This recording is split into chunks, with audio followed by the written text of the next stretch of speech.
I told you if you made like this, then I like it.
Ladies and gentlemen,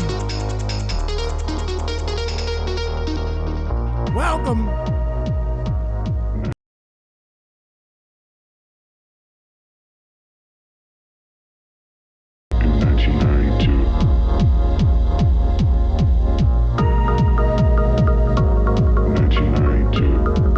Coming to you live from my humble stream setup out here in Los Angeles, California. I want to wish you a very hearty. Hey now.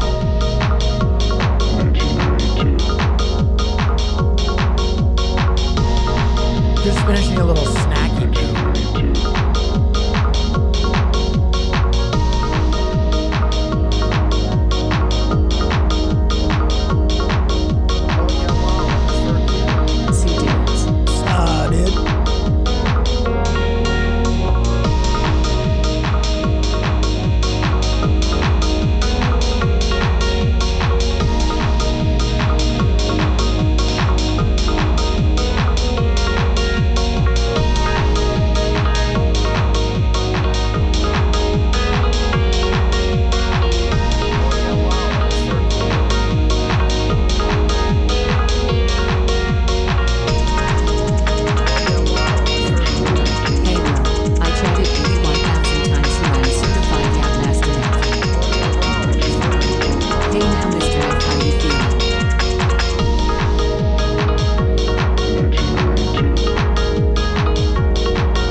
Dude. Dude, your hair slicked back looks like the ginger fast food reviewer.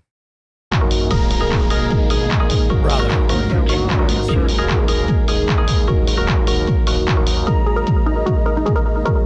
Brother.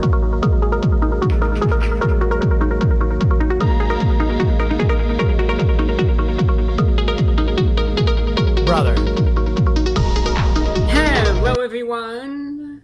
You think This I look is like Running this on guy? Empty Food Review. Well, hello, ladies, gentlemen, and everyone watching. Welcome, one and all, to this newest edition of the Running on Empty Food Review series. I'm your host, the Report of the Week. Yup, kinda Ancien. Hey, how about you also can't unfuck yourself? Thank you for checking. 637 hours well spent.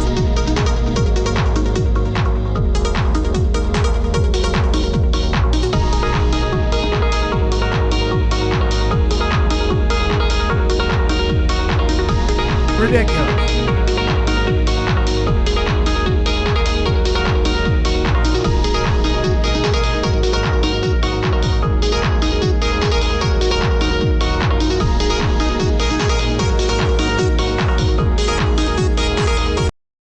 are coming in with that's very so many cool. different Second things right now. Monday. Holy shit.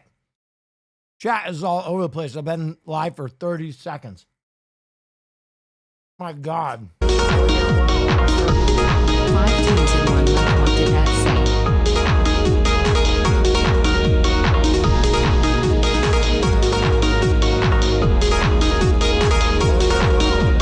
Oh, 993 hours in just a year.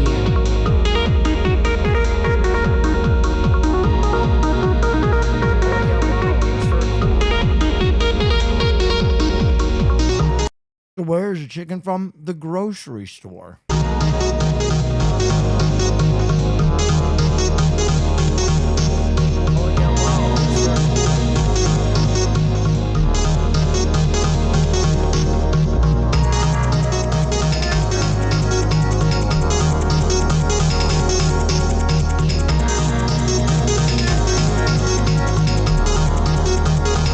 All right. First things first. Where have you been, Will? You took a day off. What the fuck? That's true. I did take a day off. Because I went to go see Brutalismus 3000.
Oh yeah, wow, that's very cool.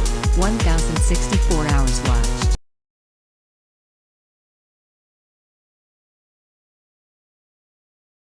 Yeah, I went to see Brutalismus 3000 in San Diego this weekend, and they were incredible. They were great. I had a blast. I went with Marshy and the crew. It was very good. And then I need to talk to my therapist because my chat all agrees I look like this guy. Oh yeah, wow, that's very cool. Watched 1,100 hours of you this year. Appreciate you. Hey, Will, why are you having suicidal thoughts? The internet all agrees that I look like this guy. In. Perfection. There is Anyway. What was I going to say? Oh, yeah, someone was asking me about the Jets. I'll catch up with all your comments. Yeah, the Jets almost won and fucked up the pick. many I got to meet and talk to Jermaine Johnson. Oh yeah, wow, that's very cool. The report of the week is a well-dressed Chi. It was fun to talk to him about the draft. Oh yeah, wow, And that's everything. very cool. Nif Whammy, my Um, #1 streamer. He had some really cool insights. He, along with the rest of the internet, seems to think we might be going quarterback in the draft, which is cool. If you don't know who Jermaine Johnson is, he's a player for the Jets. He was at the Streamer Awards.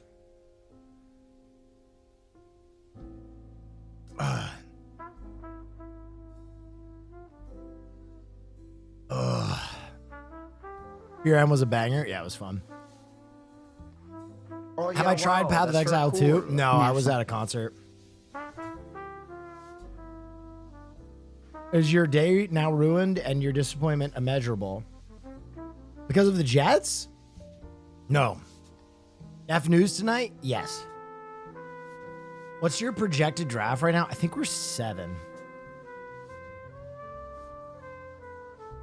Let's see where Tankathon has us.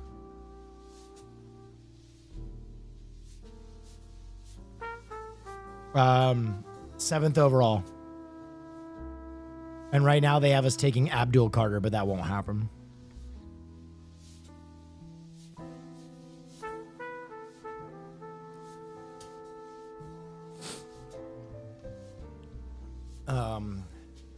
Yeah.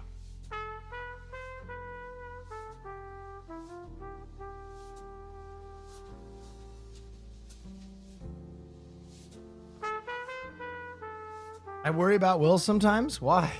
What did I do?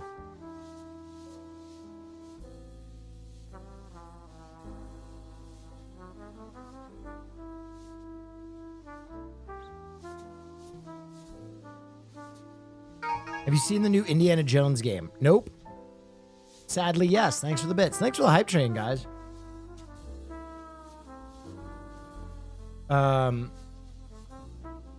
Did you see the Cowboys block punt where they muffed it afterward? Yeah, I've been watching football.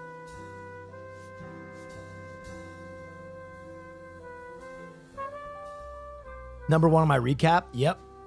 Did you know the last time the Jets won a division clinching game, the opposing QB was Doug Peterson? Yeah, I know that. I know, guys. I know that the Jets this year are now historically the worst team in history from a metric standpoint. They have lost more games than they've been favored in than any team in history. And they're like tied for losing the most games by 1 possession in a season too. It's bad. It was a really bad season.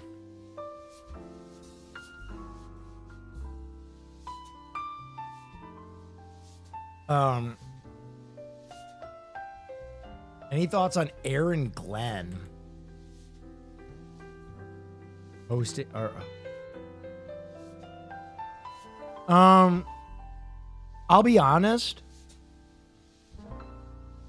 I don't want a defensive coordinator to coach the Jets. I want an offensive guy. The Jets haven't had an offensive coach that was good in forever. Oh yeah, wow, that's for Hanks cool. Live, thank you so much. And y'all had such high hopes at the beginning of the season too. I'm so sorry, bro. Yeah. Rodgers is washed. A lot happened. Thoughts on the Mets Juan Soto deal? Hopefully he's good.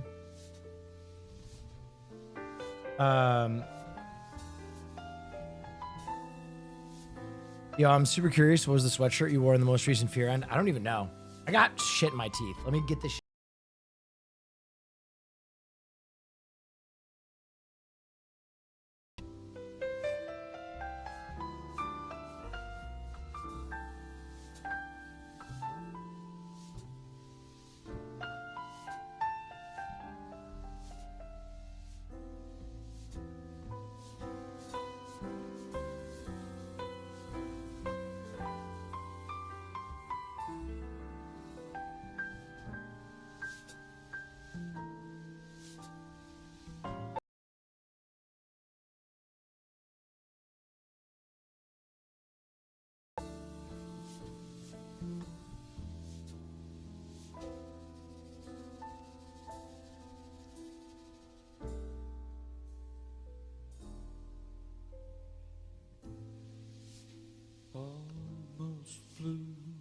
My ADD goes crazy when I have food in my teeth.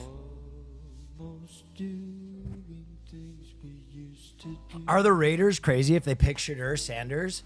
No, I don't think the Raiders are. Restyled hair? No, I didn't. I literally just did this. Oh yeah, wow, that's for cool. Holy shit. Y'all are fucking hostile tonight.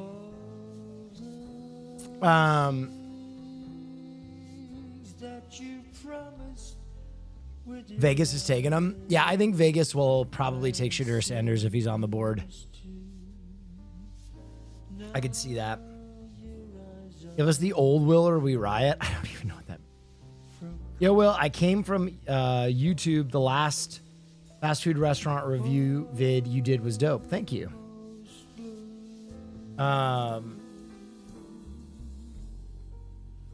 Sanders really wants to go to Vegas. He really wants to go to Vegas. I could see his dad becoming the head coach too. And then also it came out that Belichick is looking at North Carolina because they would hire his son also. I think you look nice. Sorry, thank you. Almost touching it will almost do. Which QB will the Jets end up with? I have no idea. It really depends on the board.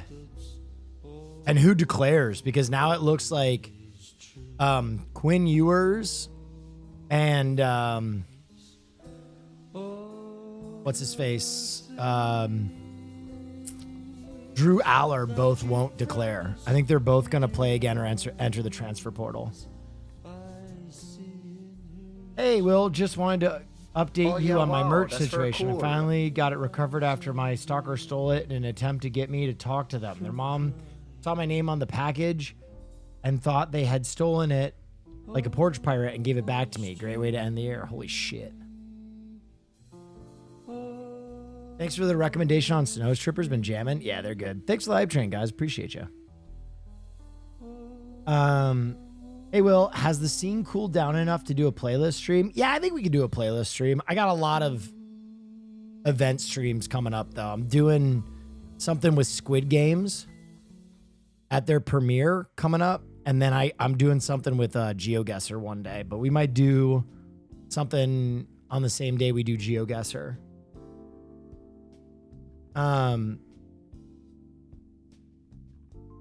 Oh yeah, wow, that's. Are you in the cool. playoffs? Detroit Italian sports hands? fans are pretty juiced about their football team. I think if I win this week, I'm in the playoffs. I'm not sure of my fantasy team.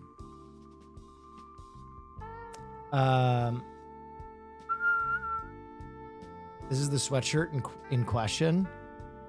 Oh, this is Digital Monster. I don't think they make this anymore though. Sorry, it's an old sweatshirt.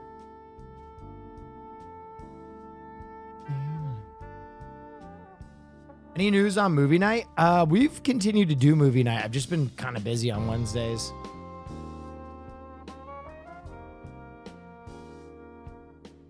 Bro, Nocturne is calling your cellular device. You got to queue up right now. Oh yeah, wow. That's League's making cool. a comeback. Nosferatu was months. fun. I don't know if I like the adjective fun. Oh yeah, wow, that's very cool. Sorry, Thank you for all, late. dude. New Thank you 28 for all years these later trailer. subscriptions, guys. Oh yeah, Appreciate wow, you. that's very cool.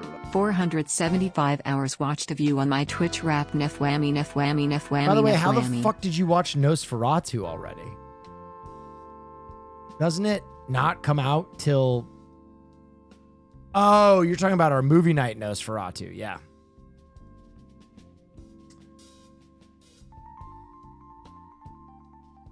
Okay, you were talking about... I thought you were talking about the Nosferatu coming out.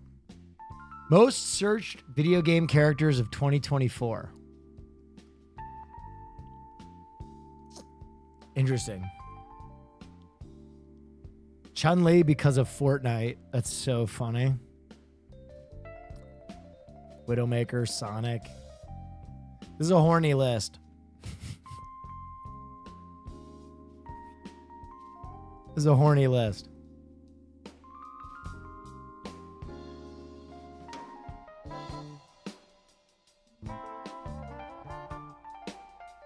Bam.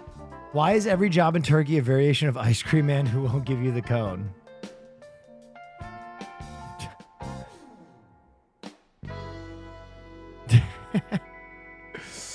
He's got the talent for it. Jesus. Jesus.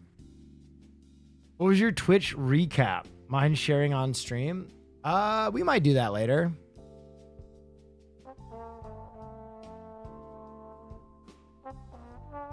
Sonyverse is over? Oh? Sony's Spider-Man villain spin-off universe is dead. Kraven the Hunter will be the final film. Wow. Oh yeah, wow, that's very cool. Hola now. Wow. Did Craven already come out?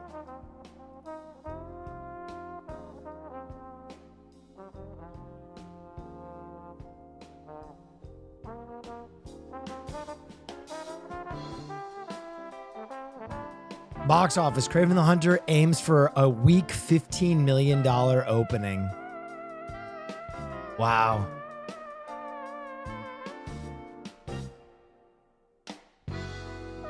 So they know it's gonna bomb. Oof.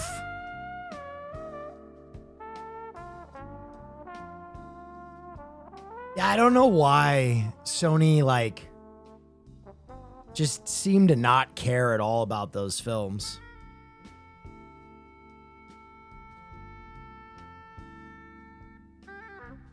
This is a bizarre casting no one was expecting. Yeah, I saw this. Jeremy Allen White will officially star as Jabba the Hutt's son in The Mandalorian and Grogu.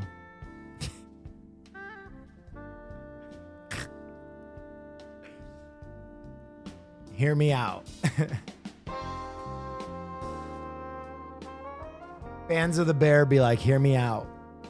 Utoto chuto.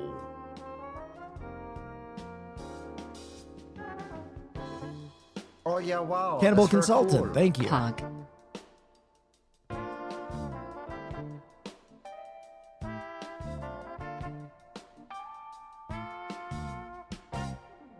Oh yeah, Dude, wow, I that's saw very this. cool. This is Hyperclap. crazy. Utah man drives his car through the front of a Mazda dealership just hours after purchasing the car from the same dealership. The incident happened in Sandy, Utah, after the man was told he couldn't return the car. Man told the dealership that he would drive the car through the front door of the dealership if they didn't let it return him. They told him it was sold as is. Man did exactly what he promised and drove through the front door. He was arrested on charges of felony. Bro, this is actually such a crazy way to crash out. This is actually such a crazy way to spend 10 years in jail.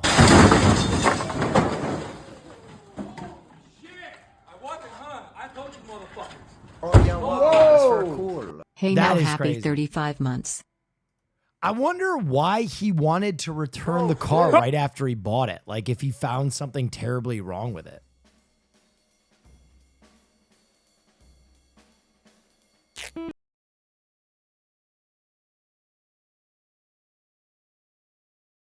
Know that you're my favorite streamer. Now Coming that through we the have that door, out of the way, Toyotathon. Show will when? Oh yeah, wow. That's very cool. 1.5 years ish. It had mechanical issues yeah, they wow, refused to that's very fix. cool. Interesting. Maybe he just hated them.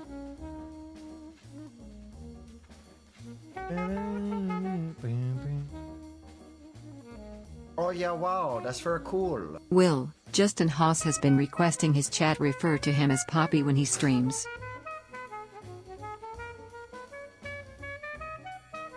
Is that real shit? Is that real shit, Haas? Oh yeah, wow. That's very cool. The door had a Some- gun, guys. Momo, come on. thank you. Oh yeah, Thanks wow. for always that's making me very smile. cool. Thank you. Thank you for always making me smile. Appreciate. Do my best. You see the 28 years later trailer. Bro. 28 years later. Good God. All right, let's take a look. 28 fucking years.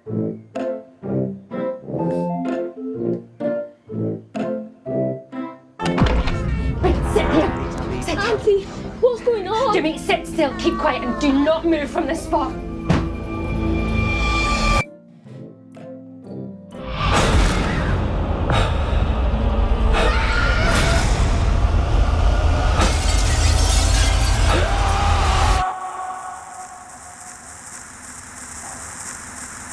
Seven, 6, 11, 5, 9 and 20 miles today, 4, 11, 17, 32 the day before. Boot, Oh yeah, wow. boot, That's very cool. boot, Happy to be back. boot. Ref Rig, thank Moving you. up and down again.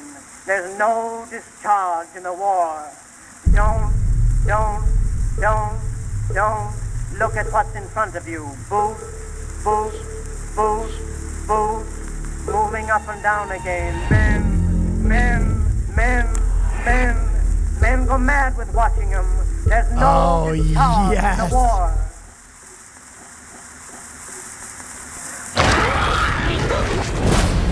If your eyes drop, they will get the top of you.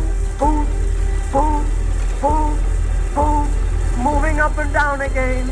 There's no discharge in the war.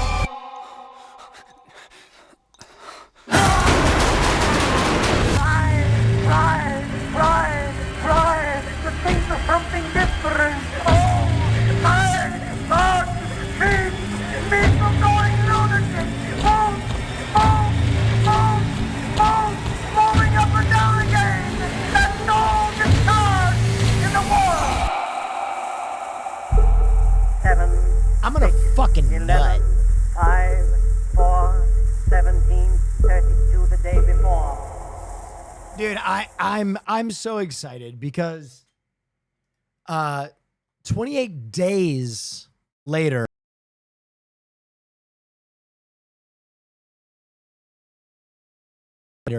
and a lot of you will disagree with me. A lot of people say it's Train to Busan. A lot of people say it's one of the more classic zombie films. I think 28 Days Later is the best zombie film of all time. And ultimately, 28 months later, That's very cool. I think was the second one. It just wasn't great. It just wasn't great. But 28 Days Later was just such like that's very cool. such a fucking moment, man. It was such an incredible film. It was scary. The characters were well done. It was just awesome. I loved it. So I'm very happy to return to that universe and kind of redeem the second film. But I love 28 Days Later.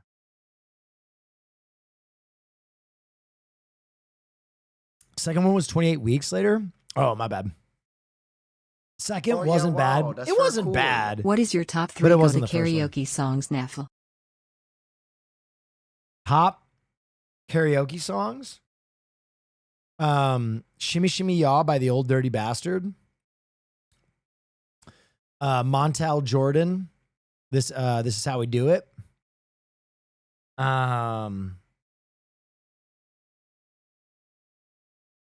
Cher, Stronger. I'm a stud. I'm ballsy. I don't take no shit from anyone. Hoss also started playing Latin club hits and forced us under threats of bans to call him DJ Popito and Popito Blanco. Like this happened? That's very cool. Will Sonic 3 have a better opening than Craven? Absolutely. 100%. Sonic 3 will absolutely have a better opening than Craven. Just on character recognition alone. How you feeling about the Mets? I have no idea. I know they spent a bunch of money on Juan Soto, but I know Yankees fans are pissed, so. 28 Years is a trilogy, by the way. They started filming the second one straight after. Really?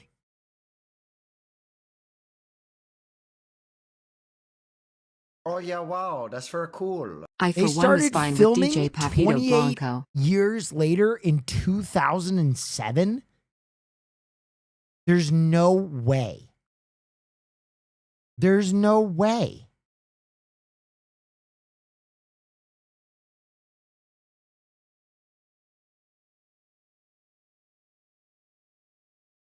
Okay, yeah. They started filming 28 years later in 2024. Okay, that person was completely wow, lying that's very out their cool. ass. Hey, has anyone seen my friend Luigi?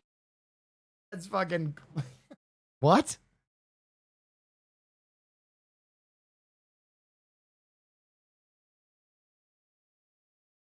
There is a sequel though. Yeah, that came out in 2007. What, like, the statement was that they started filming 28 years later, right after 28 weeks later.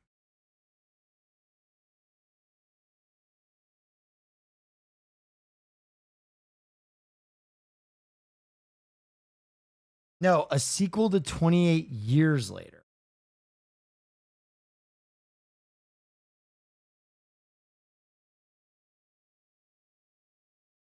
So there's going to be a part 2.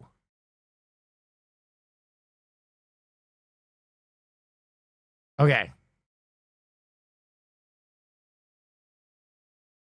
Yeah, that's cool. I mean, I'm excited. I don't know what else to say. I think Oh yeah, wow. Aaron that's very Taylor cool. Johnson is a dope actor, despite what happens with Craven.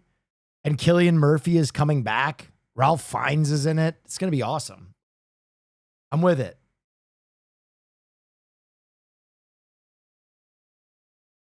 Have you seen the Severance season 2 trailer? Yeah, it feels like we've been waiting forever for that fucking goddamn movie. Brutalist trailer? Oh, I've yeah, seen wow, it. that's very Apparently, the cool. Brutalist Very is cool. must see, Anyway, but it's like show 3.5 hours long. So I don't know when the fuck I'm gonna watch that. I don't know when I'm gonna have 3.5 hours. Thoughts on Luigi? He's definitely the better brother. Of the two.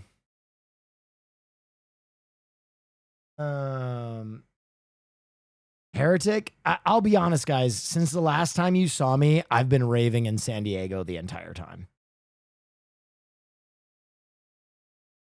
With peace and love, I accomplished nothing. Man, I only wish I could have this much ignorance. Wrong, Luigi, bro. Yeah, man. Of course, I didn't know what that chatter wanted me to talk about.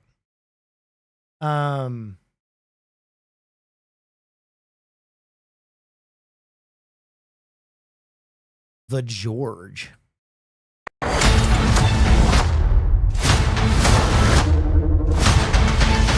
The Gorge. Trailer starts now.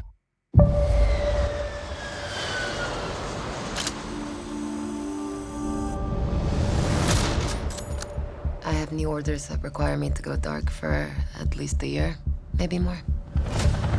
I am not an Anya Taylor-Joy fan. A special assignment in an undisclosed location. Oh yeah, wow, that's very cool. Hope you had a good time at Steamer Awards. Kronk's As an elite shoulder sniper, angel. are you presently under any private or military contract? No. Oh, There's not the a lot Gorge. My bad. of reasons for me right now. What if I gave you a reason? There she is. West Tower Observation Post. You're home for the next 365 days. There is no outside communication here. What's that on the other side? That is East Tower. Contact with the other side is strictly forbidden. This is weird. This looks like a really low-budget film to have those two actors in it. So what's the mission? To keep people from going in the gorge? No. You need to stop what's in the gorge from coming out. Okay, I like that setup. What the hell is that? The gorge is the door to hell. And we're standing guard at the gate.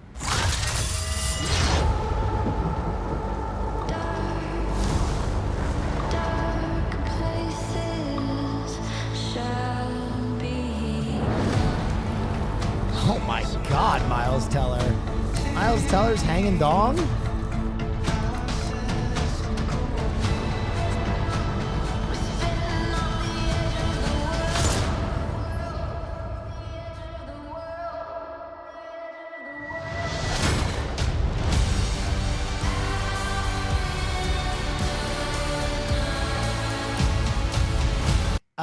Yeah, that's great and all. What about the Hell Gorge? What's the truth about this place? What's the truth about the gorge?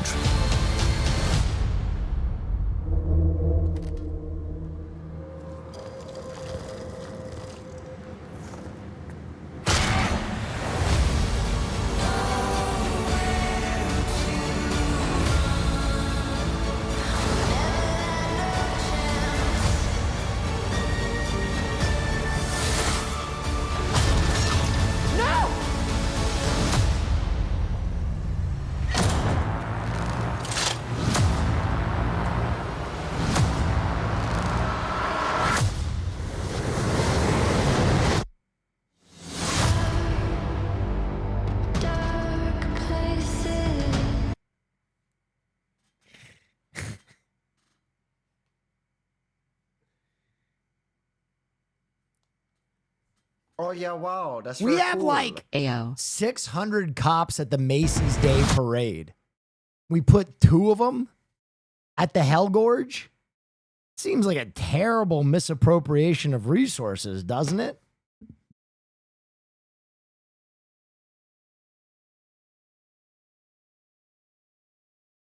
I mean, it looks fun. I'll give it a try. Oh yeah, wow, that's very cool. Apple is very you for hit the or 4 miss. years, Mr. Apple used to Nefferson. only make trash, and then Apple made some good stuff. And so I won't be so critical of Apple anymore, but Apple is very hit or miss. I'll give it a try, though. I won't talk shit just about a trailer. Defunded the police in that universe. Why aren't you an Anya fan? I don't like her as an actress.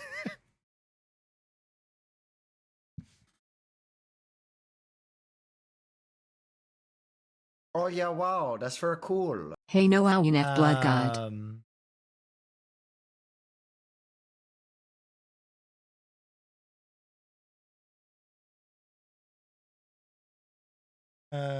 She was all right in the menu. Yeah, I guess. The Witch, though? The Witch is great. She was phenomenal on The Witch.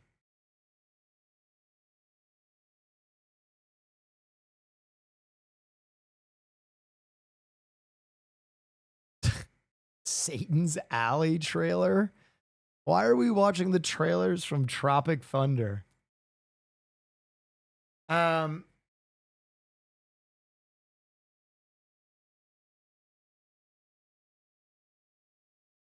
Furiosa in Queen's Gambit. She was very good in Queen's Gambit. She was really good. I did not like her in the menu. I did not like her in Furiosa. I just have to be honest.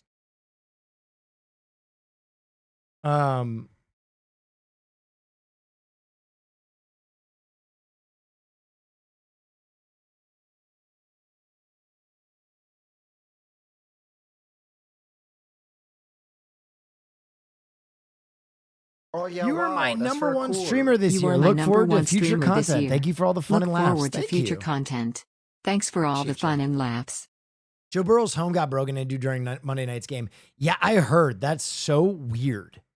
Someone like looted his home while he was playing football. Will, do you hate women? Absolutely not. I'll be honest. I think Anya Taylor-Joy is one of those people who gets a big pass because she's very, very attractive. I have never really seen her like range.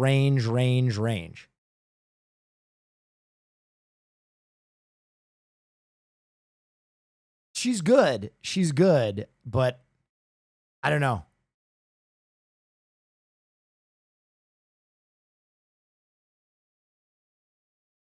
But not as Bale as Gal Gadot. No, Gal Gadot is the worst actress in Hollywood. Cutie's plane was okay. Amaya's wolf died. What the fuck? Really? That's so sad. Which young actress has the best range? Young actress? I really like Mia Goth. Mia Goth is fucking good, man. Mia Goth is so good.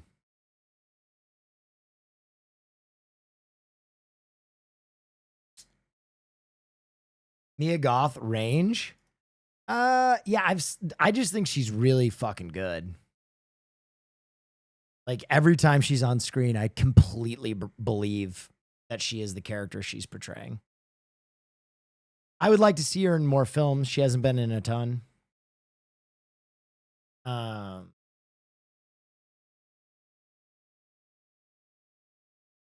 Who else do I like in the young actress range? Let's see.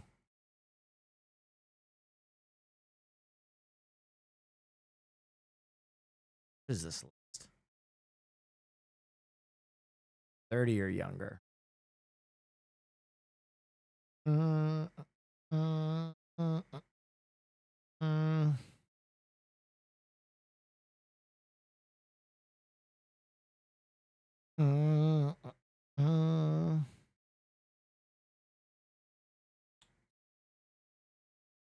Florence Pugh is pretty dang good. Margot Robbie is pretty fucking dang good.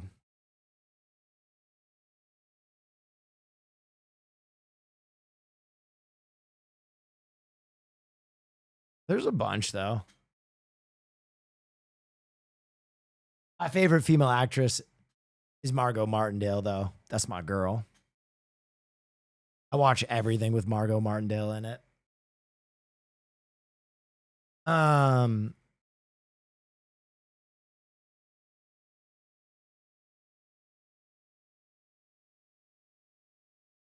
Doesn't she have a new show coming out? Yes.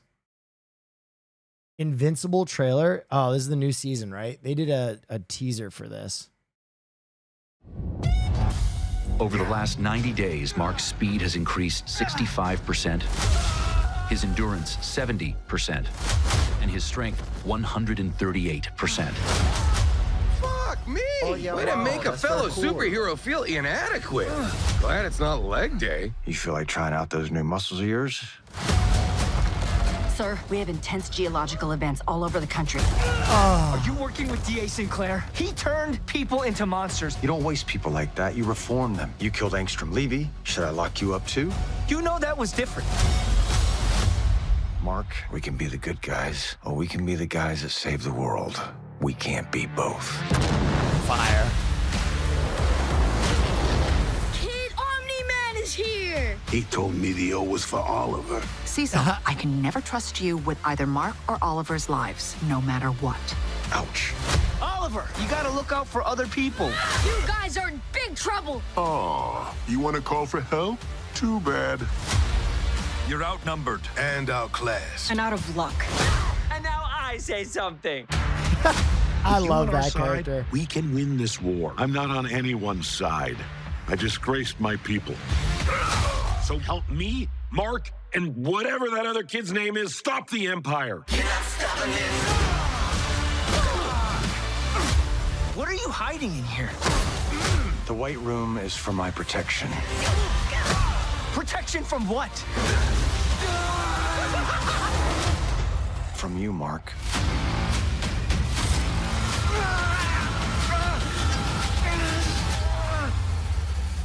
Is that all you got? I will never work for you again. We're done. Why would they put that in the... Don't put that in the trailer, man. Time for a change. In more ways than one. You look amazing! I don't know. Feels a little serious. Man, they gave away a lot. They gave away that Mark is going to have a split from, what's his face? I wish they wouldn't have given so much away. It looks sweet. Have you seen the new 28 Oh yeah, wow, days that's very cool. movie trailer? You mean 28 years? Yeah. I'm a stud. I'm ballsy. Yes. I don't take no shit from anyone. You the man. You the man. Have you read the comic? Thank you so much for saying that. No, I haven't read the comic of Invincible. It feels bad, man. Brutalist trailer 2. Yeah, sure. I'll watch this. Apparently this is like much must-watch cinema, so. Cousin. There's him. He's alive. What? These are yours, yes? Yes. All of them? Yes. Tell me, why is an accomplished foreign architect shoveling coal here in Philadelphia? I'm afraid it is not so simple. Oh yeah, wow, that's very cool. Cinema. There was a war on, and yet many of the sites of my projects had survived. My buildings were devised to endure such erosion of shoreline. Wow, that's very cool. Hi, Will. Hi, Peach Babe. I brought you all out here to join me in looking forward toward the future. What do you think? It's unusual, even for you. Your English is impressive. Perhaps you can help your husband sound less like he shines Brutalism shoes is the for a worst wage. style of architecture. How can you say something? I'm sorry. Will you please so pass that back? controversial yet so based? They do not want us here. Who do you mean? The people here, they do not want us here.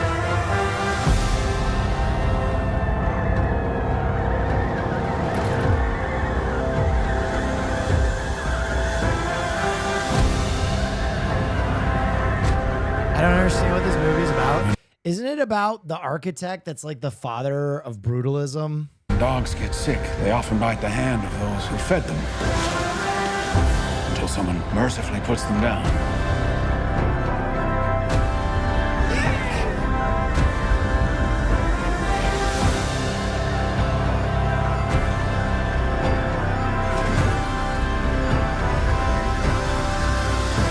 This is brutal to watch. Yeah, I mean...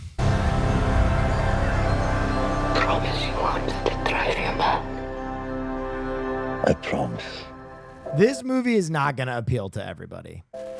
It is a 3.5 hour film about an architect. It's not going to be everybody's cup of tea.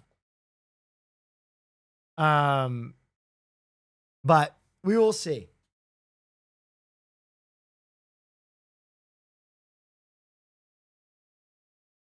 It's probably going to get a Best Picture nomination, so.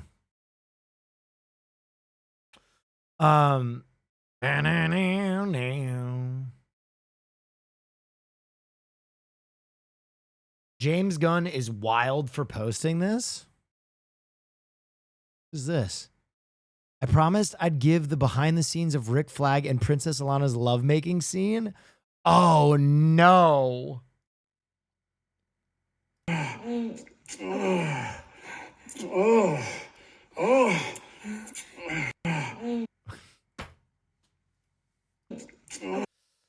Dude, I watched the first 2 episodes of Creature Commandos. It was good. I liked it. It's good. It's fun. Shit is wild. Dude, when they just immediately started fucking, I was like, oh, dang. All right. Going there. All right, we'll probably do like another 20 minutes of reaction, just talking, and then we'll do Neff News. Did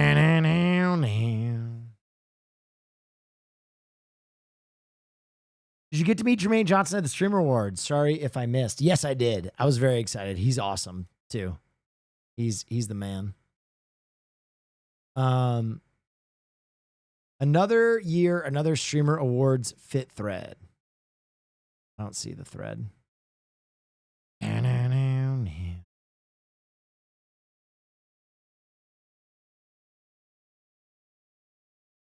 Wait, is this last year?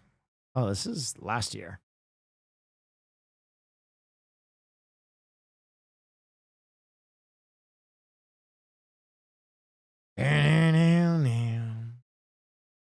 Did you check out the trailer for 28 Years Later? I did. Hey, do you have a list of movie recommendations or your favorite movies? Farley Dink Donk. I do. We have every movie that we've watched in film class in a Letterboxd. Did you do a review on Anora? I did. I loved it. It's my favorite film of the year by like a wide margin. The Snow White trailer looks so rough. Oh God, is this the new Snow White trailer? This was my father's kingdom. A place of fairness. But the queen changed everything. Take him away! Your Majesty, What did you say? the people need some kindness. She's so bad. She's so awful. What did you say? The people need some kindness. You know, I really don't remember you being this opinionated. Magic mirror on the wall. Who is the fairest of them all? Famed is thy beauty, Majesty. But a lovely maiden I now behold. I look at you, and I just want to be the fairest of them them all. The queen is evil. Yo, I mean, I gotta say something though.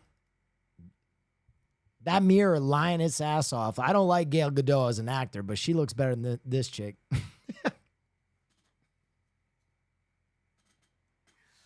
Mirror's lying its ass off. The fairest of them all. The queen is evil. You must flee into the woods. I've been a Disney girly since birth, but this is something. My parents always said this forest was a magical place.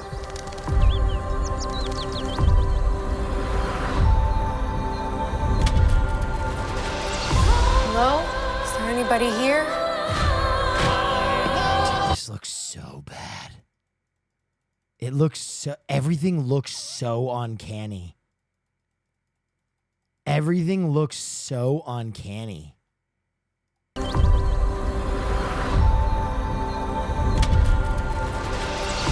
Hello? Is there anybody here?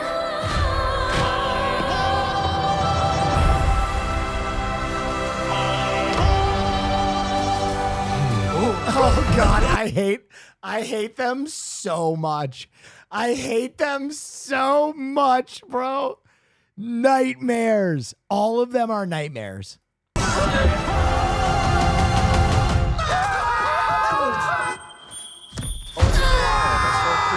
Disney must be stopped. What did you think I was? Nothing. Ghost. You'll be safe from the queen here.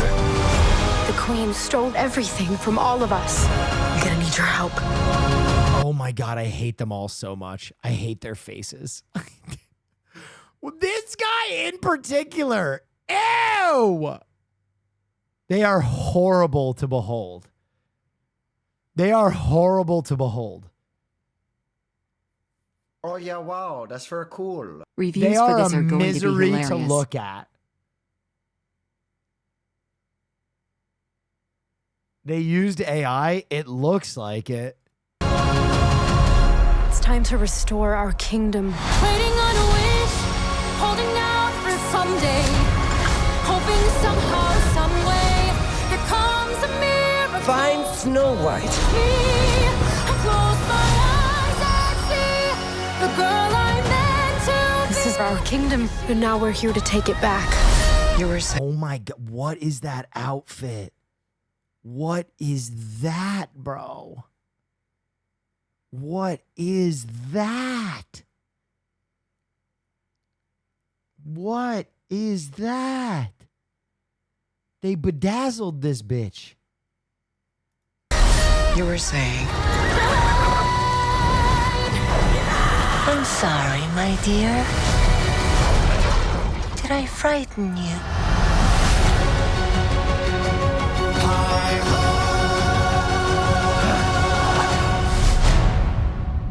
I wonder if this movie will actually bomb. I wonder if this movie will actually bomb or if it'll make money. I have no read on that because it looks terrible, but a lot of Disney stuff has looked terrible recently. And it ends up making money.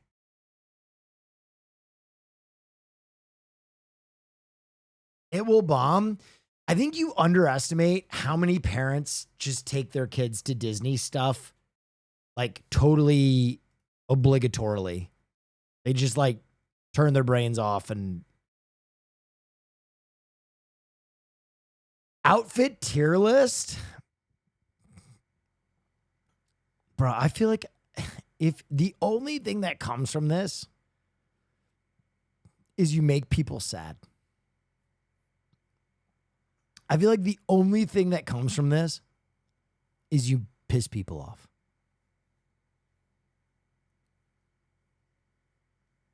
So I will only do my honorable mentions.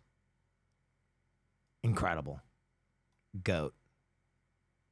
Incredible. Goat. These two fits were like probably the two best. I don't even know. Okay, I have to say, no one gave Hassan's fit enough credit. No one gave Hassan's fit enough credit. That jacket he bought fit him like a fucking glove. I'll be honest, I think he's too attractive. Where people, like, they just knock down his outfit because he's so attractive. But his outfit was so good. It was unbelievably good. And I'm not just saying that because he's my buddy. I thought Caroline looked great. And that is not an obligatory S tier. I thought she looked fantastic. Who else looked fantastic? Bella Poarch looked great. Her outfit was incredible. Straight up. Scootish, S tier. I don't know if anybody else put Scootish in the S tier, but my man was sharp. Fucking sharp. Fan looked great. The PC pass was definitely an S tier. PC pass dress was crazy.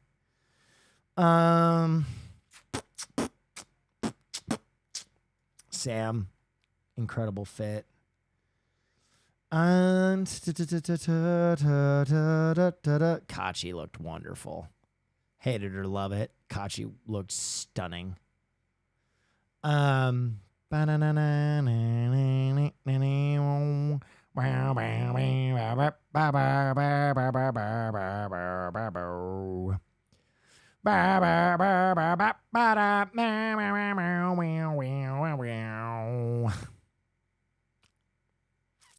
Yeah, I think that would be my S tier right there. And I'm going to say this. I'm only going to rank my goats because I don't want to hurt anybody's feelings, but also I don't think I could hurt anybody's feelings because I was really amazingly impressed by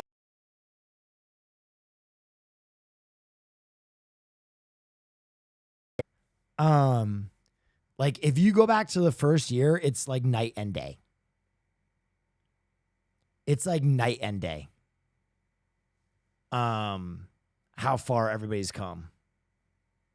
FaZe and F. No, FaZe was doing something very specific. They were doing Soulja Boy. Parents are watching a movie about Dietrich Bonhoeffer. I regret not going to watch it with them cause the trailer is kinda hype. Is that the Brutalist guy? Is that the Brutalist? The thing is, I'll be honest. If you like the Seer and Peach fit, you can't put the FaZe Soulja Boy fit in F because they're both like really funny fits. I thought this was funny wearing the full Soulja Boy fit. It's like hilarious. Now, I wouldn't say it's as involved or complex as the Dune fit, but I wouldn't put it in F. It's funny. Yeah, that would be my S tier or my goat tier right there. My man Scootish looks so sharp. God damn. Oh yeah, wow, that's very cool. Miles' fit was sick. Yeah, Miles looked great. I mean, everybody looked great. Seer and Peach belong in the Met Gala. Yeah, it was awesome.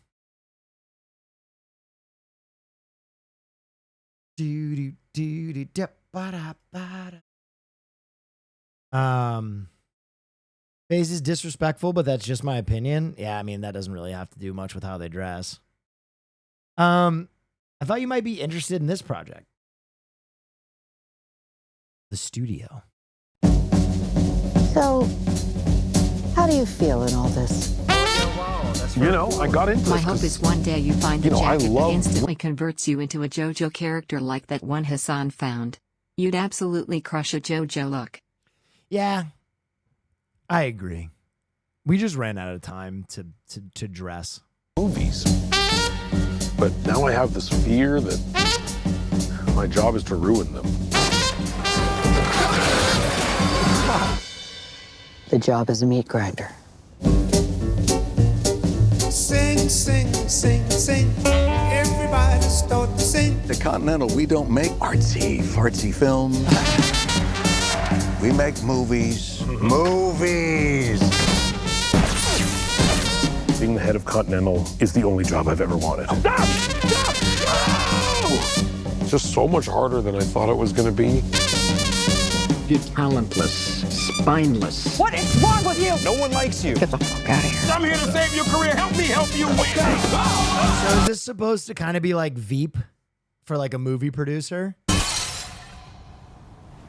You'll make a great studio head.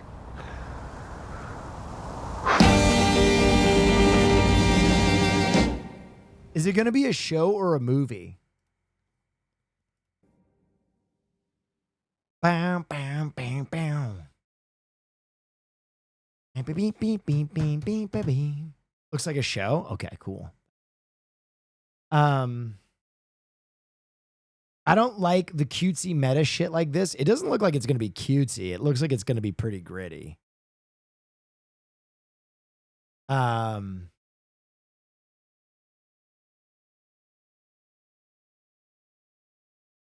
about a show about a show. Adam Wingard's Face Off 2 to star John Travolta and Nicolas Cage. There's no way. There's no way. Is this actually happening?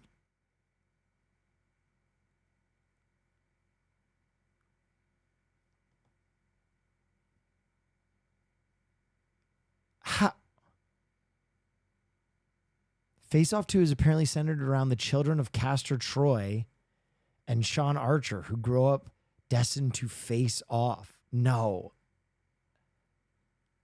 No. How does Castor Troy return? Yeah, yes. Harpooned and killed. Oh yeah, wow, that's very cool. I'm sorry. You're also probably wondering how Cage could possibly be returning for the sequel if his character was shot by a harpoon and killed at the end of the original. Well, it's quite simple, really. Barrett, who is writing the sequel, has stated that he doesn't believe Castor Troy, played by Cage, actually died. The funny thing is, I never personally thought Castor Troy died at the end of Face Off. When you watch it now, it's kind of clear that what they were actually doing was trying to have it both ways, where he looks pretty damn dead when he gets shot with the fishing spear, but they don't cover him up and the back of him is getting loaded onto an ambulance. To me, don't load a person onto an ambulance next to a living person without putting a sheet over them in a movie unless they're alive.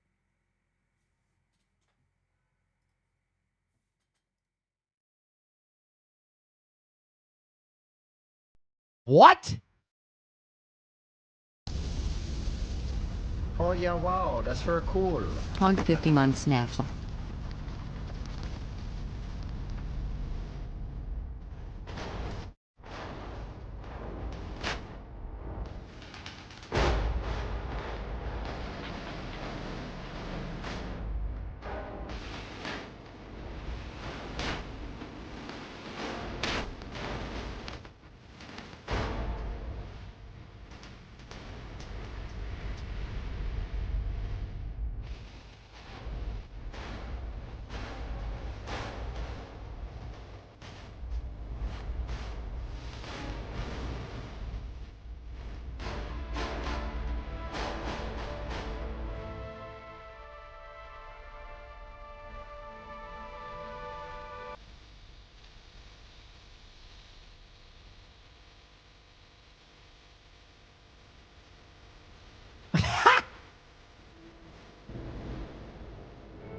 Ready for the big ride, baby.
I mean, they did bandage the wound. They did bandage the wound. Wait a minute.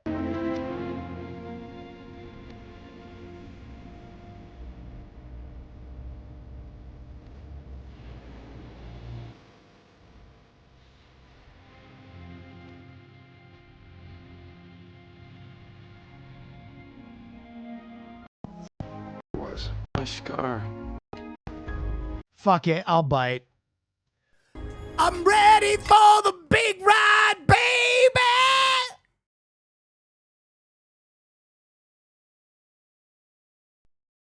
And I love that he fucking improv that.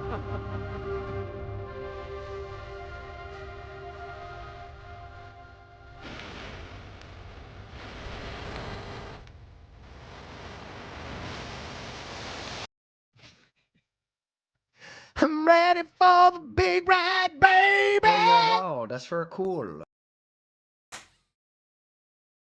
Wow.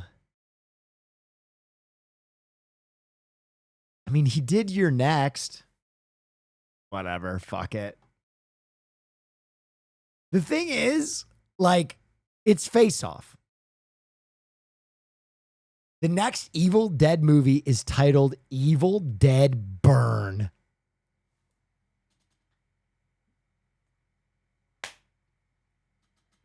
I'm with it. A lot of people didn't like the new Evil Dead. I loved it. I thought it was great. Any background to this picture of you? This page doesn't exist. Do I have to open it in a different browser? This picture? Yeah, Scootish wanted to take a picture with me, so I kissed him. And we looked fucking hot.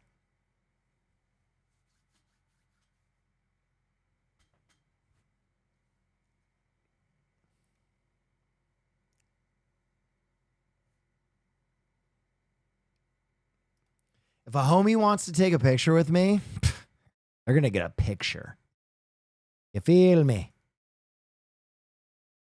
They're going to get a fucking picture.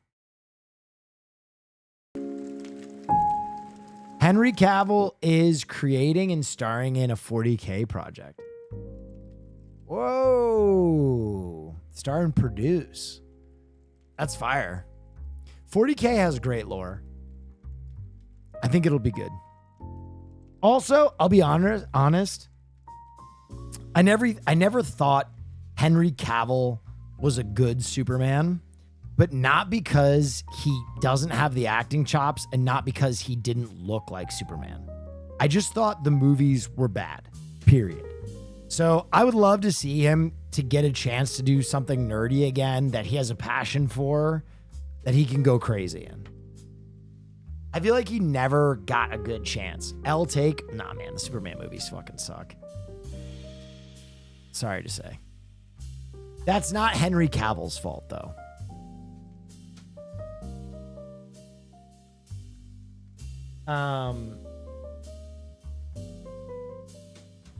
He needs to be Arthas.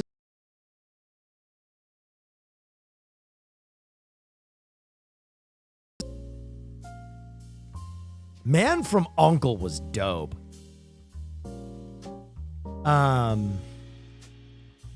So can we expect you to buy this? Oh, the Nosferatu popcorn bucket? Bro, I'll be honest. Oh, wait, this is a full-blown sarcophagus bed. No. You might see me with the popcorn bucket. I'll be honest, the popcorn buckets go too fast now. If you're not there in like the first 10 minutes, you don't get those popcorn buckets anymore. They're just gone.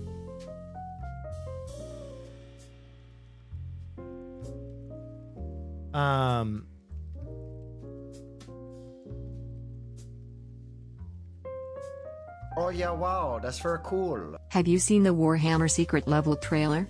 It's sweet. Also, have you seen Gladiator 2 yet? Yeah, I saw Gladiator 2. I didn't really like it. I was surprised. There was a TikTok video that got put up of my review, and there were a lot of people that came to Gladiator 2's defense, which I was really surprised by.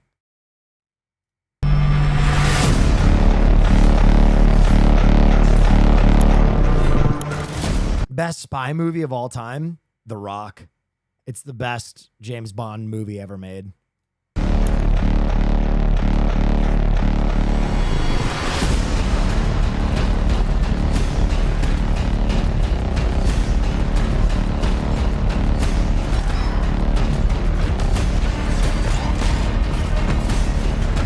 Oh my God.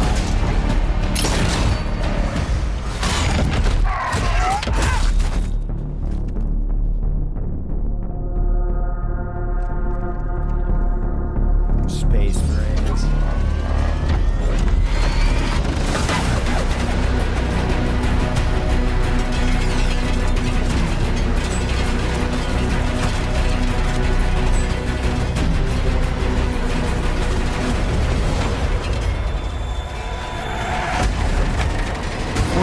Is super fascist coded? I mean, it depends on the faction, man. They all kind of have different ruling systems.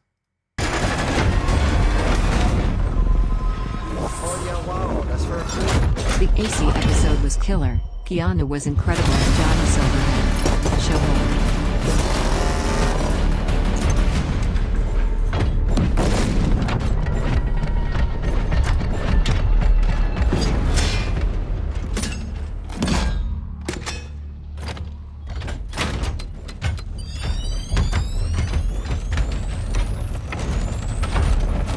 The Space Marines are definitely fashy, though. Oh yeah, wow, that's very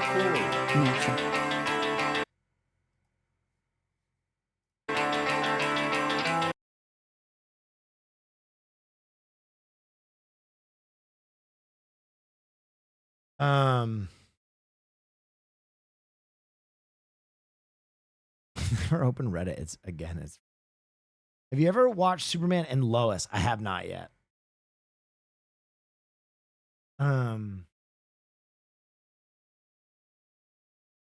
What did you think of the first season of The Witcher? It was entertaining.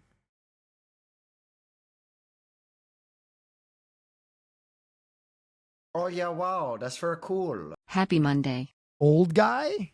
It's about me? After 30 years, I haven't messed up a single job. With the arthritis you had, you can expect an occasional flare-up. I really need to get back to work. What do you do? Oh, here we go. Christoph Waltz is so good. He made a terrible mess. Didn't even get the guy. We can avoid these problems. We're going younger across the board. I've got something I think you might like. Back in the field. In a different capacity. Hey man, what's up? You forgot the vodka. Alcohol is actually really bad for you. Probably. Get out of there! He's some sort of hitman prodigy. Prodigy? Guy paints his fingernails. This this working together thing not bad, right? You're gonna do as I say. Sure thing, Obi-Wan. I need my gear. Hoffman's kid, right? Where are you headed next?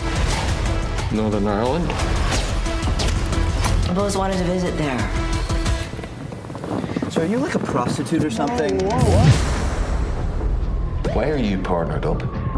Training out. Don't believe that, do you? They are going to root out every last one of us. We need to call in the cavalry.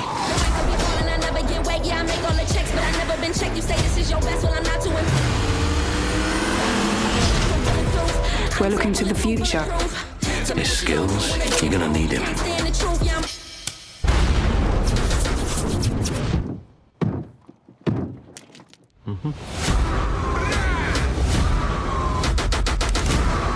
We made a play, but we lost. Dolinsky still has gas in the tank. This looks terrible. I'll be honest. I feel like everybody tuned out when they used the term triggered. When they used the term triggered, everybody was like, oh, God. Oh, God.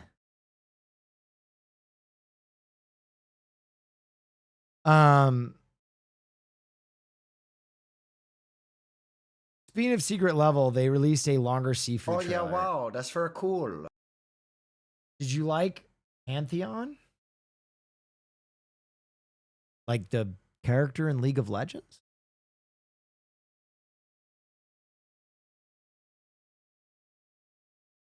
Yeah, he cool. I know it came out a while ago, but what did you think of the Blue Beetle movie? It was a little rough. I thought it would perform way better, but it did not. That is one of those movies that I thought a Latin audience would show up to support, and they just didn't give a shit, which I was really surprised by. DC being DC, I think, I don't know if you can say that anymore. I think DC had a really rough run because I think the people in charge of the cinematic universe were just trying to catch up with Marvel. But I think all the recent DC projects have been really good. Shy Thembo gifted a tier 1 sub to Offcoat. The Joker was very rough. Aside from that, everything's been very good. Creature Commandos, The Penguin, Peacemaker, like stuff's kind of been solid.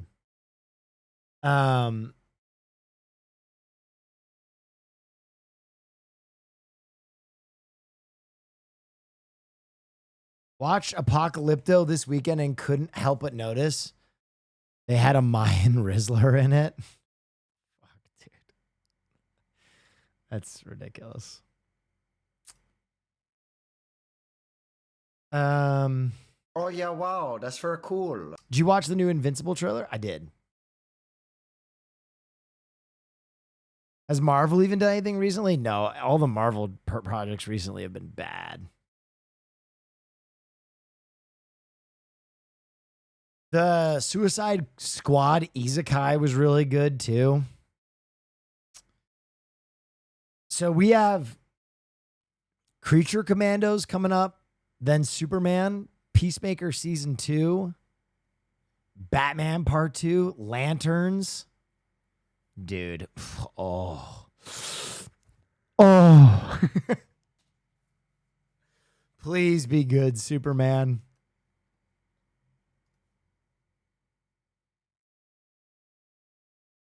Oh.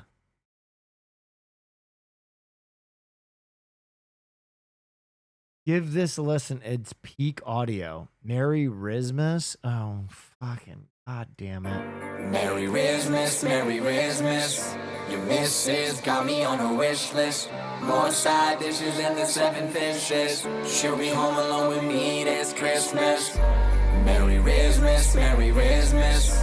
Your missus got me on her wish list. More side dishes than the 7 fishes. She'll be home alone with me this Christmas. Dudes hate it when I show up like I'm Cousin Eddie. They just stare in disbelief like when the septic's emptied. And I brought the family. Okay. Christmas Vacation reference, actually shockingly based. We came to eat, fighting with your girl cause she saved the neck for me. There goes your self-esteem, $1 billion team. Walking in the Rizzler Wonderland, causing a scene, on fire, passing you like Lightning McQueen. All you see is dusty roads like the American dream. Okay, I ain't Dusty Rhodes reference? Wait a minute. Nick, but they lining up to take a pic. I'm with the Riz and you know he's coming for your chick. We just gotta tell Mid-ass movie, bad take, horrible take. Probably the funniest Christmas movie ever made. these haters that I'm sorry. God, I'm saltier than old man Marley. Merry Christmas, Merry Christmas. Your missus got me on her wish list. More side dishes than the 7 fishes. She'll be home alone with me this Christmas. Merry Christmas, Merry Christmas. Your missus got me on her wish list. More side dishes than the 7 fishes. She'll be home alone with me this Christmas. It's like the Polar Express, the way my name ring bells. I got checked out more than people in hotels. Rizzy, baby, all I gotta do is flex a jaw, and I can steal her, like Terry Bradshaw. I guess I'm the Grinch, the way you dudes feel. I never heard of you, that's why you live in Whoville? Swag Santa, Bat Grabber, Black Panther. What kind of verse do you kill?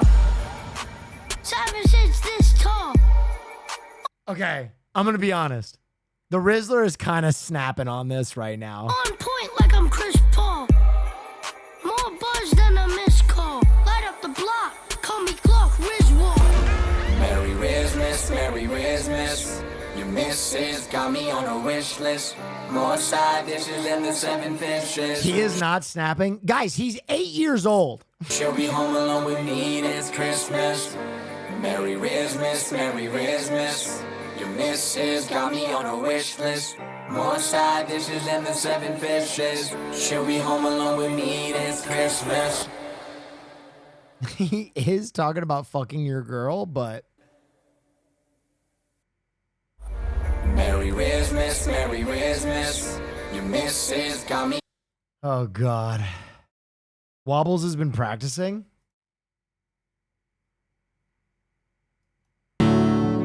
Just one more tear to cry, one teardrop from my eye.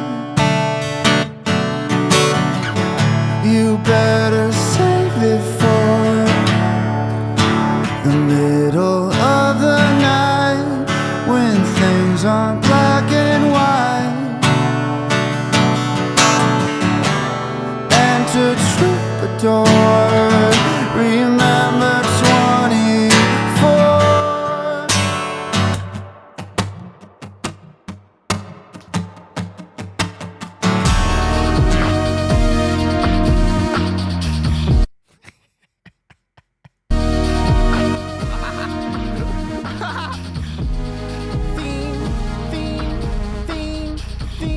Did he hit something with his guitar? Remember 24.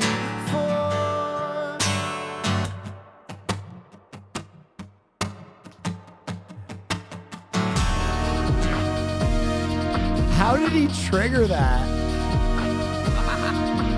He hit the wrong pedal.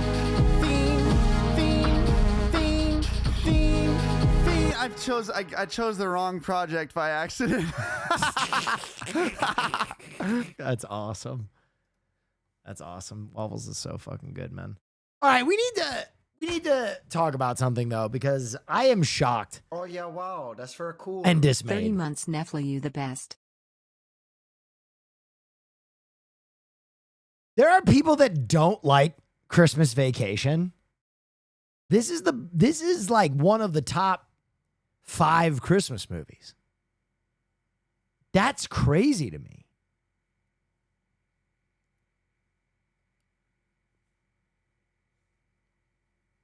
Like this and A Christmas Story are so good.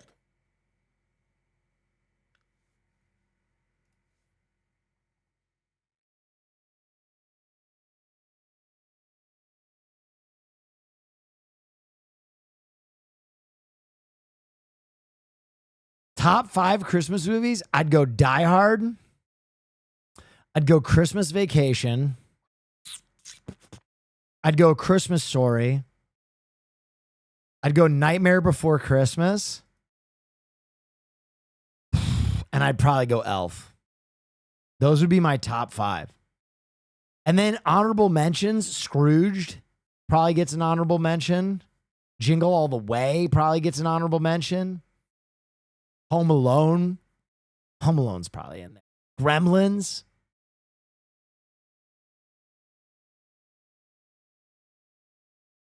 What about The Grinch? The Grinch is very good. The Grinch is very good. But, dude, Christmas Vacation is up. It's so funny. It's so fucking funny. Honestly, I think Christmas Vacation and A Christmas Story kind of clear. Die Hard is very good. Dude, Christmas Vacation, there are so many funny moments in it. It's kind of a funny squeaky sound. Oh, dude, Tokyo Godfathers is probably in my top 5 too. Tokyo Godfathers is so fucking good. You couldn't hear a dump truck driving through a nitroglycerin plant. He wants you to say grace, the blessing. Oh, yeah, wow. My cousin committed Eyes suicide. Wide My Shut is family a Christmas blames me movie. for it. I've been depressed and eating less. How would you recommend I get better? First time chatter. Whoa. Golly. With so much peace and love, I would recommend you get professional help. That is a very, very big problem. And I am not the person to help you with that. I'll be honest. I don't know. I don't know how to get you through that. I think you need to go to therapy. And I wish you the best. That's really tough. But yeah, I'll be honest. I can give you good advice. I can say things that might make you feel better. But in the minute that I have to give you advice before you tune out, I don't know if I can fix something that real or that profound. But I'll be honest, the fact that you're a first-time chatter makes me think that you're just looking to connect with someone. You're just probably going from chat to chat, trauma dumping, which is, I totally understand it, but you need to be around someone who knows you. Like, you need to call someone who cares about you because you obviously don't want to be alone. But being in a Twitch chat is not the same as being with people who care about you. And I know if your family's blaming you, that must feel very isolating. But you got to call a friend or a family member or just get out and about, man.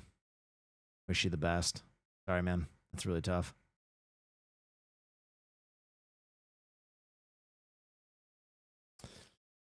I donated twice. I don't know what I'm doing wrong for the TTS. I have no idea, man. It's been working a lot. Oh, sorry. Altoon McDonald's flooded with angry one-star reviews after suspected of United Healthcare CEO rats everywhere. Oh my God. That's really funny. Did you see, like, I think it was a fake Burger King tweet. It had me fucking dying. It was just a Burger King tweet that said, "We don't snitch." I was dead. I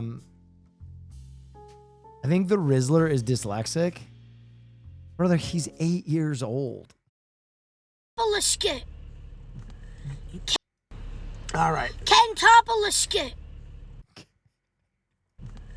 Kendopoloscope. It's kaleidoscope. Oh, I'm sorry. Kaleidoscope. So Kendopoloscope. Kaleidoscopic. Oh, I got it. Kaleidoscope. Okay, you try the next one. Denbarator. What? Denbarator. Defibrillator. Defibrillator. Close. Defibrillator. Defibrillator. Gourmentex. What? I love this kid. Grow-rent-met. It's Grow-ment. Why grow? It's gourmet. Herb. It's herb. Herb. Grow. Oh, we got this before. You just said it before. Wait, what is it? You said it before. Gourmet. Yep. Say it again. Gourmet. Gourmet. There you go. Awesome. Dude, I love how much hate Rizzler gets, even though he's like 8 years old. Have you tried Delta Force? No. Or Pethavax IL-2? No. I found out my cousin goes to school with the Rizzler. That's hilarious. Brett Favre and Mark Gastineau got in an argument. I saw this. This is so inside baseball. Unless you know what is going on, you will not understand this video. You will not understand this at all. You met a long time ago. At least I saw you. Right. How you doing? When you fell down for him. I'm going to get my sack back. I'm going to get my sack back, dude. You probably would hurt me. Well, I don't care. You hurt me. You hurt me. You hear me? Yeah, I hear you. You really hurt me. You hurt me, Brett. We got to get back to this, Brett. I'm sorry. Anybody will tell you Brett Favre took a dive. Okay. Oh, so they're giving you some context. They're giving you some context. This is Mark Gastineau, who is a Jets player who held the sack record. Okay. And he blames Brett Favre for taking a dive to Michael Strahan to take his sack record away. Yeah, I hear you. You really hurt me. You hurt me, Brett. We got to get back to this, Brett. I'm sorry. Anybody will tell you Brett Favre took a dive. And you know it. She knows it. He knows it. And everybody knows it. I didn't know what had happened. The NFL should have stopped that and said, listen, no. That's not a sack. He took my record away from me. Mark Gastineau's record of 22 sacks in a single season, which he achieved in 1984, stood until the final minutes of the 2001 season. Strahan gets the sack. And you know what? No one's happier than Brett Favre. He gets the record. Well, he got to give me is what he got. There was nobody else that wanted Michael to get that more than Brett, and he showed it right there. I'm going to be honest. I'm a Jets fan, and I still think Mark Gastineau is dead wrong about this. I think Mark Gastineau is dead wrong about this. The truth about sports.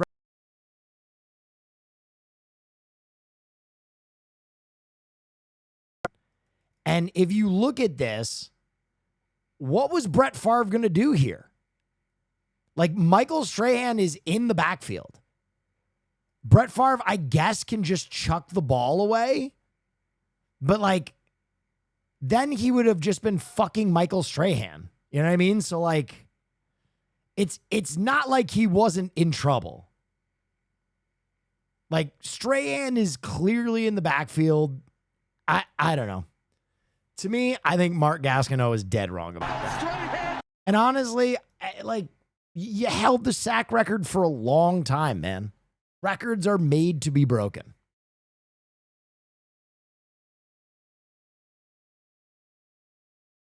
And honestly, I think you can see on Brett Favre's face how, like, bewildered he is by Mark Gastineau coming up to him and being like, you hurt me, Brett. You hurt me. What?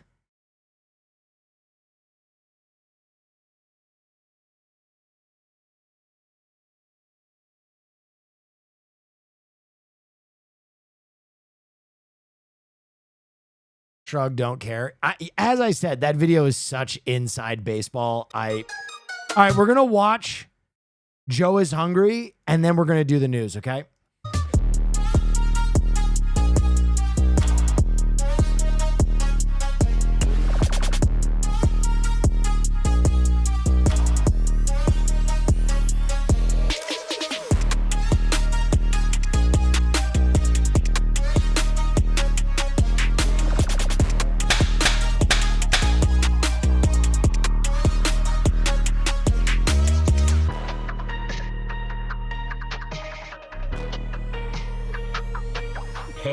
again, everybody. Happy holidays. Merry Christmas. My name is Joe. You found yourself at the Joe is Hungry channel, where we expect each item of food to pass all the metrics to get a decent score, and that does include you checkers right here within the city limits of Fairmount, Georgia. Twitch streamer and VTuber Anna Media, a special shout out to you. And a happy birthday. Gavin B, Maddie M, congratulations for your 2nd year. Anthony C, happy birthday. Tristan L, happy birthday to you. And thank you all for supporting the channel. Liam, Tyler, Nicholas, and Michelle. Eve, Tarias, Keith, and Zoe. Neo, Ava, and Jeff. I want to wish a very special, happy, hungry birthday to each and every one of you. With that behind us, we're headed over to Checkers to check out one of the 2 limited time offers. The barbecue brisket melt, which we're not reviewing today, and the new barbecue brisket boss switch, which we are reviewing today. Now the barbecue brisket melt is constructed with 1 regular hamburger patty, smoked beef brisket, 1 slice of American cheese, sweet and smoky barbecue sauce, dill pickles, red onions on 2 thick slices of Texas toast. The new brisket boss switch has the same ingredients as the barbecue brisket melt, except a larger hamburger patty, and according to Checkers, 3 times the smoky beef brisket, and we will be putting that to the test today. The brisket boss switch will nuke your holiday diet profile with 850 calories, while its little brother, the brisket melt, will pile on 590 calories. I have the full nutritional information for both on the screen. You were my number 1 watched streamer of the year. Your movie classes were the highlight of my week. Every week, tie for all the content, Glorp. Thank you so much. I really appreciate that nice message. Chat's been hostile tonight. I appreciate that nice message.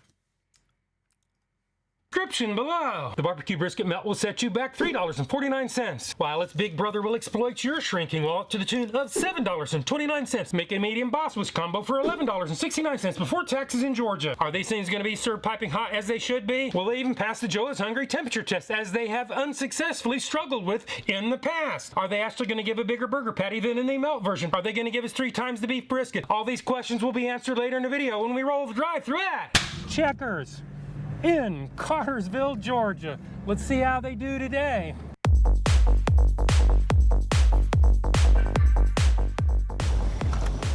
You were my number 1 streamer of the year also, and it was literally all from watching Russ VODs. That's awesome.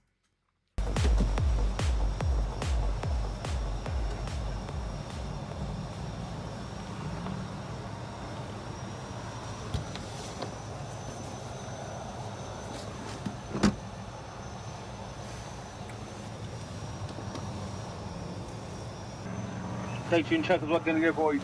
Could I get 4 brisket boss switches?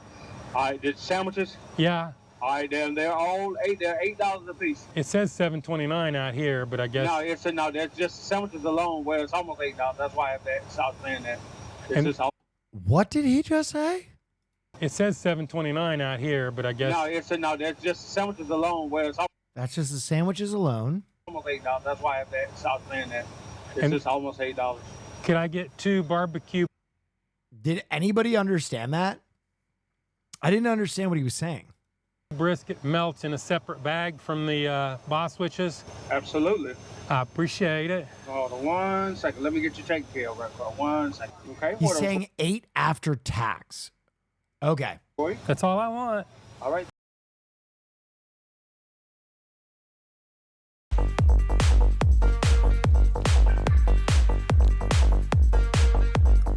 Oh, and we're making some more brisket, so pull over and park and I'll bring it up to you. You got to go to the penalty box.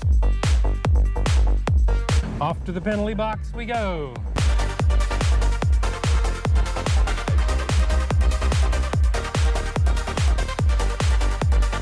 Not to be nosy, but I would love to know what his sexuality is.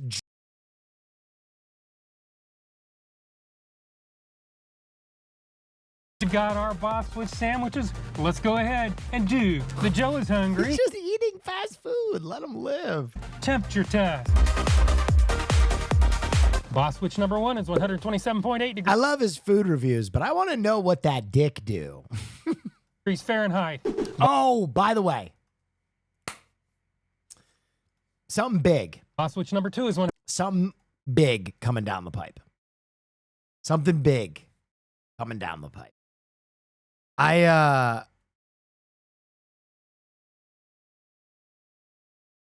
One second. Something big coming down. Let me pull up the exact date so I have it. January 2nd. January 2nd.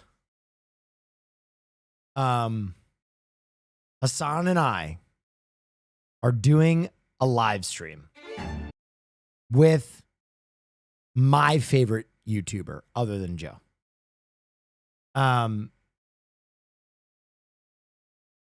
and I are going to do a live stream with Alvin Zoo. I met up with him at the rave. If you've never seen his work, it's like the most incredible food streaming stuff ever. I met up with him at the Brutalismus rave, and we've been friends for a long time. We've been friends for like 3 years now. And I finally was like, yo, Alvin, can I do a stream with you? And he was like, yeah. And I was like, fuck yeah. I finally worked up the courage to ask him. So we're going to go to like one of his favorite restaurants in LA, and he's going to cook for us or like take us just to a spot that we need to eat at in Los Angeles. So I'm very excited for that. Also, he told me about the best ramen place in Japan that is 2 hours outside of Japan or outside of Tokyo. And we're going to go to it. And he said it is so good that it ruined ramen for him forever. Like every time he eats ramen, he only thinks of this place. So 127.2 degrees Fahrenheit. Boss Witch number 3 is 126.7 degrees. Can you ask him if he's going to do cooking videos again, Swooner? Oh, he is. He told me about all the ones he's got in the pipe. Fahrenheit. If you've been watching my channel for any length of time, you know I like my temperatures at 140 degrees or above. It is unfortunate today the Checkers in Cartersville, Georgia doesn't get it because they fail the Joe is Hungry temperature test. Now it's time to pull back the bread, get down and dirty for all to see, weigh all the meat, head back to the studios and do the Joe is Hungry. Do you start boxing training soon? I think I was supposed to go today with Myth, but I forgot. So I ran 3 miles and then I did my own training, but I got to get in there with Myth soon. Test. Well, Checkers, you didn't do so well on that temperature test. That is unfortunate. I wish it was different. I wish it was better, but it's not.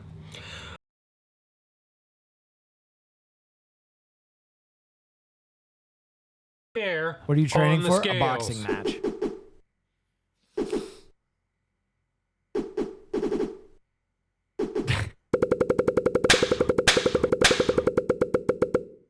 Those are huge sandwiches. Boss Witch number 1 is 8.60 ounces or 244 grams. Boss Witch number 2 is 8.70 ounces or 246 Don't die, grams. Will. I don't fear death. Boss Witch number 3 weighs in at 8.80 ounces or 249 grams. Well, the weights, they're all fairly close. So today, Checkers, this time you pass the Joe is Hungry consistency weight test. Well, Checkers doesn't give us any serving weights in their nutritional information, so I really can't do anything about that except add them all up, average them out, do the math, and you come up with a fairly high 84 cents an ounce. Some of you may wonder whether the Boss Witch is on par with the melt version or even Is this foreplay for eating the fast food? He is a thorough food reviewer, sir or ma'am. Well, I just happened to pick up a couple of melts. I threw them on the scales, weighed them, added it all up, averaged them out, and I did a much better price at 52 cents an ounce. So Checkers, maybe something ain't right in paradise. So now it's time to do the one and only, the Joe is Hungry Big Reveal. Oh, that is a big ass sandwich. It don't look bad.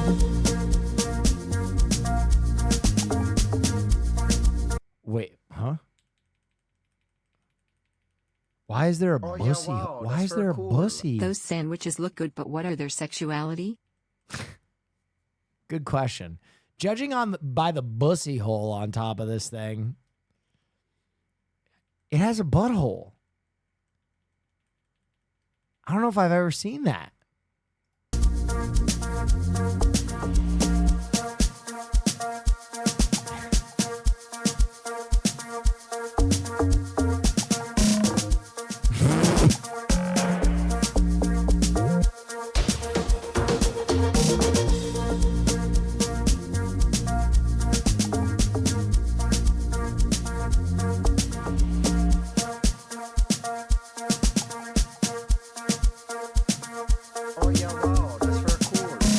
Christmas. It's from the thermometer. It's absolutely not from the thermometer. He uses a meat thermometer and he goes in through the side.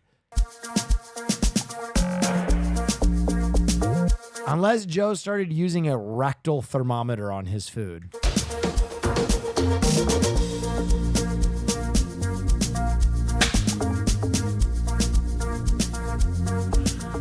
This is what it looks like, and this is what Checkers would have you believe it's gonna look like. This is what it looks like coming straight out. It looks dog. Of the drive-through window, and this is what Checkers would have you believe it looks like. We've seen what they look like, and we saw how much they were. Not that great of a price, and as far as the ad photos going on, we got some serious movie magic going on. All I got to say is Checkers, where's the meat? What's with that? As far as the hamburger patties, Boss versus Melt. Oh, yeah, wow. That's the very Boss cool. version. Just got home for the holidays. Yeah. I'm tired, but I'm happy to see the family. You're already home for the holidays? Good for you. Holy shit. You get a nice long break. Was a bit bigger. They didn't say how much bigger it would be, so I really can't say much about that. However, they did make it a point to say that it had 3 times the meat as the Melt. I have those up here on the screen. There's no way. And the weights. These things should have been weighing in with about 2 1/4 ounces of meat to be 3 times. They fell short of that. What a shame. I just think they hate to give us anything, especially barbecue. But that only leaves one more test and one more thing to do, and that would be the one and only, the Joe is Hungry bite test. So it is bite test, engage. All right, I'm going to go 15 over under on this, but we're not going to run a poll on it because it's too close to us doing our merch giveaway. 1, 2, 3, 4, 5, 6, 7, 8, 9, 10, 11, 12, 13, 14, 15, 16. It's definitely over. 17. Well, the Texas toast was a good choice. It keeps it from falling apart. The barbecue sauce was plentiful and it had a good flavor. The onions can be tasted, but they're not overwhelming. The pickles were crunchy and tart and added to the flavor. For some reason, they put mayonnaise on the sandwich, although it wasn't in the ingredients list. However, it does add a little bit to the flavor. The brisket was tender, chunky, easy to chew when you could find it. Before we go any further, we need to reach into the past. Well, I love you. Thank you for the kind message. Shadow Joe's take and do the Joe is Hungry. 7+? No way. It failed 2 tests and it was light on brisket. This ain't making it out of the 5s. Oh, yeah, wow. Sneak-a-doodle bite. Sneak-a-doodle bite. King Tom, thank you so much. And Al Stars Live, thank you. Number 1. Sneak-a-doodle bite. Number 2. Sneak-a-doodle bite. Shadow. What? Remember we talked about the holidays. Ah, okay. That's right. Everybody, Merry Christmas and Happy New Year from the Joe is Hungry channel. Let's get on with this Sneak-a-doodle bite. Sneak-a-doodle bite number 3.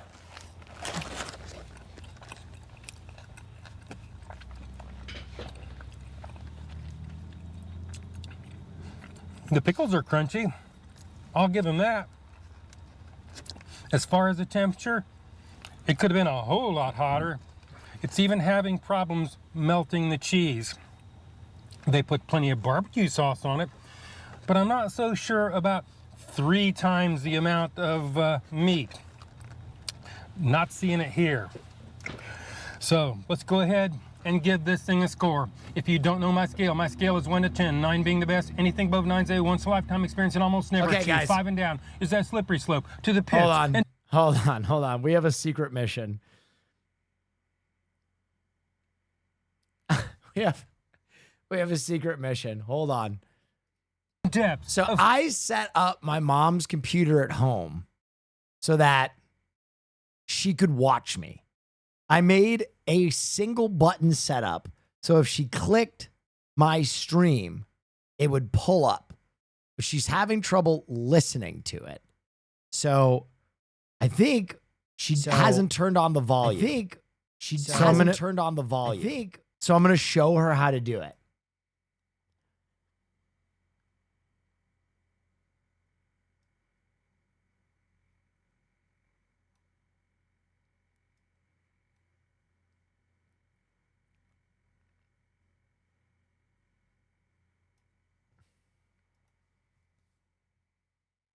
I'm going to call her.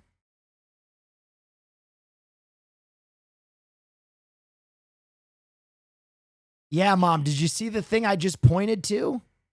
No, I saw your finger going Oh, down. yeah, Okay. wow, that's very cool. Look again. Love Look the again. content. You see this little volume thing right here? This little volume thing. All right, so if you, okay, I'm going to show you one more time. So on your page, the bottom of the, oh God, Twitch Rivals notification. Sorry, hang on one second. Look at my screen. The bottom left, this thing, there's a slider. Left. You click and drag it. Left. You can drag it. And drag it. A slider. Yes. A slider. Yes. Oh, wait. Okay, now where do I get the volume?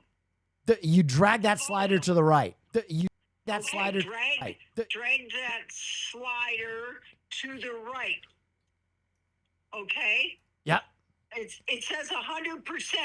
Okay, so can you hear me on the screen now? Can you hear me on the computer? Do you have the headphones on? No, I've got my phone to my. Hold it.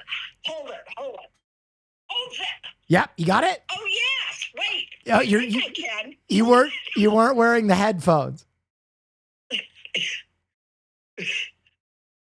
you have the do you have the headphones on? The headphones. Do you hear me? Do you hear me now? I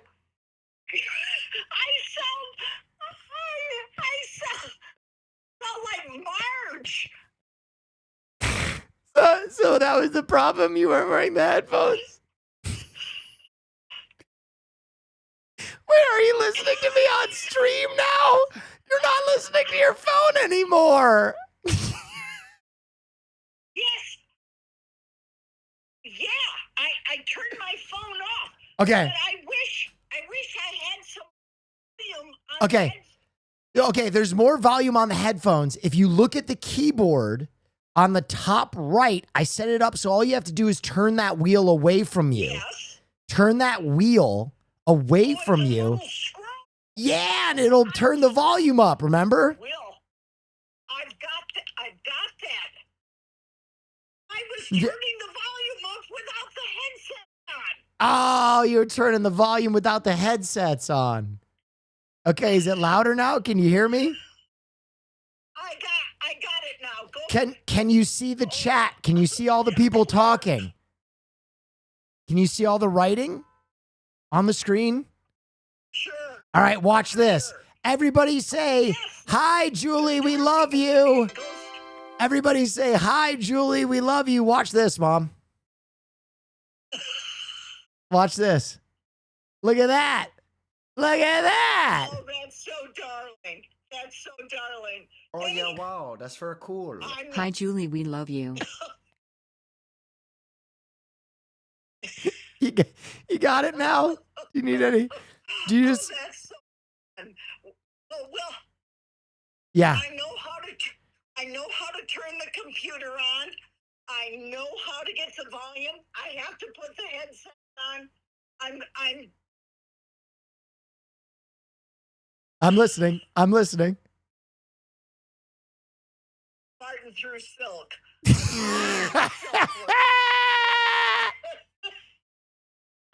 You're doing great. Well, Oh, yeah, I'm so wow, glad that's you're very using the cool. computer. Hi, That's Julie. why I We set it love up, you. though. Okay, Okay, so you're gonna watch for a while. honey, it's oh for sure. Okay. My speed is glacier, My speed is glacier, but I know how to turn it on. You'll get better every day. You'll get better every day. Here, Mom, I'm gonna show you. We're gonna go into our next segment. Do you wanna see something cool? Okay. All right, watch this. I'm gonna hang up the phone. Just watch, okay? Text me. Ready? Watch this. Ladies and gentlemen, we're gonna finish Joe is Hungry, but first, I want to introduce my mother to a segment we do here at the beginning of each week. Ladies and gentlemen of the chat, and in particular, my mother, Julie Neff, watching me for the first time. It's time for Neff News.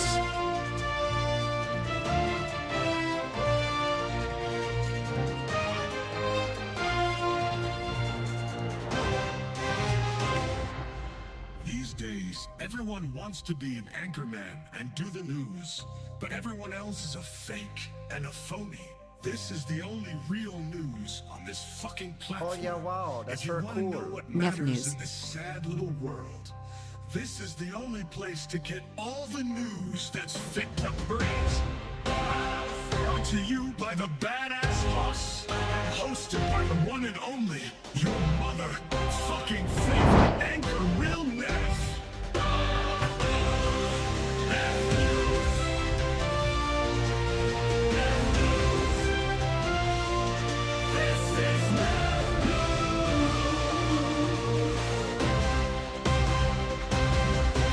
That's right, everyone. It's time for Neff News. Now, quickly, before we move on, I want to see Joe's score for the food so we don't skip anything. And then after that, we will get directly into Neff News. Checkers, you had a really good... I'm going to go 5-8 on this. concept here. It tasted good. 35-year-old Had you support delivered tech for over the 12 promised years. amount of meat Deal and with this maintain stuff safe day in and temperatures, day out from we'd be C-level talking sevens executives. right now. You're an amazing But in son, the end, Will. Thank you. You didn't. What a shame.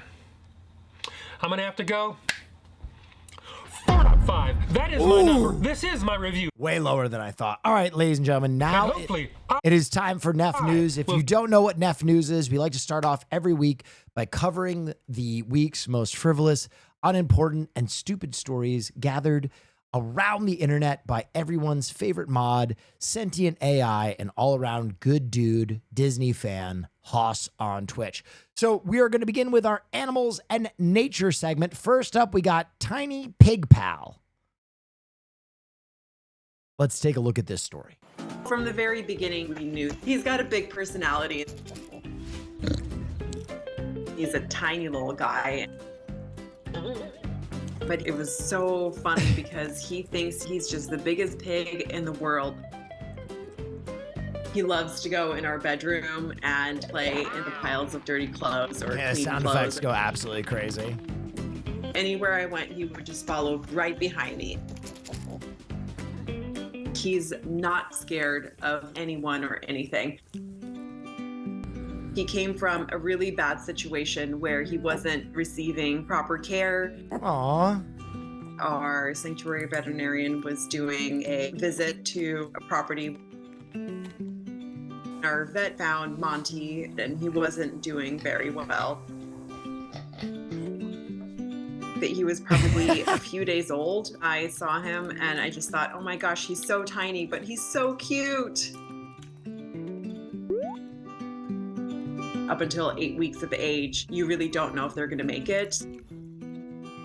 But now that he's grown up, we can finally say, okay, he's good, he's survived.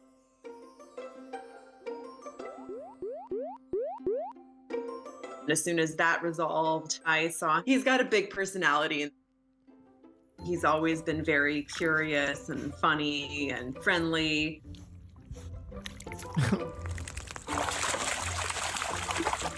Ban all bacon jokes. He True. would get the zoomies. If his favorite thing to play with really is human feet. And he's gotten older and he's gotten more rebellious.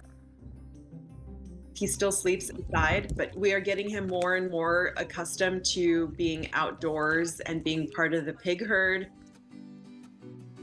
How come you He just never goes up to complete pigs. your volunteer hours at Alveus Weird Champing? I don't know what that means. Even if they're like 1,000-pound pigs.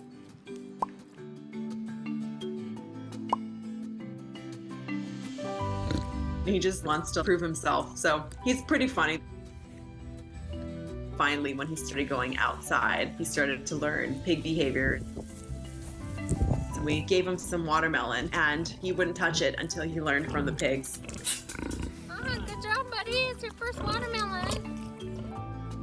And now the mud hole is his favorite place ever.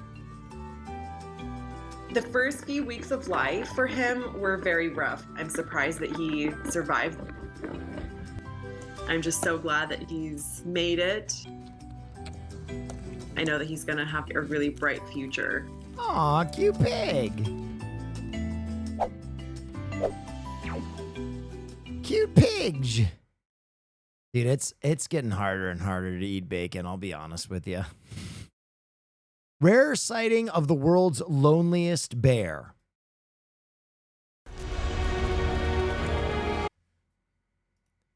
They mean Alveus Sanctuary in Austin? Hassan has gone twice? Yeah, I'm just not in Austin that much.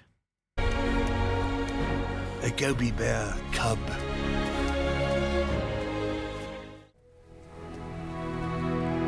The Gobi bear.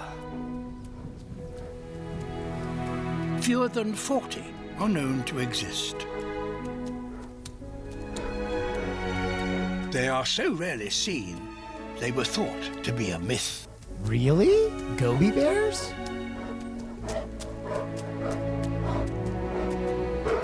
Life here. You can't in take the octopus and bacon off the menu? Listen, I do not eat octopus anymore. I try not to eat bacon. arid heart of Asia. But every once in a while I eat bacon. Has turned them into one of the toughest animals on Earth. How about squid? Yeah, I don't give a shit about squid. Octopus are so smart, though. They are clinging to existence.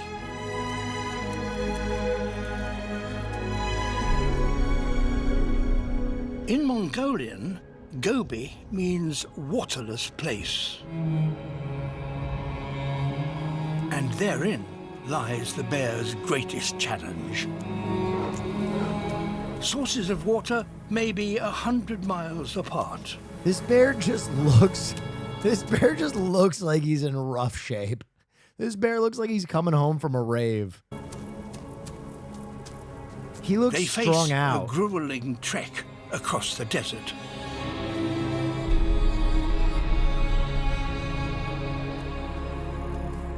In the search for water, the bears follow well-trodden paths across this vast desert. Oh yeah, wow, that's very cool. Hey Will, just left the ER after imitating my favorite streamer Will Neff trying to self-suck. Can you show hole? My mom is watching. Jesus Christ. And this is why. An oasis. A freshwater spring fed from deep underground.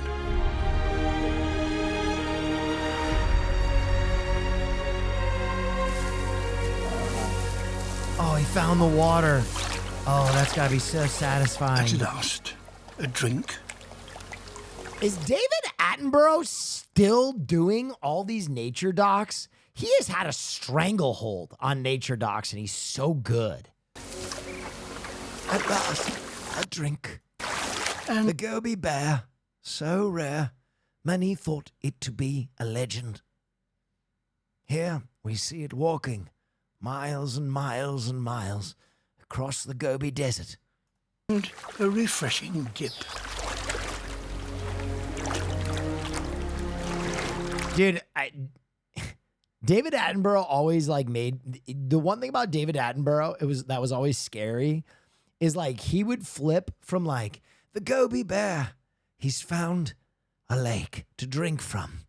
He would take a well-deserved drink, and then you would hear the music change a little bit, and then he'd be like, "But all is not without danger," and you would just know that animal was fucked.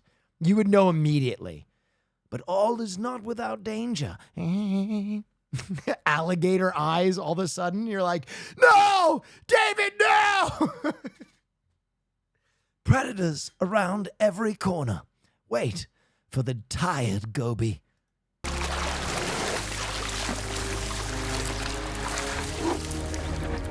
The oases are a lifeline for the bears, particularly for those that are extremely precious. Oh! A Gobi bear cub.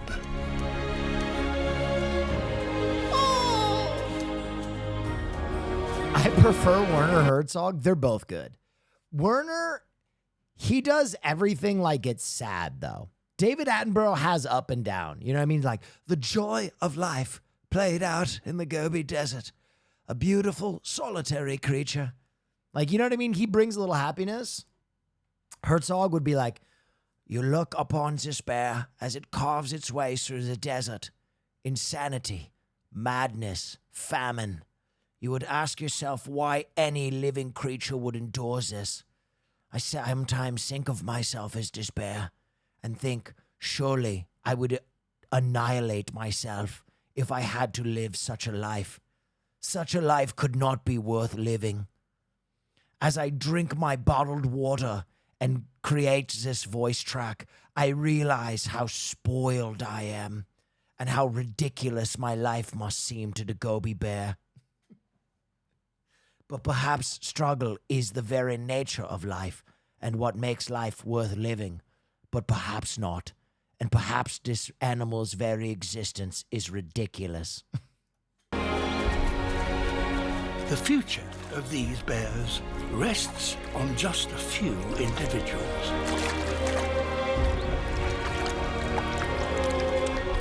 But this young one is a symbol of hope for the Gobi bear. Oh.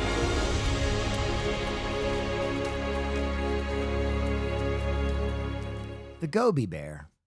I stand by that we need to bring bears inside. It's time to make bears house pets. Rock climbing cat. Oh? Well, I mean, this cat is not sticking to a line. He's just freestyling. Anybody can climb like that. If you asked anyone at the gym, Lala is their favorite trainer. She guides the beginners up the wall with style and has even mastered all the activities herself, like rope climbing. She also makes sure all the snacks are up to the highest standards, and she personally checks what everyone is doing. Although, it wasn't always like this for little Lala. Oh no, David Attenborough, no. She was a kitten born on the street. Someone who went to the gym saw her all alone near some busy traffic. Oh no.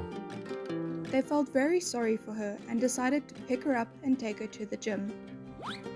She was like any other kitten, very curious and... Bro, what was that sound effect they snuck in there? Gym. She was like any other kitten, very curious and busy. And even climbing ladders and shelves to get a better look. It didn't take long for her personality to shine. She didn't shy away from the visitors and often had naps in their bags.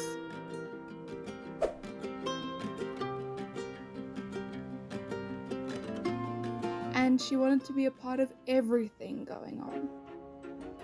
As more time went on, Lala was like, what is this huge thing?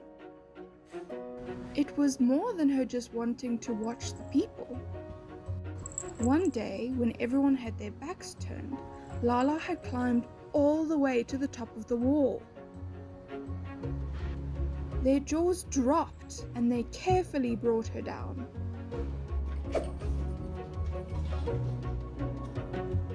After that, it was like Lala had proven herself, and everyone had to know she was the boss. For special occasions, she will be That cat hates that outfit. their mascot. But for the price of many, many treats and lots of scratches. which is her normal fee when she's a gym instructor anyways. People come from... I feel like having a cat on a climbing wall while I was doing a climbing wall would scare the crap out of me. all over. Like, I love cats, but they can't be trusted. To see Lala in the gym. Even if she gets in the way of actual training.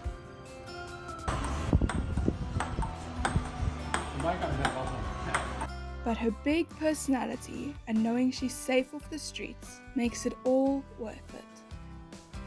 And as everyone knows, everything is more fun with a cat.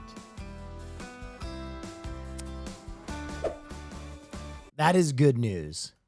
That's the news we come for. All right. Orca spotted wearing a hat? Now this is important news. I'm bringing it back. I'm wearing a fish hat. It's tipped to the side, and I kept the tags. The orcas are throwing fish. What was that at the beginning? On their heads and carrying them around. And that's an unusual behavior for sure. Are orcas emo? I don't think we have any idea why this is happening exactly, but it is some kind of communication. This is something that is, I would say, kind of frivolous, kind of playful, and just a symbol of maybe that there were plenty of fish at that time, and that is the case, that there has been a huge chum salmon run in the Puget Sound. In the late 1980s, 1987 or 1988, there was a similar fad of wearing a fish on the head of orca. He sounds like Grandpa Simpson. And I was wearing a turnip on my belt, which was the style at the time. And it was recorded. It was a little more sustained then, I believe, that there were more instances. At least 3 whales were participated in the fad at that time. Oh yeah, So, wow, that's very cool. It's BRAD precedented. 419. There's a history of it.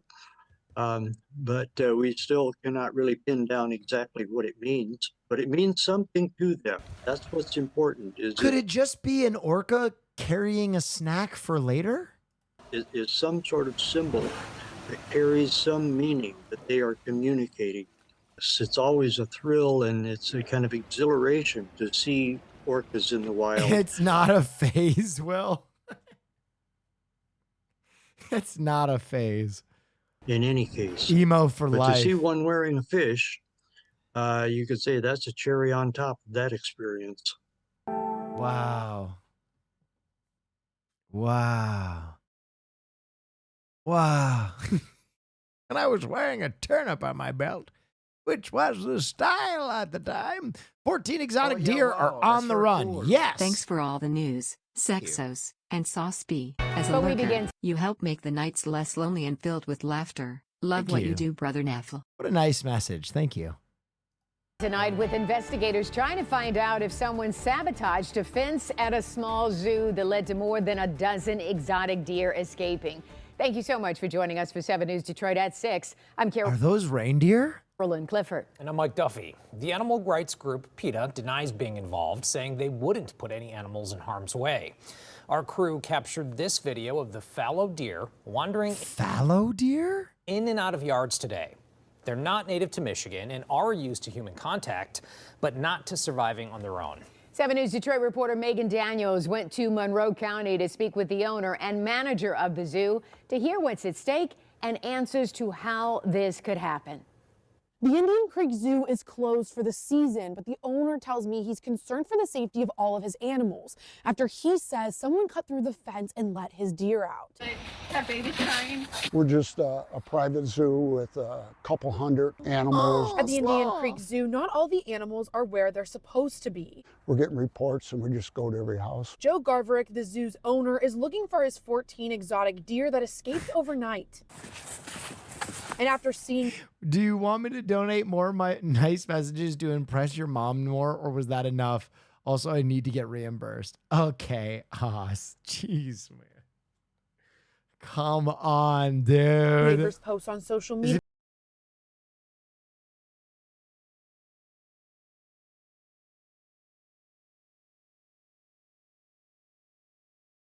Manager says she found the herd here in a neighbor's yard. So these deer come from Asia. They're a little flighty. They like to prance around like little antelopes. Our deer are super friendly. You because they get fed volunteer by people there? all the time. It's a good Now facility. the concern is how they got out. Joe says the fence was intentionally cut. Somebody physically cut it. Don't know who did it, but somebody did, and pretty sad. So I called the Monroe County Sheriff's Office. And they confirmed the fence was compromised and they are currently investigating. It's pretty sad, you know, that people would do this. And what's so crazy, we know, because it's a high tensile deer fence, you can't even hardly cut it. In 2022, we found the zoo was fined after an animal welfare investigation prompted by PETA. And Joe believes this escape is connected to animal activists. So I reached out to PETA and they sent this statement in part. Quote, run deer run. Tell Will to make other options besides PayPal to donate. Shit has always been sketchy to me. Bad security. PayPal? It comes as no surprise that these deer would want to flee from Indian Creek Zoo, given this facility's disturbing history of animal welfare violations, including allowing sick deer to suffer without adequate veterinary care. For now, while zookeepers say they're reviewing security camera footage, they're trying to lure the deer back I've to never heard anybody complain about PayPal like that. Interesting. where they belong. They're all tame deer, so it's just not fair to them out here in the wild. In Monroe County, Megan Daniels, 7 News, Detroit. All right, thank you so much, Megan.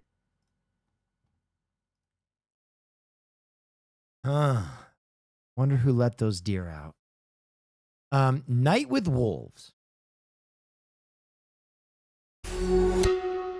Imagine being within feet of a wolf, howling at the moon. Straight Arrow News. That's the Where did Straight Arrow News come from? It was just there one day. conversation wildlife experts are having in Wyoming, with nothing but glass separating you from a pack of wolves.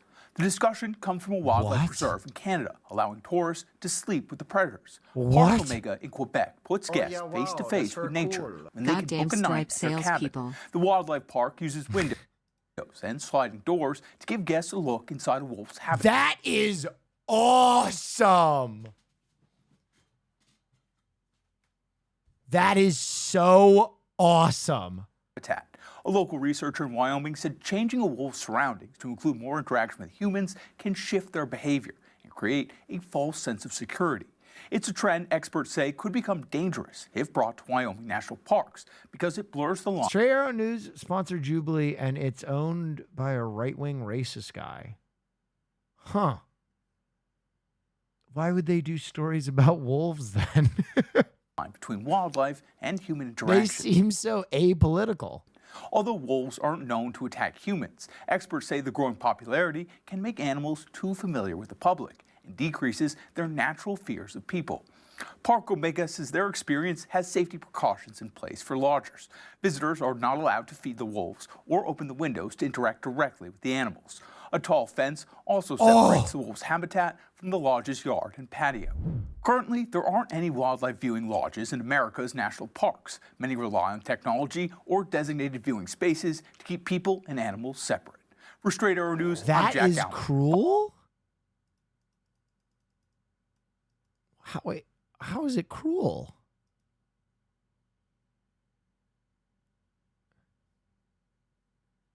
Should be one way?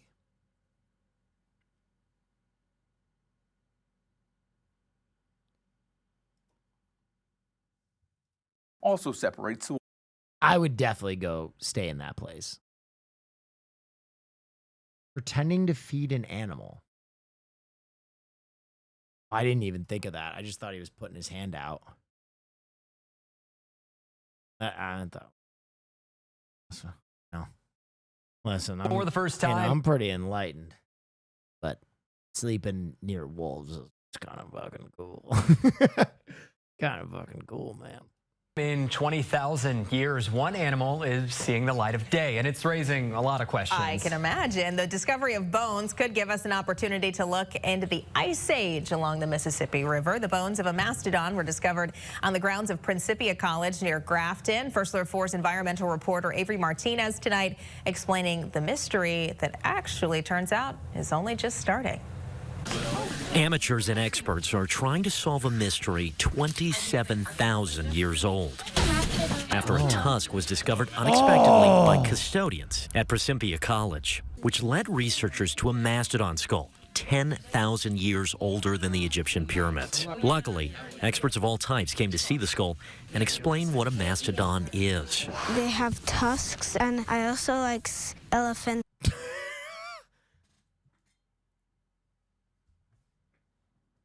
What the heck?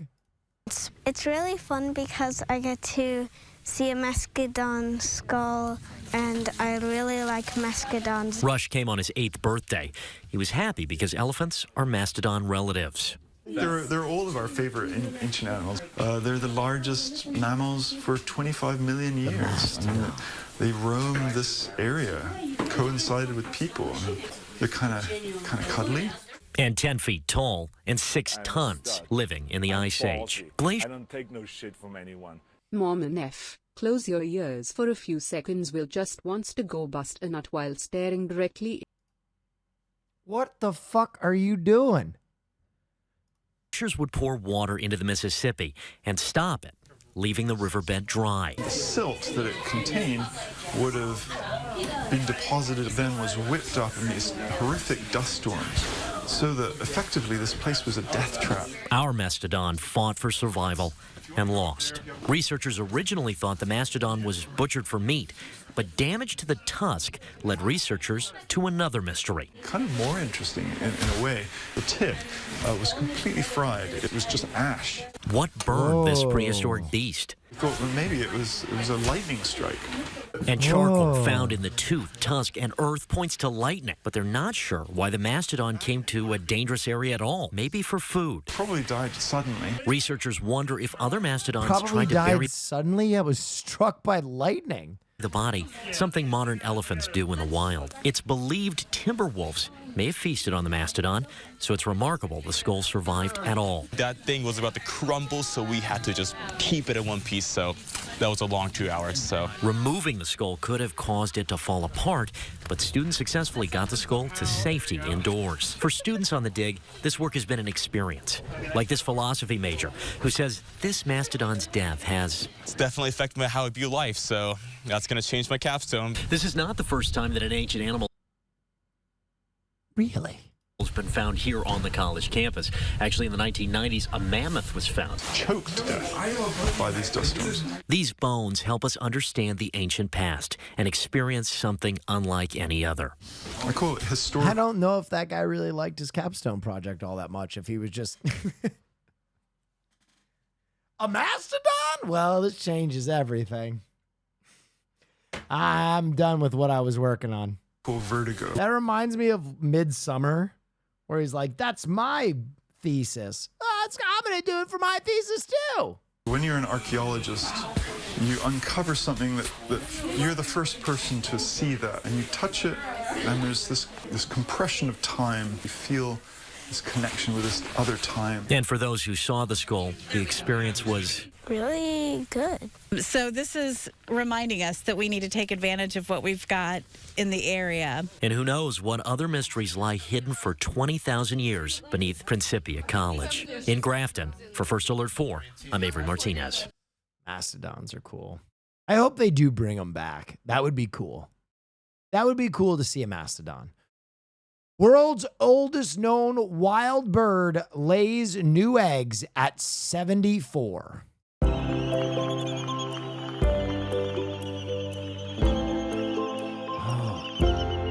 An albatross.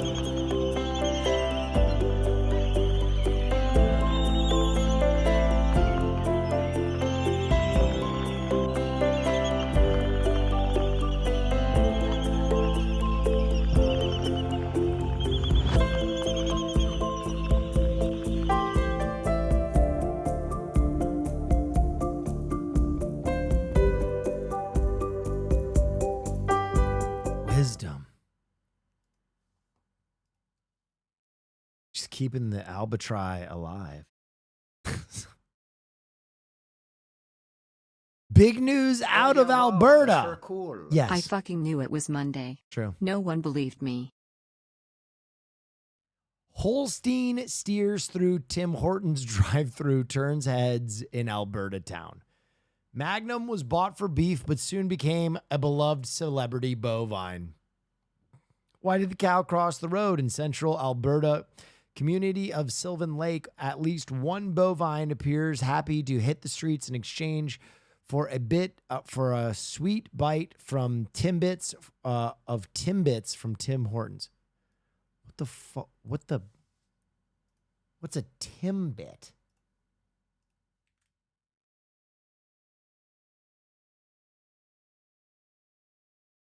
Oh, it's a donut hole.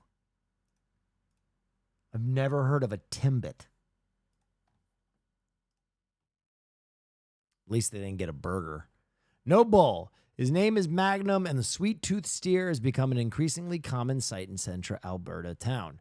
The horned Holstein recently turned heads at the local Tim Hortons drive-thru, trotting up to the menu screen and gently tapping the order button with its nose.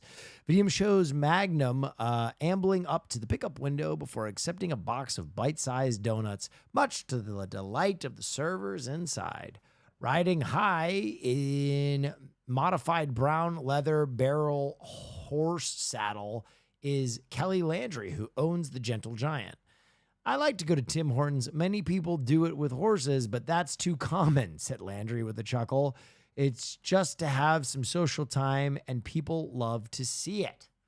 Landry, 28, said that she likes seeing Magnum getting some love from the public while enjoying a special treat out on the town. And all those sweets must be adding up. She said Magnum has recently packed on some extra weight and is now more than 2,500 pounds. It's not too far from home, and I know he loves Timbits, she said. Animals love sugar. The black and white beast also made a recent pit stop at a local Canadian Tire Auto Service center and has been spotted riding through local neighborhoods. Photos and videos of the curious onlookers have set social media abuzz. He's a cow, but with the mentality of a horse and the personality of a dog. Dude, I would love to ride a big ass cow around. That's actually so fire. Okay. Bear news or bear crime, sorry. Yeah, he was literally like clawing at like trying to unplug it, and yeah, he took it to the woods.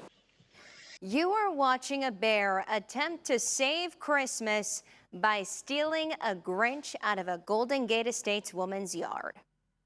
The homeowner says the bear has done That image of the cow is a video? Oh, really? Well, I thought you'd be too busy donating fake messages to impress my mom to notice that. this twice now. NBC2's Samantha Romero spoke with the homeowner who says this bear really doesn't like the Grinch. Sam? Shanique Suarez told me she put out her holiday decorations in November, but last Friday, one of them went missing. At first, she thought it was a prank or some dogs. Turns out it was neither. It was something much bigger and a lot furrier. Yeah, we were just dumbfounded. We were like, where did it go? It all started on Black Friday. Shanique Suarez noticed her inflatable Grinch decoration missing. She checked the cameras, looked around, and didn't find anything. Somebody taking it, somebody playing a prank on us. Until she got a text from a neighbor. And my neighbor texted me 2 days ago saying, hey, it's 2 houses down. Is it yours? I said, yeah. And I went and picked it up and we replugged it, but under the camera view so we can see what's going to happen again. The bear came back? Wednesday morning, her surveillance system notified her. She took a peek and saw a bear stealing the Grinch and dragging him into the woods. He was literally like clawing at like trying to unplug it, and yeah, he took it to the woods. I thought it was the bear funniest thing loves ever. Christmas. I literally like text my husband and I'm like, what is going on? Like we were texting back and forth, just rewatching the video, sending it to all of our family and friends at 5 in the morning because we were like, what is going on? As for the Grinch, he's not seeing Christmas this year from Suarez's porch. Now, actually, it chewed off the plug. It's from inside the trash can. We thought it was the craziest thing, but yeah, it's a funny story to tell. Local in Golden Gate Estates along 22nd Avenue Northeast. Samantha Romero, NBC2. He did. All right, we can take a look at the cow video that I missed. Cow video. Here comes the 2 to the 3 feet of snow. Yeah, he's a cow, but have a horse mantle and act like a dog. So you do weird stuff too. You know, your animals is a reflect of you. Salut, moi c'est Nicolas, j'aime bien. I was working on dairy farms and I saw what happens with cows and I found that like bad, or I just want to raise my meat and stop to buy at grocery. So I decided to buy this bull. He was intelligent, come by his name, call me. So yeah, I decided to continue with him, put a saddle on that, try it. And finally, I'm here today. Hey, I'm headed on a Tim's run. I like to go to Tim Hortons because many people do it with horse, but that's too common. I love to my animals see many stuff that could stress them, because I hate that This you is want so to Canadian. go somewhere and he's afraid of that, and it could be dangerous. So yeah, you need to face the traffic, face the danger, face everything. Today I would like to have different kind of animals. So the next one is a bison, but A bison. I will try. I can try an ostrich, a pig, a camel, or anything that you can ride. It will be funny. Dude, riding an ostrich up to the Tim Hortons that's fire. Okay, and our last animal story, Deck the Howls. All right, just hours ago, the animals at the Missouri Humane Society got a special treat. Nestled up snug in his armchair.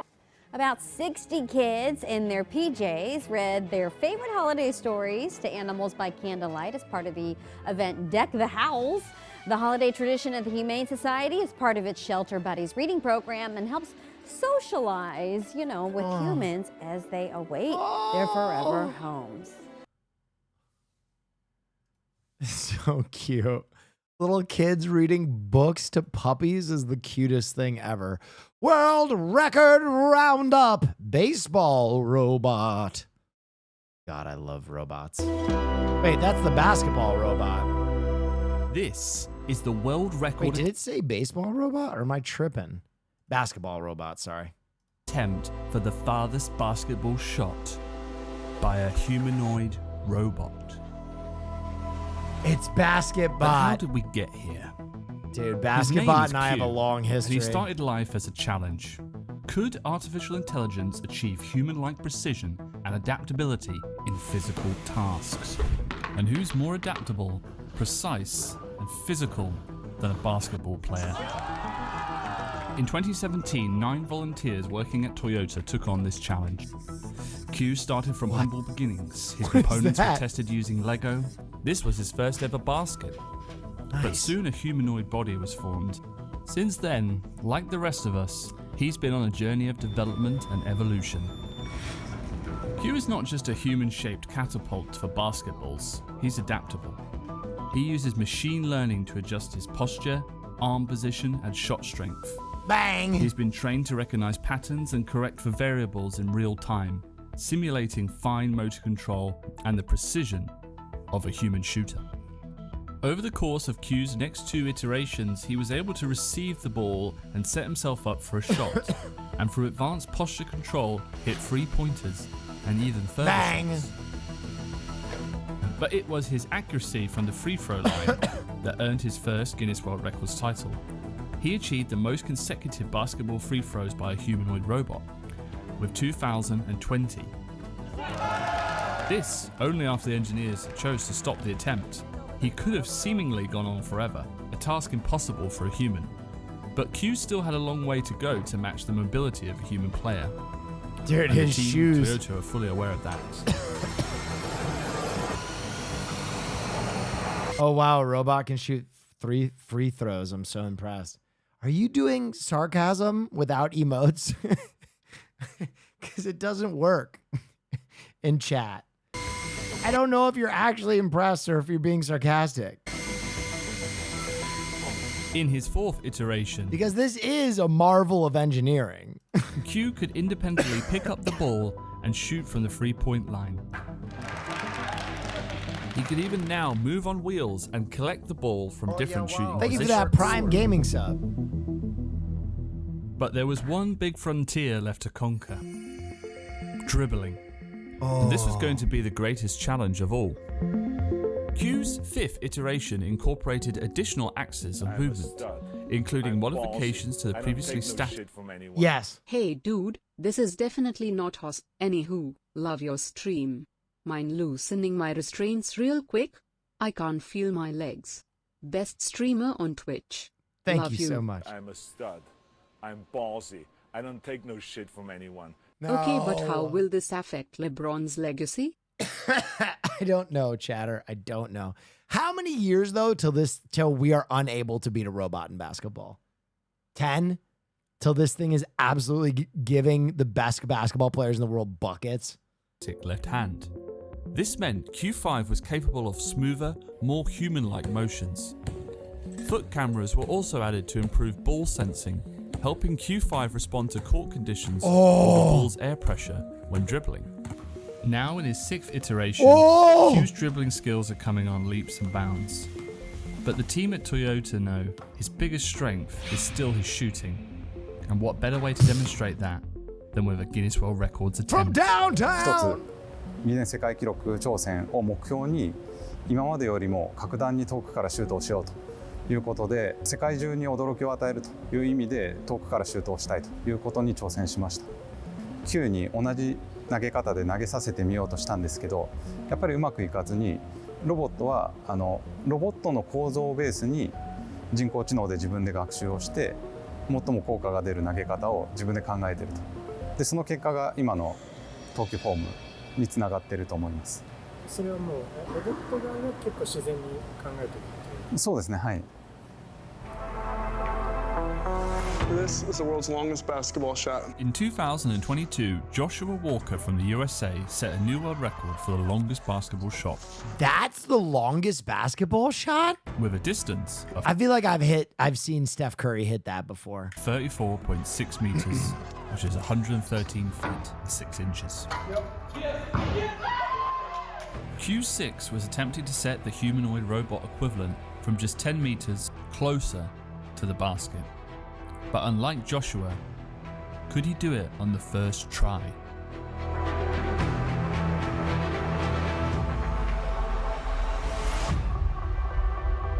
Oh my God.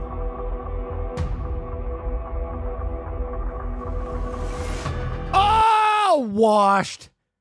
Decommission him. Take him out. First attempt unsuccessful. No one cares? Wait. No, this is cool. I like robots. Y'all are desensitized. You know, this is fucking amazing. Q6 will try again.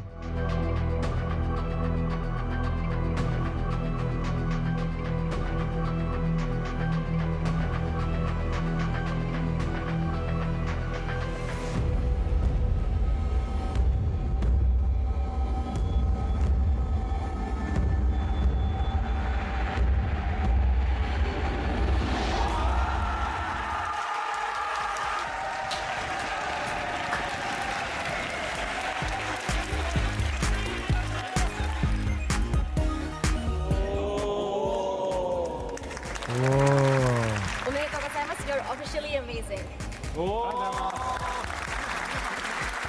On just the second attempt, Q6 and the team at Toyota have done it. Dude, the backspin he gets is crazy. With a distance of 24.55 meters, that's 80 feet and 6 inches.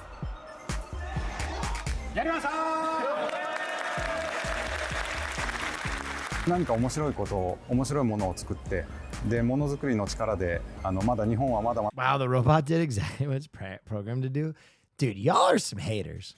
Let basketball ball. でやれるよっていうのを、情報発信できたらなと思うんですけど、そういう中でこう節目節目のタイミングでこうやってアーカイブとして今のメンバーで今やってることを残す機会をいただけることはとてもありがたい。Also, I guarantee you AI is taking notes right now, and you will pay for what you have said against BasketBot.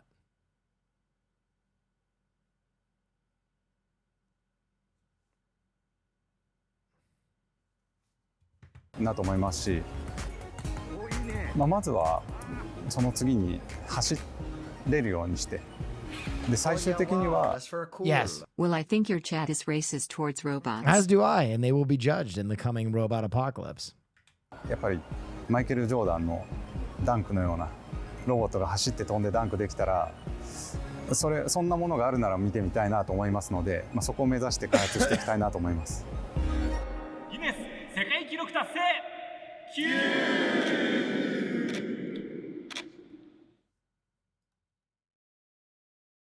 See you in the coming Robo days. Largest Pokemon card collection. This is going to be insane. This is going to be like hundreds of thousands of cards. Advice that I would give other collectors who want to collect Pokemon cards. Save their money. Holy shit. Dude, just in that front row. Oh my God, there's so many expensive Pokemon cards there. All those Poncho Pikachus are so valuable. Come in. Welcome to the Pokemon lair. We kind of laid everything out in order of history, really. If you see the folders here, that's the entire first edition in English, all the way through from 1999 up until 2024. So from the folders, we've taken a lot of the higher value cards out, and they've been then graded and put into containers just for safety. Gym Challenge Gold Medal card. Ooh. This is Snorlax EX from Team Rocket Returns, which is a great set. These two are the super rare trainer cards from the Black Star promo Cardass vending series. These Whoa!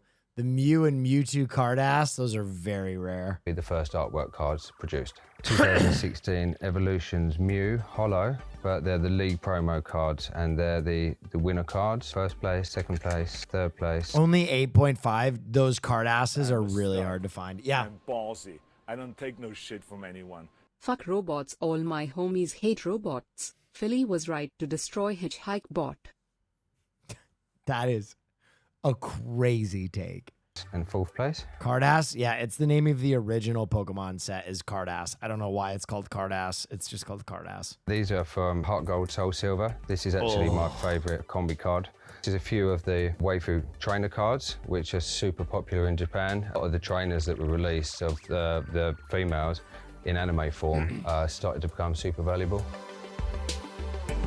So this is the first ever, we believe, collectible set from Pocket Monsters, which then became Pokemon. This is probably one of my favorite sets. Because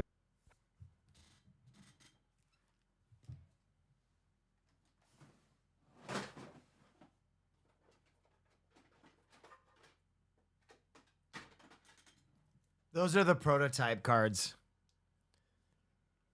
that eventually became the Cardass. There you go. One of those. One of those.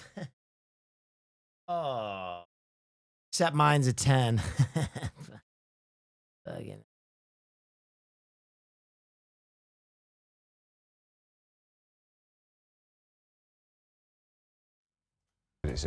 it's how it all began.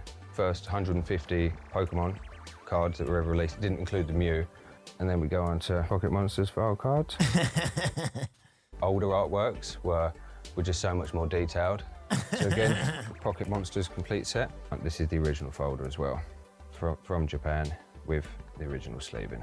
Got the Pocket Monster Prisms. You see the reflected back, which is what we call hollow or prism, depending on each era. I can't believe he doesn't have those graded. This is the first edition hollows, a graded card folder, which is pretty cool. So that's a Charizard first edition. Obviously a grade 10 is the main chase card in the Pokemon world. This is one of the examples I would have traded at school, possibly swapped it for some Pogs. Is now probably worth 3,000, 4,000 pound for the single card in this condition. Combined with the rest of the set complete, it's probably 30,000 pounds worth of value just for the one set alone. The next lot is like the same set again, but in every language. The Italian, French, German set. We've got the Spanish set, Portuguese, Korean. Finally, we've got Chinese.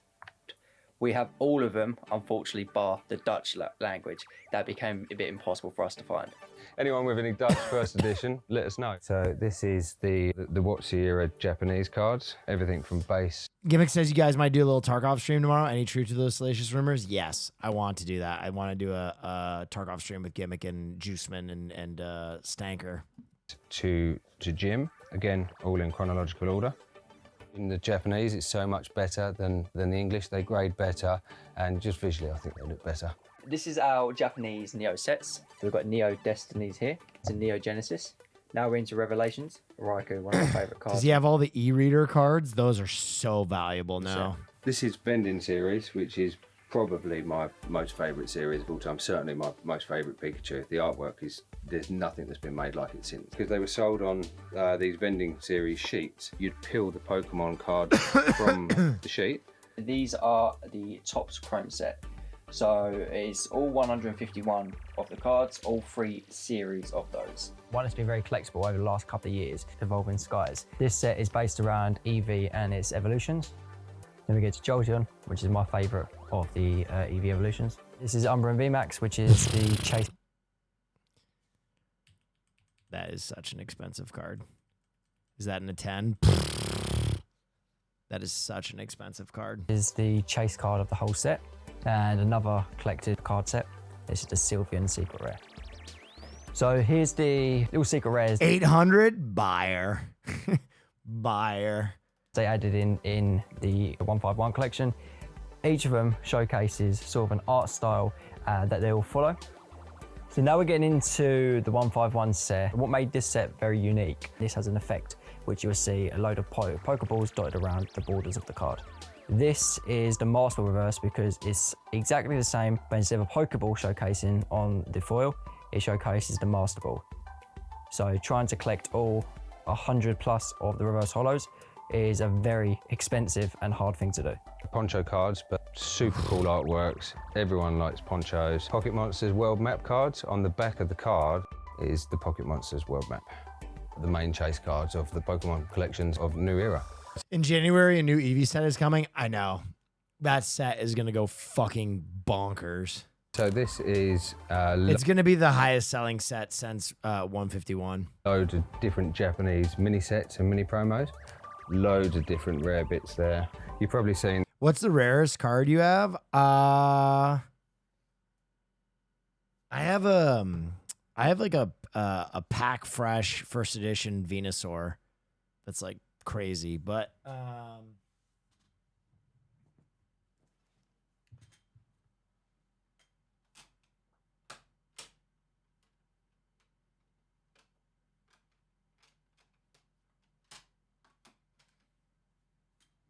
probably this Pikachu 2019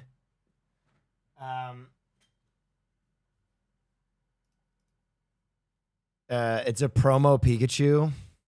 This thing is very rare in a 10. Very hard to find.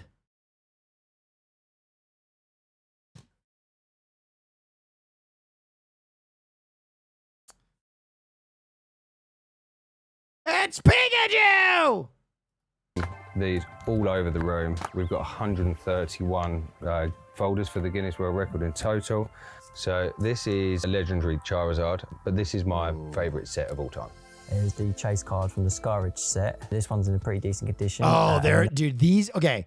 Of all the cards that have like ballooned in value, the e-readers have gone crazy. Skyridge cards have gone fucking nuts. In terms of value, what do you think today? I gotta lie, I've never understood the appeal of collecting cards. I'm an outlier, I guess. No, you're not an outlier. I think it's for people that like played Pokemon when they were kids or love Pokemon. It's just like a fun thing to do. It's like cute gambling, to be honest. But you're not weird if you don't understand it or enjoy it. Don't know, £7,000 to £8,000, something like that. Yeah. Some of the graded Gold Star collection from the EX era cards. Current market value of the Gold Stars, probably £25,000 at the moment. Essentially Japanese first edition base set. Very hard to say, but these cards can range from anywhere between £1,000 up to £25,000. I believe like the magic of Pokemon is just sort of captures the inner kid in a lot of the collectors. You see from all different artworks, especially the styles of Pikachu, you know, building off of obviously all of the wildlife that, you know, just the world offers anyway. It just adds that fantasy I'm aspect. glad Magic the Gathering doesn't have the same collection culture as Pokemon.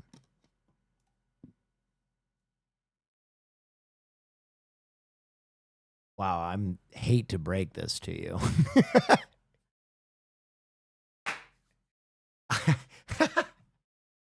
I hate to break this to you. To nature that I think any young kid or even young adult loves so much. Slogan's got to catch them all, and that's what we've tried to do. Yeah. So I've been collecting Pokemon cards since I was at school in 1999. Very quickly, it became an obsession to complete all the sets, and we've got to catch them all, and that has been our main aim for the last 20 years. So we are now recognised by Guinness World Records as the largest collection of Pokemon in the world, and it feels pretty damn cool. Yeah, it literally doesn't. Most people play with their Magic cards. Yeah, but that doesn't mean that there isn't a collection culture. What are you talking about? Do you know how many people play the Pokemon game? Pokemon TCG Pocket is like one of the most downloaded and played apps in the world right now. What are you guys even talking about? Are you like Magic elitists? It's such a weird thing to do. Like, I love Magic. I play Magic the Gathering Arena all the time. All 8 of them, you guys are fucking, you're cooked. You're being Magic elitists. It's so weird.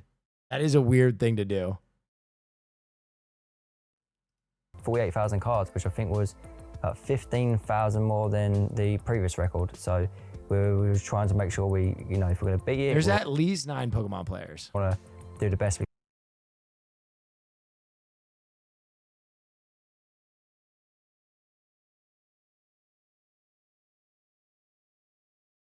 Pokemon TCG Pocket, the Pokemon playing card game, has 30 million downloads.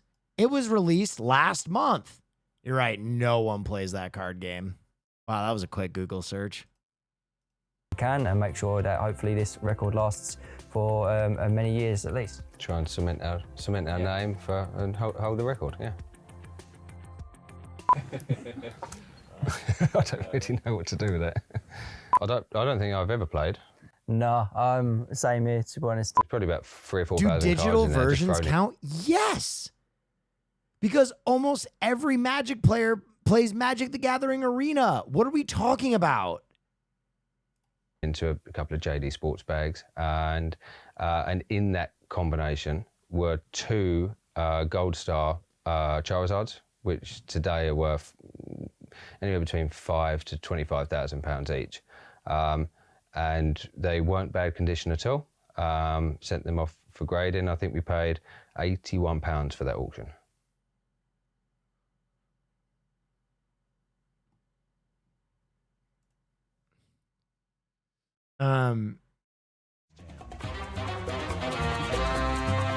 Durf. Thank you so much.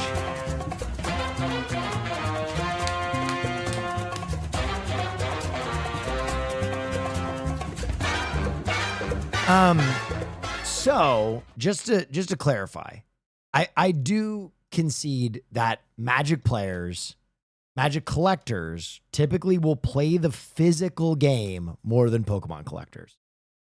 I do not deny that. Oh yeah, wow, but that's very cool. the reason being, Hey, Will. Saw you yes. on the OTK Winter Expo last week. My indie game Voyagers of Nira was featured. Oh, No pressure, nice. but if you ever have a chance to check it out, the demo is on Steam. Eyes. Let me see if I remember your game. Oh yeah, this looked awesome. It was the water one. Oh, I definitely got to give this a try. TH Mitch, thank you so much, man. This game looked awesome. It looked so fun. I will give it a dance. Thanks for coming in.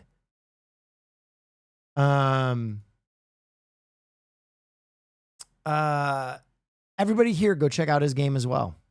I love when all the creators of those games come in and say hi to me. Okay. Here we go. Let me say something. One of the big reasons that why was that person banned?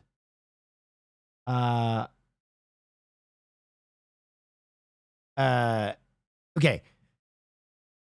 The reason that a lot of people will collect old Magic cards and play with them is because old Magic cards are still very viable in like commander decks and like unlimited decks. Okay. Some of the old cards are some of the strongest cards ever made.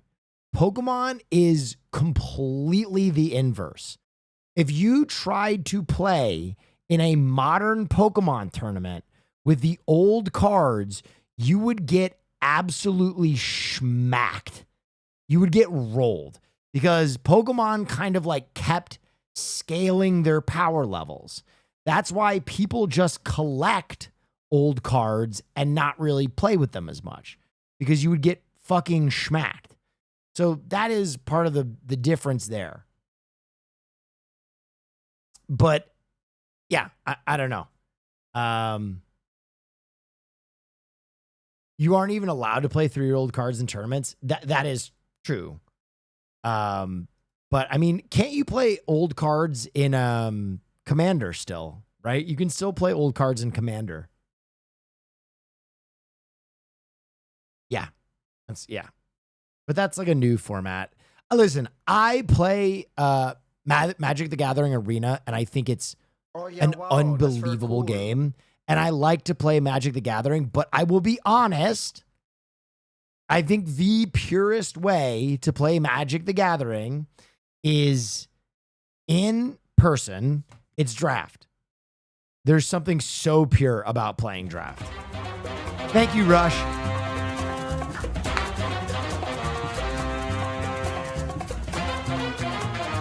Thank you.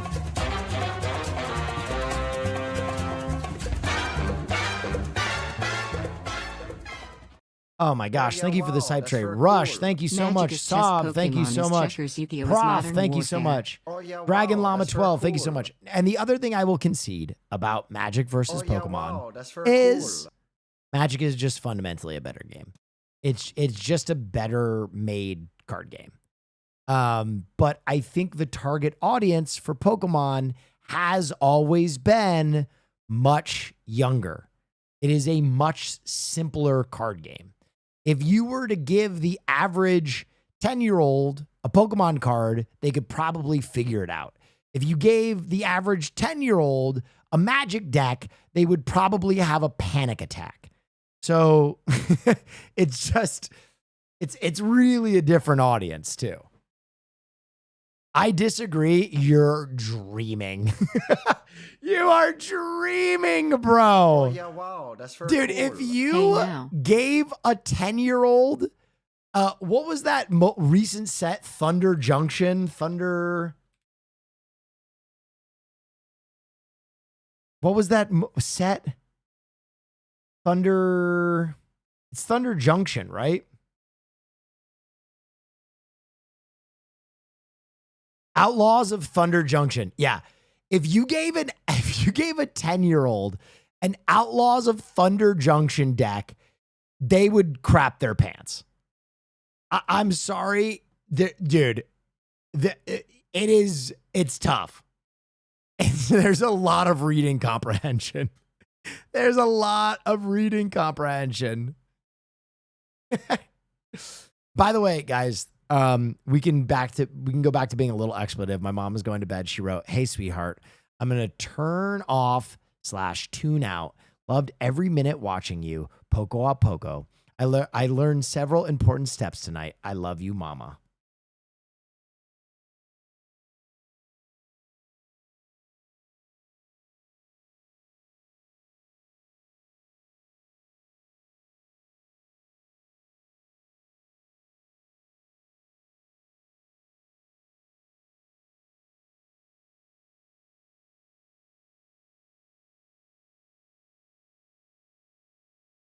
All right. Now I can give you guys a little insight.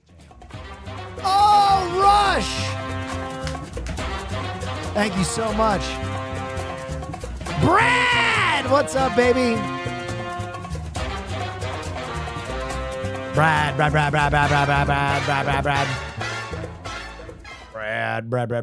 Wow, that's very cool. Real Dagon hours start now, Nef Yoga.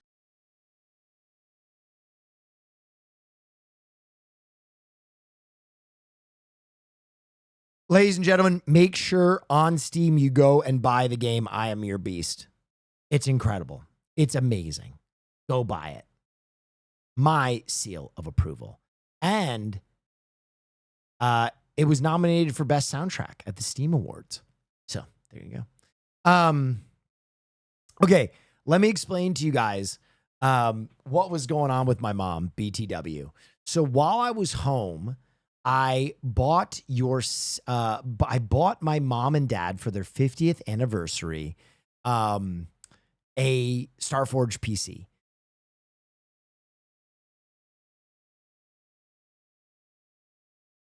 A few streams from home. I had to do my last Amazon Music stream. I wanted to do some streams, but the other thing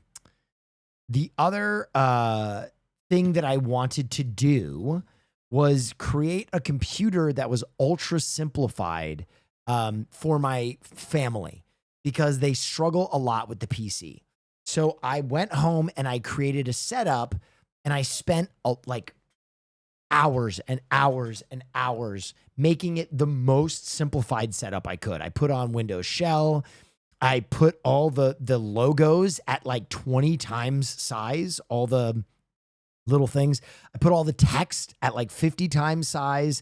And I put all of these shortcuts that I created custom art for, icons that had names like click this to watch Will, click this to open email.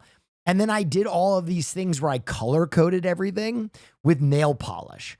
So I took nail polish and I painted the on button green. So everything that was green had to do with power. Everything with sound, I nail polished with red. And then I left a note with all the itemized colors for what they did. So my mom, when she was on the phone, she was like, I've been turning the volume up and I can't figure the volume, blah, blah, blah. And she figured out she hadn't put the headphones on that I left her because the speakers were too confusing. So I left headphones on the PC and she hadn't put them on. And so she figured that out. And then she was watching the stream. And in 5 years of me doing this, almost 6, that's the first time my mom has watched me stream. So that was a really, really, really, really big moment. And I'm glad that you guys, well, most of you guys, kept it under control while she was watching.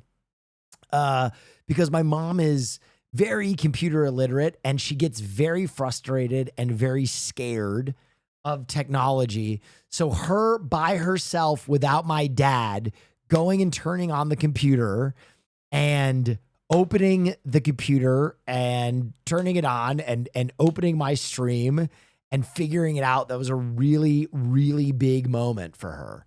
And very cool. And I'm so glad that I spent those extra hours fucking color coordinating everything. Like I was leaving instructions on how to build an engine. It was awesome. Anyway, I'm glad she watched. I think she had a really great time. Thank you for making her feel special. That's better than any amount of subs or a hype train. But I still appreciate the fucking hype train. All right, the drones are back for the holidays is our next story. Oh my God. Oh, it's reindeer! It's Santa!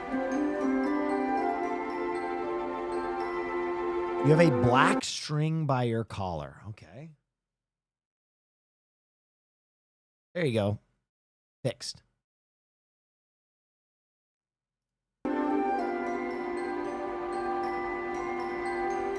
I mean this in the absolute nicest way possible. Your voice reminds me of the duck character on Spy Fox from my childhood, Professor Quack. Okay, thank you. Rush!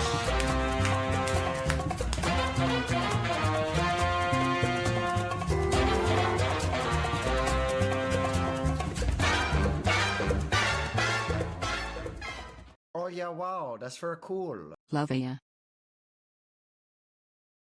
Thank you so much, guys, for the juicy hype train. All right, let's...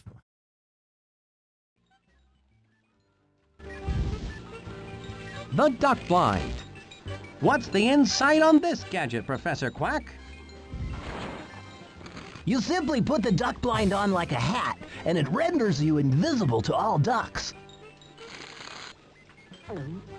These blueprints provide me with all the fiber I need in my diet.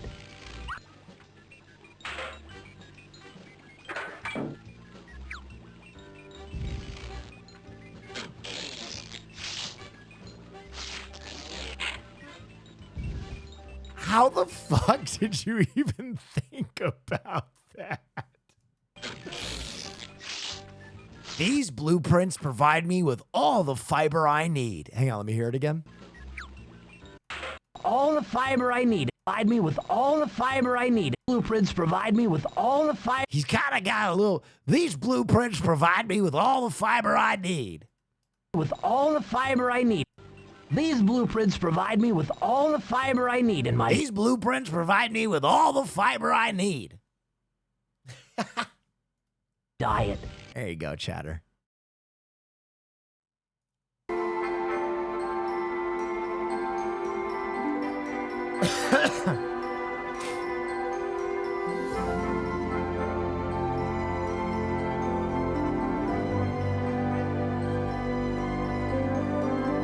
Getting a little Harry Carey from that duck. Hey, Spy Fox, if the moon was made out of ribs, would you hit it? I know I would, and I'd wash it down with a nice cool buck water.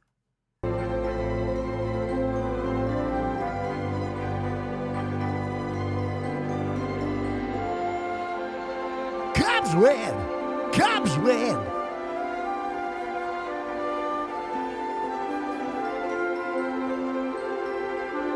What's your favorite planet? Earth? What's your favorite planet? Mine's the sun.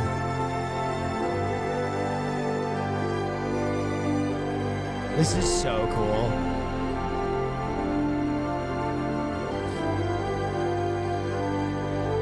Oh, Santa.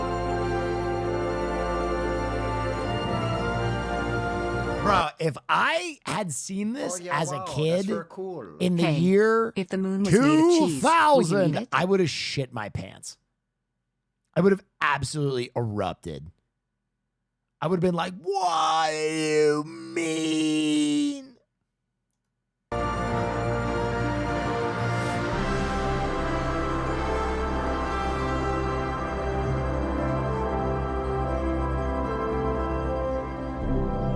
Oh my God, bro. That is, okay.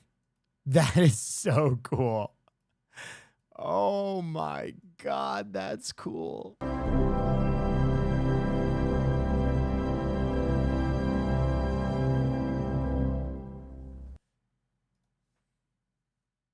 God.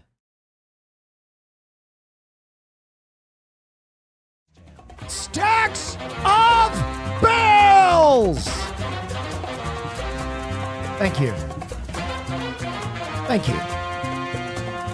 Thank you.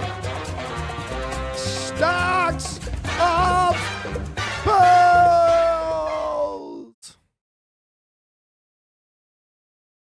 The world's tallest choir tree turns 40. What does that mean?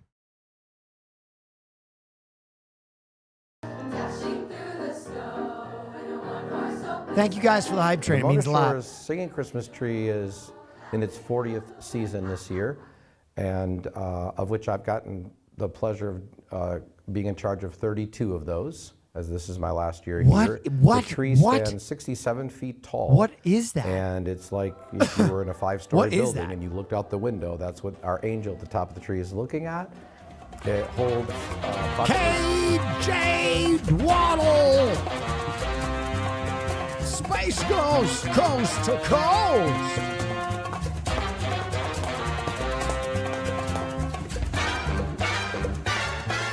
Thank you. 220 students. Next level and vibe train. also Level there 8, is let's go. a orchestra of high school students. So the Singing Christmas Tree within this community is really the kickoff to the holiday season. It's a great show. They're gonna love it. The lights are ridiculously bright. 25,000 brand new LED lights.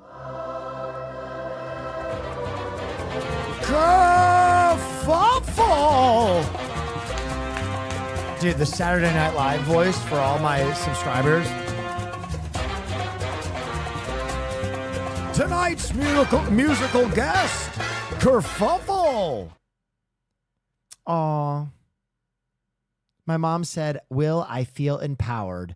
I could not figure out the volume thing because I was using the wheel. Headphones are a simple miracle. I will work with Daddy before I leave for Grand Rapids on Thursday. wow, Going that's home very for cool. JR's first return to chemo.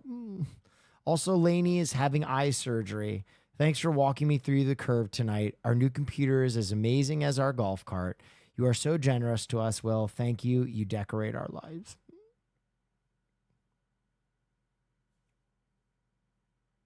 My mama. Oh yeah, wow, that's very cool. Fandam Trash, thank you. One Swag Cat, thank you. Kooky Montage, thank you. Y'all got a golf cart? Yeah, I got my dad a golf cart because he's not walking so well anymore, and he lives near a golf course, so he feels cooler to buzz around in a golf cart than walk with his walker. Oh yeah, wow. It is Power America's Johnny, tallest singing thank Christmas you. tree. Many years ago, we dug around and there aren't that many trees happening anymore anywhere in the world. There are very few actually, and so you know we claimed that title, and no one Drift that shit? has fought Yeah. that title. No one has said no. We're the tallest. It makes me feel happy and excited and joyful. That's what the holidays are all about. The Singing Christmas Tree is 100% a spectacle. and in fact, people who see it on like a YouTube video or something, Exosephoros, thank or you. you try to describe it to somebody, you know, Hello. you say it's this structure built of steel, it's 67 feet tall, it's covered with lights, it's packed with all these kids. People are like, oh. Being a part of that has been such a reward, and I am going to really Shit miss looks that. unsteady. Oh yeah, wow, that's very cool. At Will Neff, always nice listening you at work. Will we ever come back to Alone React? Yeah, when there's a new season of Alone, but I think very shortly we're going to start a new season of Survivor with Peace and Love. I've heard the Survivor frogs. I'm ready to get hurt again. We have a new old season of Australian Survivor. We'll get back into it. I've heard you loud and clear. All right, now it's time for social and media. The iconic ruby slippers from The Wizard of Oz have been Manolo sold. Blahnik and Louboutins have nothing on the ruby slippers worn by Judy Garland in the timeless classic The Wizard of Oz. They were on the auction block this weekend, and you won't believe what they went for. They were expected to go for about $3 million. That's a lot. The final bid, $28 million? $8 million. The slippers were worn by Judy Garland, who played Dorothy in the 1939 classic. They were stolen from her museum in Minnesota 20 years ago by a former mobster and only recovered in 2018. The pair is one of 4 worn by the iconic star during the filming of The Wizard. Bro, the craziest thing is they look like shit. Like they were not preserved well. These look horrible. Thank you so much for the hype train. Of Oz. You belong in a museum. $28 million is so much money. PETA to protest Nosferatu? What? Why? PETA to protest Nosferatu for promoting shameful stereotypes of rats. Rat stereotypes.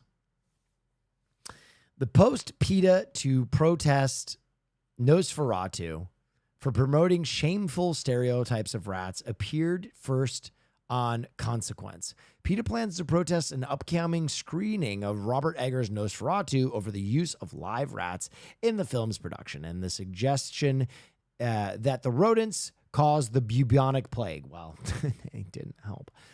A human is no more likely to be harmed or killed by a rat in real life than by a vampire. That's not at all true.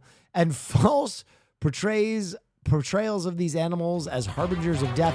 Oh, Rush!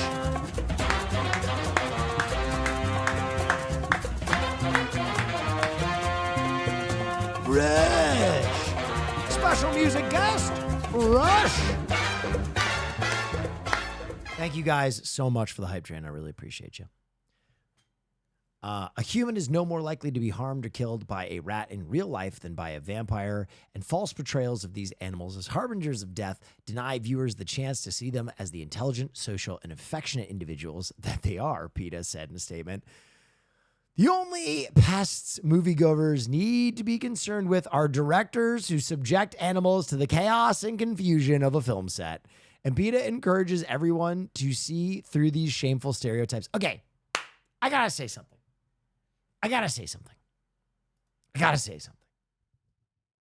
I've seen and listened to the takes of so many concerned people Oh yeah, wow. in that's the very world cool. that are like, oh, movie sets are bad for animals. Farms are bad. Let them into nature. Animals should be in nature. And there's part of me that agrees. I get it. Yes. Animals belong in nature. I agree with that. But like, do they really think that a movie set is a more dangerous place for a rodent than nature? Nature is brutal. Nature is so metal, man. Like, getting killed by an eagle is way worse than like being confused on a movie set, in my humble opinion. But I don't know. Maybe I'm callous. Maybe I've grown callous in my own age. Old age. Whatever age. I don't know. News sent on Locked Chat. Please don't stun lock this one. Oh, you know they're gonna. Hey, Miller High Life is launching its first cologne. It's called Dive Bar Fume. This is not made up. The scent captures the familiar bar top scene of a freshly opened beer and tobacco. It includes hints of sea salt, like the basket of fries, maybe after a long night out. The quote here is that Quantity High Life is bringing that dive bar scent that you know and love to your home with High Life Dive Bar Fume just in time for the holidays. Happy High Life is what the brewery said. Not clear if this is going to smell like stale cigarette smoke, flooded bathrooms, maybe a fight that breaks out for no apparent reason. Yeah. It's in limited supply. $60. Hear me out. Hear me out. Hear me out. I know most of you will go, I don't get it. However,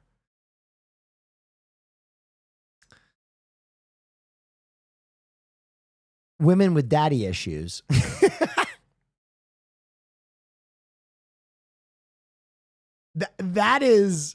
that's like fishing with dynamite, because you're going to smell like dear old dad who was not around.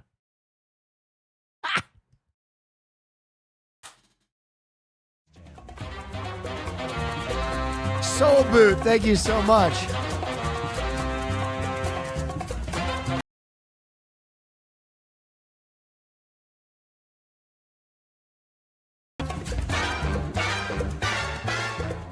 In the same way that Mama's Boys go for the old school Chanel number 4 or whatever, you might be able to rope up some women with daddy issues by smelling like a dive bar.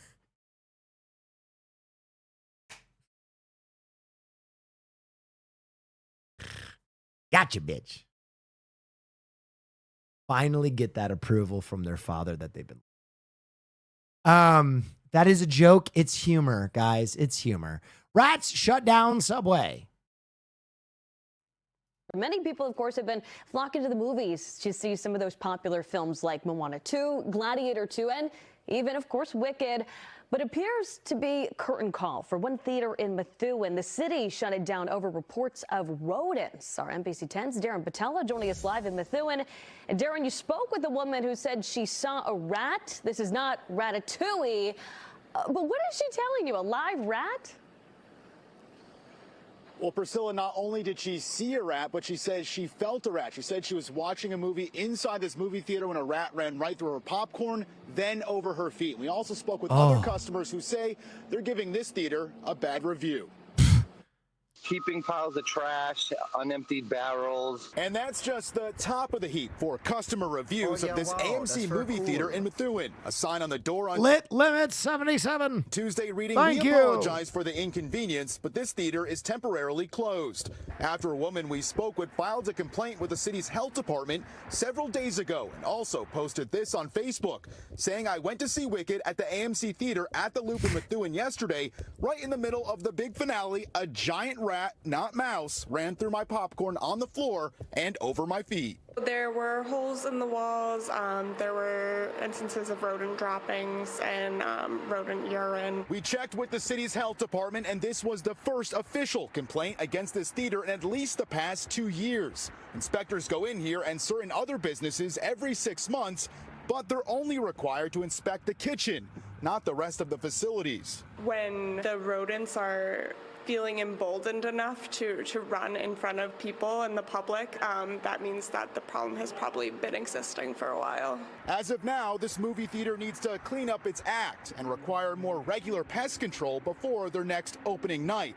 Health department officials say even after that, the city will have a recurring role inspecting this AMC. The only rats you expect to see at the movie theater is maybe Ratatouille on the screen, not a rat popping out of your popcorn box when you're trying to have a snack.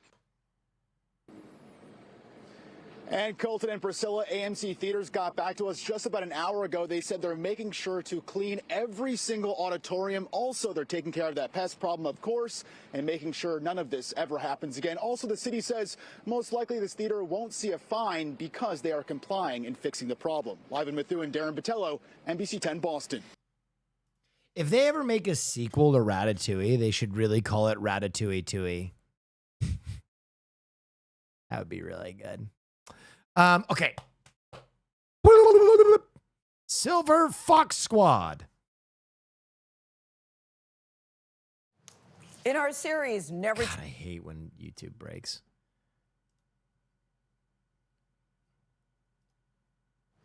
In our series, Never Too Late, we bring you stories that inspire you and remind you there's always... Long Island expected 60 to 70-mile winds tomorrow. Oh, my goodness. It's time to pursue your dream. LL Cool J says, dreams don't have a deadline. We agree. Tonight, we introduce you to a second-grade math teacher who changes his focus after the last bell of the day. You could say he's become a style influencer on social media after a photo went viral back in 2016. You could even say... Too bad Nate isn't here because he's giving Nate a run for his money. Janet Shamlian has the story. Oh, fuck. By day, Irvin Randall is a second-grade math Hey, yo. teacher in Houston. That's a hot teacher. A grandfather married almost 4 decades. But after school, you can often find him here. Look sideways. Boom. Nice. Do that one more time. On the city's downtown streets, followed by a camera, dressed to the nines, and looking like a 10. I've been dressing like this all my life. This is nothing new. So you This is started nothing new. taking pictures of yourself because you thought, man, I'm a good dresser? Yes, I just wanted to show everybody He looks how fucking I great, dress. guys. When you get to that age, TRT is a fucking miracle, okay? If you're above 40, you should probably be popping TRT. This dude is definitely on TRT. Yes. 20 or 30 likes became 1,000 per post, and then 30,000. How many followers? Instagram is about 1.1 million. TikTok? TRT, TikTok testosterone replacement therapy. is about 1.7 million. Twitter? I have a Twitter, but I don't know how to tweet. So But the 63-year-old does know how to turn it on for the camera. something in me turns on, and I have a swagger in me that comes out like a beast. People are attracted to that confidence. That confidence that I turn on when I'm in the streets. Okay. This is all mine. He's also a skilled shopper. That is a This is lot my of hats. closet. There's a lot of hats. Yeah, but it's not like this. Randall's side hustle, he earns money from brands for wearing their products, allows him to indulge his love of clothes, shoes, and especially hats. Fuck the TRT. The outfits are the kingmaker here. I think it helps that he's jacked. With the hats. I think it just dignifies a man. It shows that you're a gentleman. He's got almost 100. Do you make more money from teaching second grade in Houston, Texas, or from social media? Social media. By a factor of Oh 10. my God, if I told you, you'll fall out, so I'm not going to tell you. Randall has spread that wealth with a group of equally stylish men. They call themselves the Silver Fox Squad. Jesus Christ. Hide your mother. Hide your mother when the Silver Fox Squad comes to town.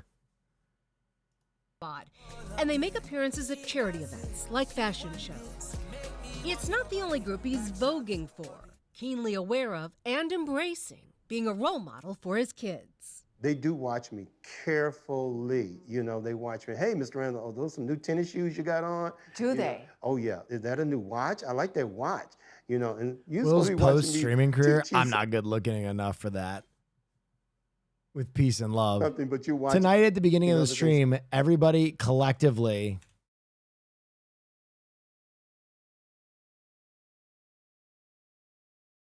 told me that I was a dead ringer for this kid. Well, everyone has kind of gone down the hill a bit. They all sounded off in unison that this is my internet doppelganger.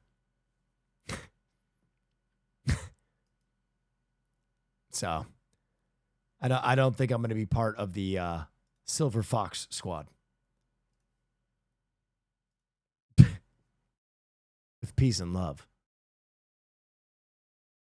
Keenly aware of and embracing being a role model for his kids. They do watch me carefully. You know, they watch me. Hey, Mr. Randall, are those some new tennis shoes you got on? Do You know, they? oh, yeah. Is that a new watch? I like that watch. You know, and you're supposed to be watching me teach you something, but you're watching other things. So they watch me very carefully. So are many younger people. His social media followers are mostly in their 20s and 30s. 3, 2, 1, and go for it. If looks could kill, Irvin Randall's second act That's a wrap. might just be illegal. How you feel? I feel good. You feel good? Man of the hour. In any I feel weather. good. For CBS Mornings, I'm Janet Shamlian in Houston. That is nothing you should ever teach a child. How to dress? I fully disagree with that. I fully disagree with that.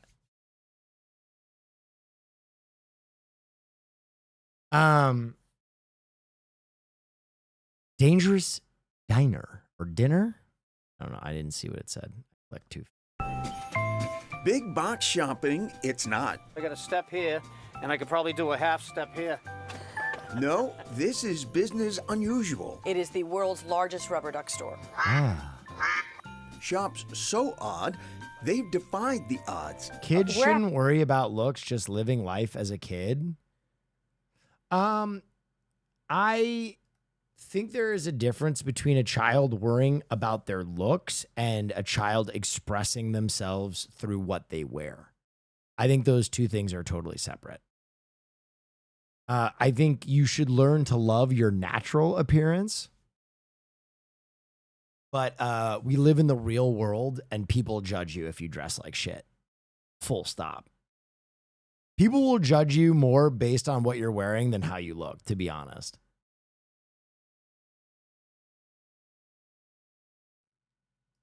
Actually going to be trying to make a living out of this. And owners undeterred by detractors. Not just my kids, my friends, my family, everybody was like, she flew over the cuckoo's nest. Tonight, Chronicle goes shopping for those driven by passion as much as profit. It's not in my reality. I think you're wrong with peace and love. I think you're wrong. If you walk into a job interview, they're going to evaluate how you're dressed before how your face Latest looks. Fearon was hysterical. LA man moment, not even. I'm just telling you. If you go into a job interview dressed like absolute dog shit, that you're immediately going to be judged. So wrong? No, I'm not wrong. You're delusional. I'm sorry. If you go into most jobs with mismatched socks and a dirty shirt and like a button wrong and stuff, like you're immediately going to knock yourself down in that interview. They're not going to be like, I don't like this person's face when you go into a job interview. If they see that you cannot even dress yourself, they're going to think that you're not a serious person. Like immediately.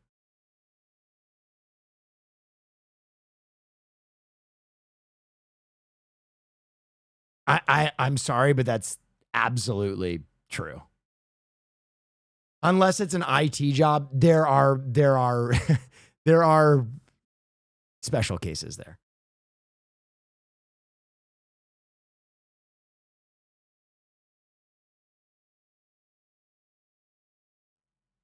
More chasing the muse and not the money. And we discover the joy of finding one's niche in today's hurly-burly marketplace. This is my purpose in life.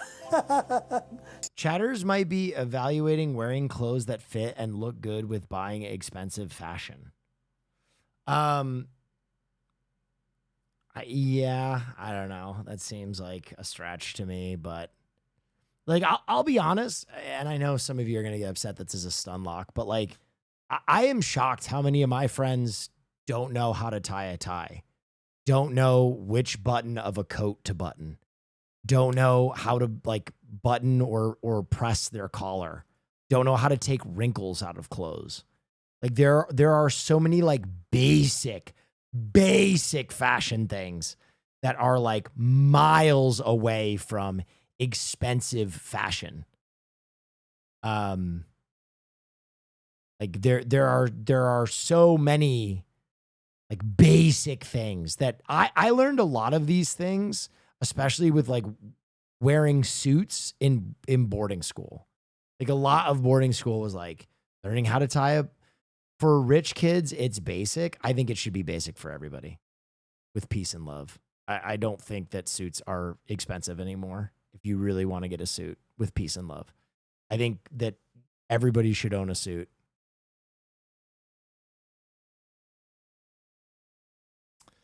And there are like basic things like how to tie a tie that you need to learn.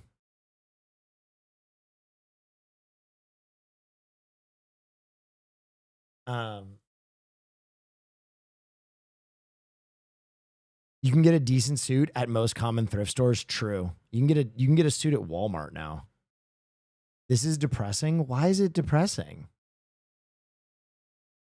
Are you depressed because people are disagreeing with me? Or are you depressed because I think everybody should own a suit?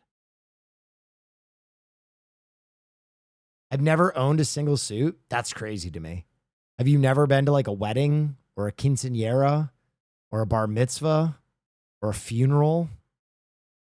That's crazy to me. There are so many times that call for a suit.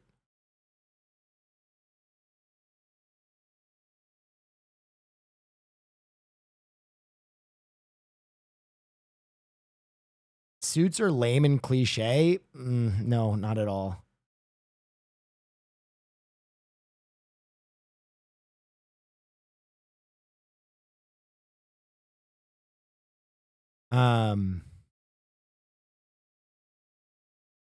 I think a suit or some level of dressing up is also like a mark of respect for certain people. Like a bar mitzvah, you know what I mean? It's like a mark of respect for like the person that is becoming an adult. You know what I mean? Like if you show up in a t-shirt, respect for you, the rich. No, for the young man that's becoming an adult. If you go to a bar mitzvah and you're wearing a t-shirt, it's like, oh, I don't really care that you put all this work into learning how to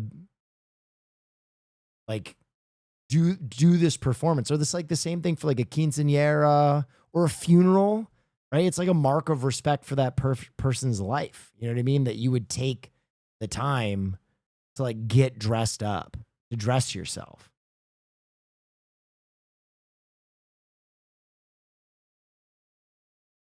This is one that I probably won't bend at all on. Because suits are so inexpensive now. You can literally get a suit for $100, like a nice suit. And I think to all of the young men in here and NBs who are thinking about wearing a suit or don't think that they should ever wear a suit, you think I have $100? Yeah, I do. On a long enough timeline, I think you'll have $100. I think you'll get $100 worth of use out of it. I really do.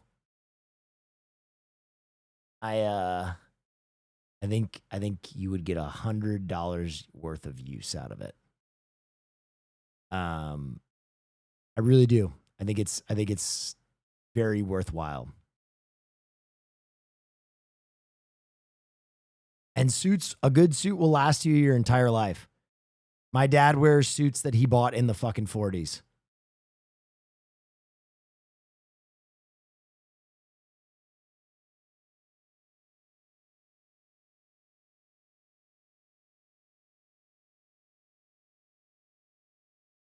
I don't know. This is my take. People are being very hostile about it. I don't know why. But I do think your dad is 100. My dad is 95 years old. Yes.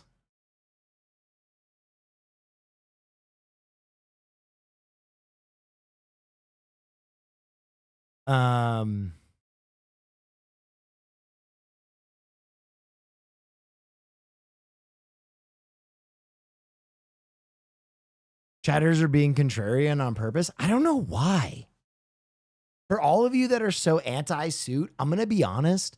If you get a decent suit from a thrift store, right? A $16 jacket, a $5 pair of pants, a $10 shirt, and a $5 tie, you will feel good when you put it on. I'm telling you, you'll just feel put together.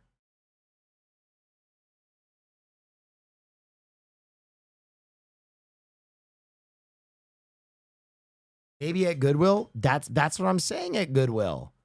Like even I will go to Goodwill on stream and I will show you that you can put together a nice fit, like a nice suit.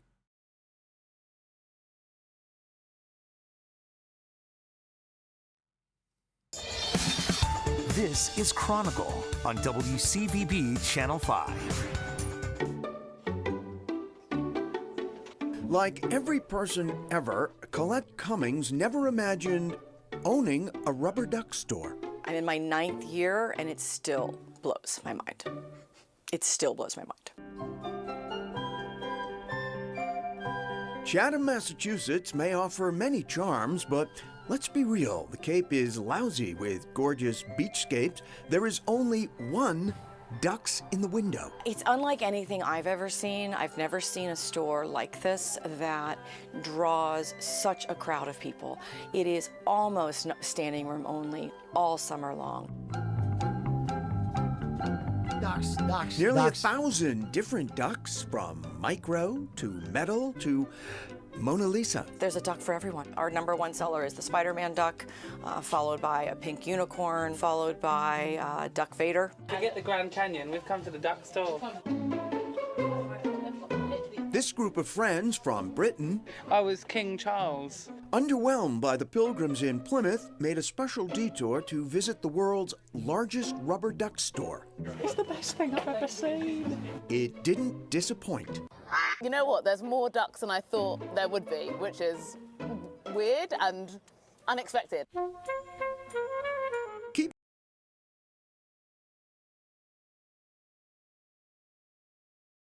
I'm going to end the Stunlock. I'm going to be done talking about Suits. I am fascinated it created such a dialogue. That's a really interesting one to me. I'm always very interested on like what will divide the chat or create a dialogue. And that was a fascinating one for me. But we're going to move on just because I don't want to get Stunlocked. I know some people want to get back to the news, but that was a very interesting moment for me. And under control is no small Peace and love. Peace and love to my anti-suit people. task. It is not for the faint of heart. And how many thousands that I own? Oh, I don't even want to know that number. But Colette Cummings prefers to think of these distinct little personalities as a single colorful flock. We want it to be a painting. It's like a mosaic. So you've got so many different colors and textures that when they're all come together, they've created this magnificent masterpiece of rubber ducks. 43. Hey, look at that, right on the button. Hey, here's a buck for you. Look All at right, that. appreciate it. Thank you. It's a win-win. Good luck, all right? It's the tiny spot that generates big dreams. Hey, be good. You make my day good. See you Good tomorrow. luck with the news. Take care. For 40 years running, Bob Kelly has cut keys and sold lottery tickets out of this literal hole in the wall in downtown Crossing. It doesn't feel closed in at all to me. In a way. I'm a simple man. I love it. Sit here watching people all day. In truth, there is no room to actually sit. I haven't had a stool since 2001 when I put the lottery in. There's no room. Thank you. Have a good day. Bye-bye now. Bob Kelly's Keyworks is said to be the smallest commercial space in Boston. I feel like at the start, chat was simply saying not to teach children to be concerned with material stuff. But I don't know why it went into suits are bad. That's weird. Well, chat was wrong then, because that's not at all what that guy was saying. He was literally talking about his dress. Well, I got a tape measure. 26 inches. And about 40 inches. Hey, how's it going? Be right with you. Now, 40 years upright in such a confined space might well violate the Geneva Conventions, but Bob Kelly has made his peace with it. Well, this is my little desk. If it's not raining, I do my paperwork here. And if it's raining, I just put it off till a different day. As for lottery dreams, Kelly This says dude's setup is he's already rad. hit the jackpot. I lucked into this. I mean, I know how hard my dad and my brother had to work through the years, and I'm in here just basically coasting along, watching the world go by. Morning. I like this little spot. I plan on staying here It is forever. cozy as I'm hell. not leaving. It is cozy as hell. Well, and if 8 hours a day in that tiny little booth seems like a lot to you, Bob Kelly says it's better than the 12 Dude hours sounds a exactly day like spent Bill there. Burr. He does. You want some fucking keys? Pre-pandemic. She's Huh? really You want a fucking key cut? You know what I mean? Fucking. A vintage ad break. Oh. It isn't too early to be thinking about something spectacular for holiday eating. Oh. And cranberry crimson mold could be it. It's colorful, good, and you can make it ahead of time. We started by dissolving 2 packages of strawberry-flavored gelatin in a cup and a half of boiling water. And now we're adding the gelatin gradually to a cup of Miracle Whip salad dressing. Oh. That's where the creamy look and the teasing flavor come from. Teasing After the flavor. mixture has chilled till it's slightly thickened.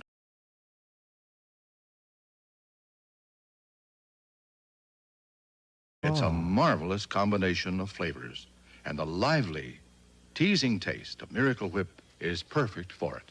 Just before serving, unmold it, then we're going to top it off with more Miracle Whip and watercress. With holiday time coming up and lots of sandwiches and salads to be made, better get a couple of jars of uncopyable Miracle Whip from Kraft. What the fuck was that? Where did you find that, Haas? That was disgusting. More retailers now charging customers to make returns? That's very cool. What? Before you buy, consider the cost of the return. A growing number of retailers are now charging customers to send products back. An estimated 40% of retailers now charge return shipping fees. What? Ranging from 40%? $5 to $10 per shipment from brands like Zara, H&M, Abercrombie & Fitch, J.Crew, Macy's, and Saks Fifth Avenue. Now, Amazon charges a $1 shipping fee if you return at a UPS store if there's a Whole Foods, Amazon Fresh, or Kohl's closer to your delivery address. Some shoppers are even refusing to buy from retailers who are charging these returns, but so far that fight doesn't seem to be hurting sales. Retailers are charging more return fees because it's very expensive for retailers not only to send the product to customers, but also pay the fees when it comes to returning that product. Yeah, this happened to me twice recently. Stop buying clothes online. Interesting. Fees are part of a broader crackdown from retailers who can spend up to $30 to process a single returned item. The National Stop buying bougie products? My brother in Christ, that's a pair of Skechers.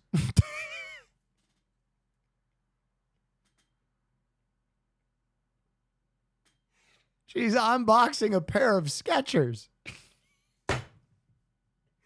What? Retail Federation says more than $743 billion in merchandise was returned last year, and the return fees are a strategy to minimize losses and prevent fraud.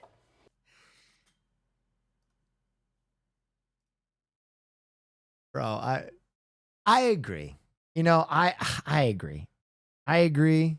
Stop buying bougie products, but at the same time, I do feel like chat sometimes puts the cart before the horse and is just like, you think I got $5? I'm watching stream on an Etch-a-Sketch from a cave.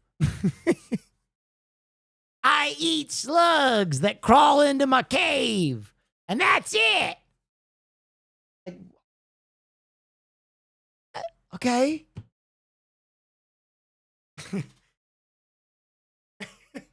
It's a wet cave. Think I can afford a dry cave? I don't know. I think charging on returns is going to affect a lot of us.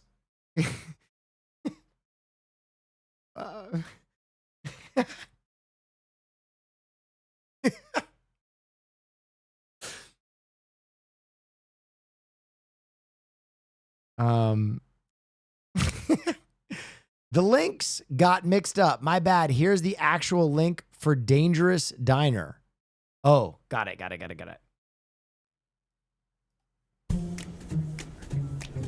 This could be mistaken as a mass kidnapping, but these diners are willingly being taken to a surprise. The menu. This is the menu. They're doing the menu.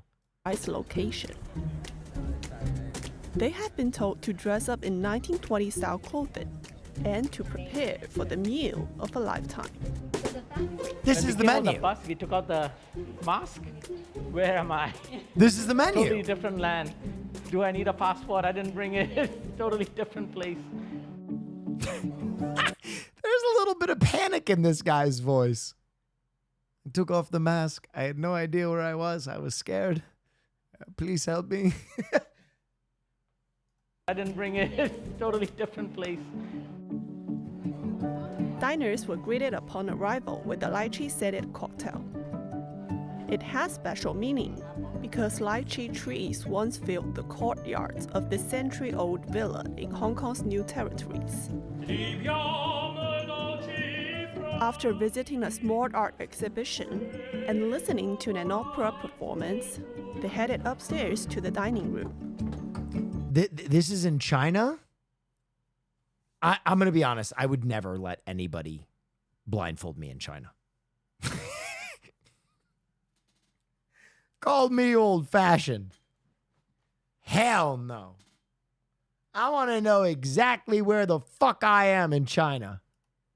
I was expecting it to be kind of empty, but I love how they have decorated it, put art on the wall, and it really gives you a really great impression about what life could have been like in 1920s. Built in 1927 by business tycoon Choi Po-tin, the Yu Yun I don't get it. I don't trust China. used to be a summer villa for the Choi family. The estate has been the backdrop for many Hong Kong films made in the 1980s. They include Rouge, starring Leslie Cheung and Anita Mui, as well as Hong Kong 1941, starring Zhou Yunfan. But the house was left deserted for decades, until UK-born interior designer Sasha Yasumoto got permission from the owners to host this dinner. Why? Ever since I saw him kill all those pets during COVID, I don't trust him at all. I don't trust the Chinese government one fucking bit. It took months of work to get it ready. When you're in an abandoned building, your senses are highly attuned. And basically you can see better, which is great because the candles are very dark, but also you can taste better and you just feel a lot better. So it's a little bit about getting out of your comfort zone and enjoying the night and trying not to vandalize the chandeliers. That's so made up. No, that actually happened. It's kicking in now, so please enjoy yourself. Huh? Thank you all for coming. Thank you. There is no running water and limited electricity on site. But Chef Silas Lee still managed to create a fine dining experience by borrowing a space next door to make a temporary kitchen. Huh. We're not running a full-size kitchen, so it's very limited in what we got with the equipment and everything. So the menu that we came up with, so it's easier to work on. Okay, guys, come on. Hola, go. This experience didn't come cheap. It costs $5,500 per person. Damn! It offered a 9-course feast filled with premium ingredients such as foie gras, That Wagyu is beef cheeks, fucking caviar, expensive. and fresh truffles. Hey, class warfare people, we can all get on board on this. That's too much money. That's too much money for dinner for one person. All right, we can all get on board. Here I am in my wet cave eating slugs. That's too much money. It's beautifully decorated. It's been cleared out. It's been made safe, and then the food is just brilliant. The dinner wrapped up with 3 desserts.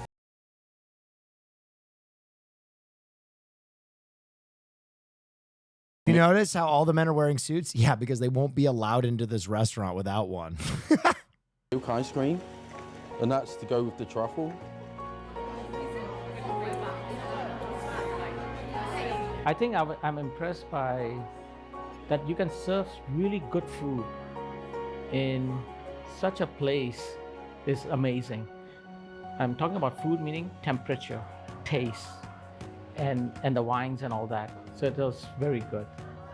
I also think that what Sasha's trying to achieve in terms of making us more aware of our history and everything around us, I think it's an incredibly effective way of doing it.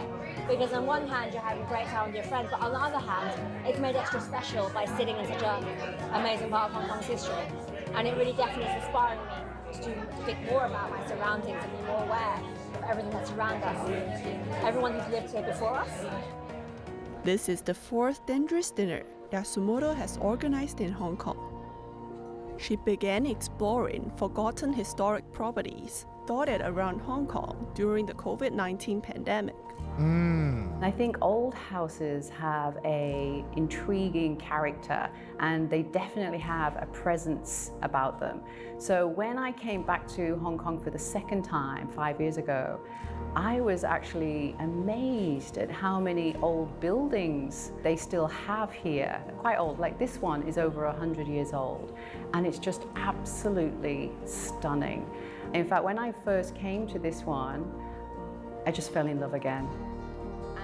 Yasumoto says redecorating Yu Yun was a tough but joyful challenge, and that she felt right at home here from the start.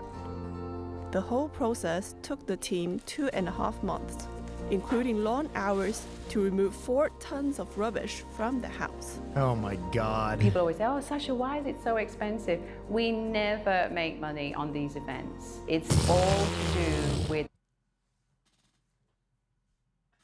Shut the fuck up. the passion of these beautiful buildings. That's really all it is. Yasumoto sees deserted homes like Yuyun as time capsules. She wants to raise more awareness of local history and to promote conservation. I feel that forgotten or unloved or abandoned or deserted places need to be... Is she saying they don't make money because she donates it all? Hold on. It's so expensive. We never make money on these events. It's all to do with the passion of these beautiful buildings. That's really all it is.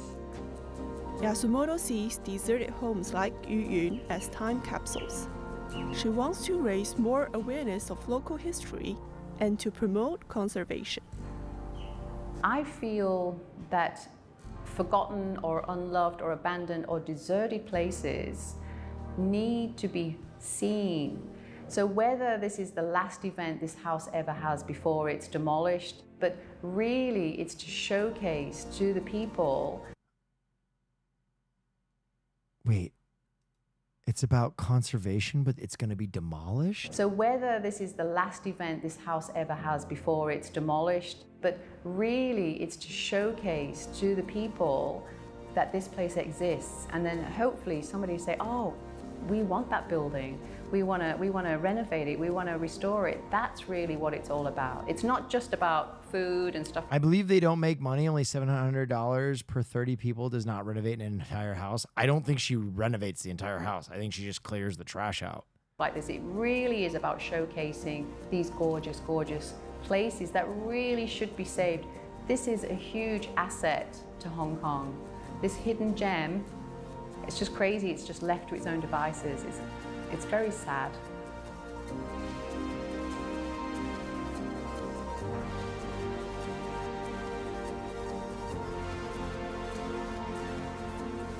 Interesting. I'm of two minds about that one. There's something cool about it. But it's also kind of strange. I think there is something to be said about preserving that architecture. It's very cool. But also, I don't know. I'm also a believer in buying expensive food if the food is phenomenal. But to me, that seemed very gimmicky. 2025 Dangerous Dinner, Wuhan Lab, best last dinner of your life. That seemed very gimmicky. I don't know. I'm undecided on that one. I'd have to taste the food. The food was, knock me out. Maybe I'd be a little bit more sympathetic.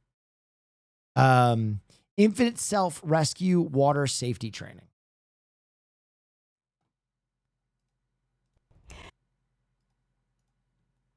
New surveillance video is now serving as a reminder about pool safety.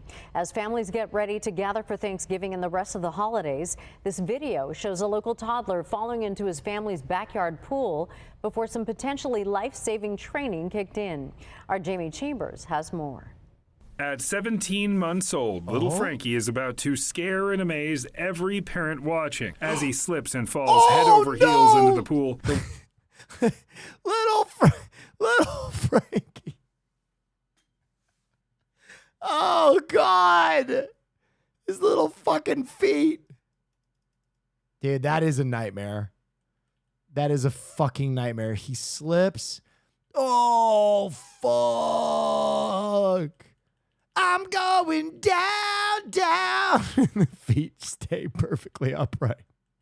Head over heels into the pool, the little guy rights himself and starts floating. Dad watches in amazement and then saves this little guy moments after. I immediately thought, oh my gosh, he did exactly what he was taught to do. And that's why Dad paused for just a second, because after months of infant self-rescue water safety training, little Frankie was facing his first real-world life and death pool accident scenario. And Frankie's mom couldn't be more... Why isn't there a fence around the pool? That is a good question. ...more proud.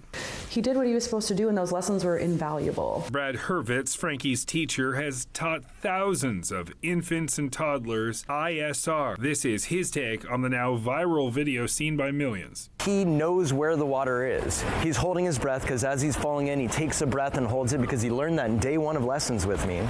And then he comes. This guy's like, I'm about to make $1 billion. Up to the surface because he finds the air, he finds the surface with his head, and he floats to the surface and stays there. Hurwitz says since the video, his ISR appointments have been booked solid. Bang, bang. Brad says it's been a little overwhelming, but also heartening to see people realizing how impactful this. Just got back from the new Bob Dylan movie premiere. Honestly, really good biopic. I don't like Bob Dylan at all. I think he's an asshole, so I'm probably not going to see that. But I'm glad it's a good movie. That's cool. I'm glad people are going to enjoy it. This training can be. Every kid can learn to save themselves with ISR. Now, a few months later, little Frankie is still busy as ever, and the water, according to his mom, is still a place to be celebrated without fear. He loves swimming now. He always wants to go to the pool, and he's so What good did at he do? now. So many accounts of him being a monster. Jamie Chambers, Fox 5 News.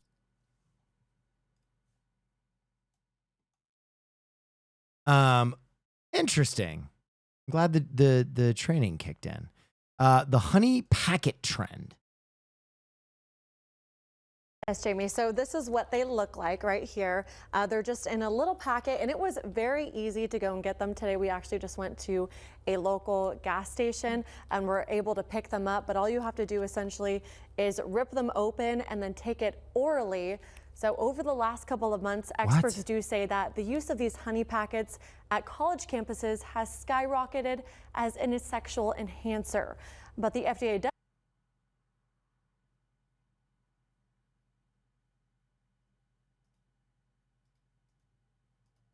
as a sexual enhancer. But the FDA does warn it could lead to serious health issues and claims it contains several harmful hidden ingredients. Today, I'm going to be trying 2 honey packs to see what happens. If you know, you know. It's becoming a growing trend on TikTok. More people Is this just honey? What is this? trying what's called royal honey packets. What is one thing that sent a BYU student to Tacoma that we do here at ASU? Probably taking honey packets. The trend also making its way to ASU with a recent video. ASU. I mean, they smoke crack at ASU. You don't become the #1 party school in America by accident, baby. About the product going viral. So we're finding that college students across the United States and at ASU are taking these supplements that they purchase at gas stations or smoke shops to enhance their sexual experience. While this growing trend may seem harmless, in 2017, the FDA advised people not to purchase the Royal Honey VIP. They say these packs contain the hidden ingredient tadalafil. What? An active ingredient found in some erectile dysfunction medications. Bro, there's people are going to stop their fucking heart. Interactions that this medication can have with antibiotics, heart medications, blood pressure medications that can cause serious medical emergencies. It's something Nathaniel Bush with the Cornerstone Healing Center says shouldn't necessarily be used by students to up their game. Taking a medication. How the fuck is that? What the fuck? How is this being distributed? Prescribed for erectile dysfunction, unprescribed, can lead to actual long-term permanent erectile dysfunction. Despite these warnings, students at ASU say they would still be willing to try it out. Just for the hell of it, I guess. Just because, I'm trying to get my dick hard. like, here's something you can try. It's experimental. It's, you know, people's curiosity. I mean, I think it could be fun. I don't feel like there's like a con of taking it, like negative I like hard dick. I mean, she's got a point. effect, but. So what might be causing this growing trend among students? I think maybe the increase can fall into the realm of pressure from social media or just completing a trend. As the product becomes increasingly popular among college campuses, experts warn students to proceed with caution. When you think of this being in a honey packet rather than a tablet, it makes me think of things like flavored nicotine that can be marketed, or the risk of marketing Jorking for their children, peanuts. painting it as a happy, fun thing rather than The ultimate a power medication source. that needs to be prescribed by a doctor. Jork Yeah, and so your if you ever peanuts. do run into these, it is took 'em. definitely encouraged to talk to your doctor. Maybe make sure you look at the ingredients first just to really see what's in there. Again, it can kind of interfere with some medications that people may be taking. If you have diabetes, maybe you're taking some blood pressure medications or heart medications, it can interact. So again, just before you take anything like this, make sure you consult your Jork and my peanuts. Pharmacist takes 2 before church? No. No. And today I'm going to be trying 2 honey packs to see what happens. A lot of people have been recommending this very tasty honey pack to me, so I thought it would be best to try it out in a warm cup of tea right before church this morning. I must say, after pouring its contents in and giving it a nice little stir, it was very pleasant to taste. One of the best tasting things. So you actually can't take 2 in one day. You're supposed to take 1 honey pack every 2 days. And I didn't really want another cup of tea, so 2 days later, I decided to make a peanut butter crunchy sandwich and pour the yummy honey on it right before going to the gym. Oh yeah, wow, that's very And cool. here I'll What is talk that about the thumb? results. What have you scoundrels done to me? No, I'm just kidding. 2 days on the honey pack, and I feel completely the same. I feel absolutely nothing. I was hopeful because the one herb in that concoction actually may help with, testosterone levels in men. I was thinking, man, I was going to get a good lift in today, and I didn't. It was actually one of my worst ones I've ever had. So I have to say this is a complete and total scam. It is Junko Garbanzo beans. You're just buying marketing. A lot of people were saying you have to activate it by taking it with Hennessy. That is the dumbest thing I've ever heard. That has never been the case ever. You have to activate it with Hennessy! Oh, shit! For any chemical in the history of human civilization. And also the fact that you have to take it every 2 days, that's random. What is this, warfarin? You've got to activate it with Hennessy.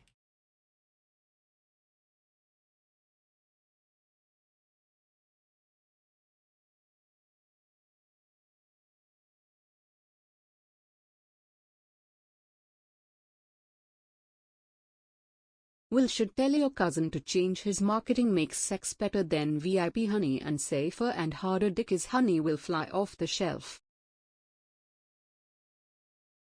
Oh yeah, wow, that's very cool. I don't know. I don't know. If my Oh yeah, wow, cousin has the that's very bandwidth for cool. that right now. Blue, you got to check out the Blue Chew. That shit is insane. I mean, it's Viagra, bro. I had frat brothers who used to take Viagra. That shit was so stupid. Fucking popping Viagra before parties is so dumb.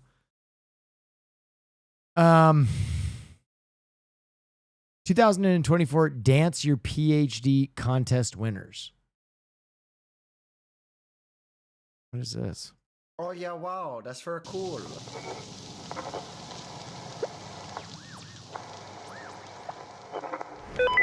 Are you doing the east today or the north? Yeah, I'm more good to the west, yeah.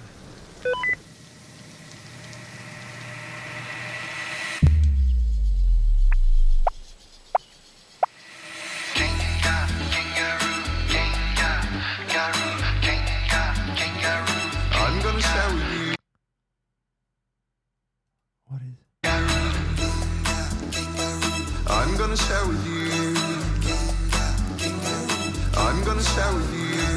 Hope you don't mind. Some things I learned from my kangaroo time. I'm gonna share with you. Hope you don't mind.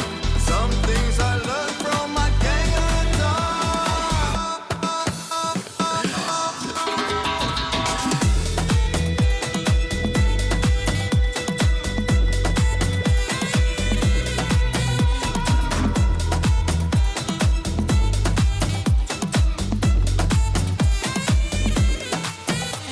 Competition where scientists compete by interpretive dancing what their PhD paper is about.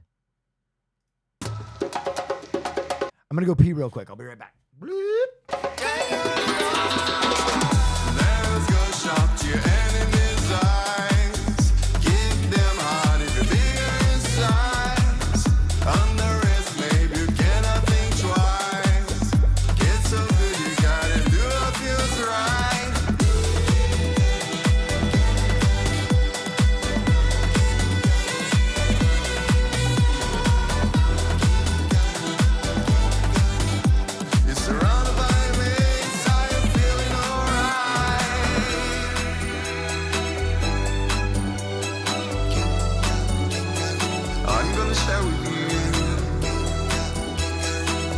gonna share with you.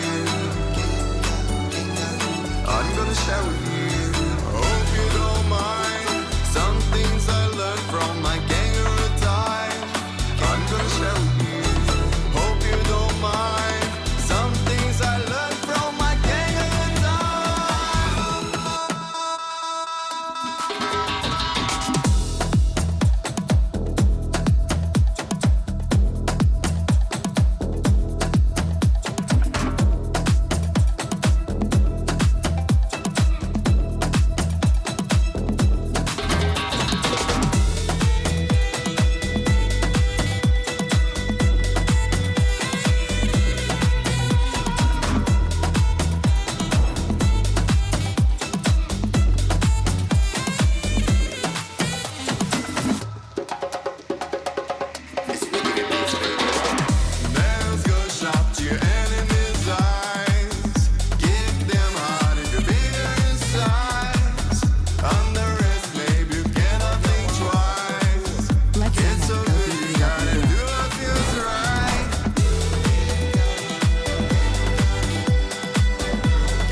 Kangaroo Time Club edit?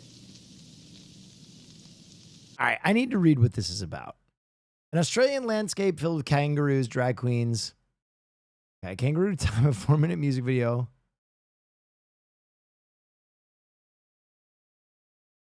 The overall winner of this year's Dance Your PhD competition. Dance Your PhD.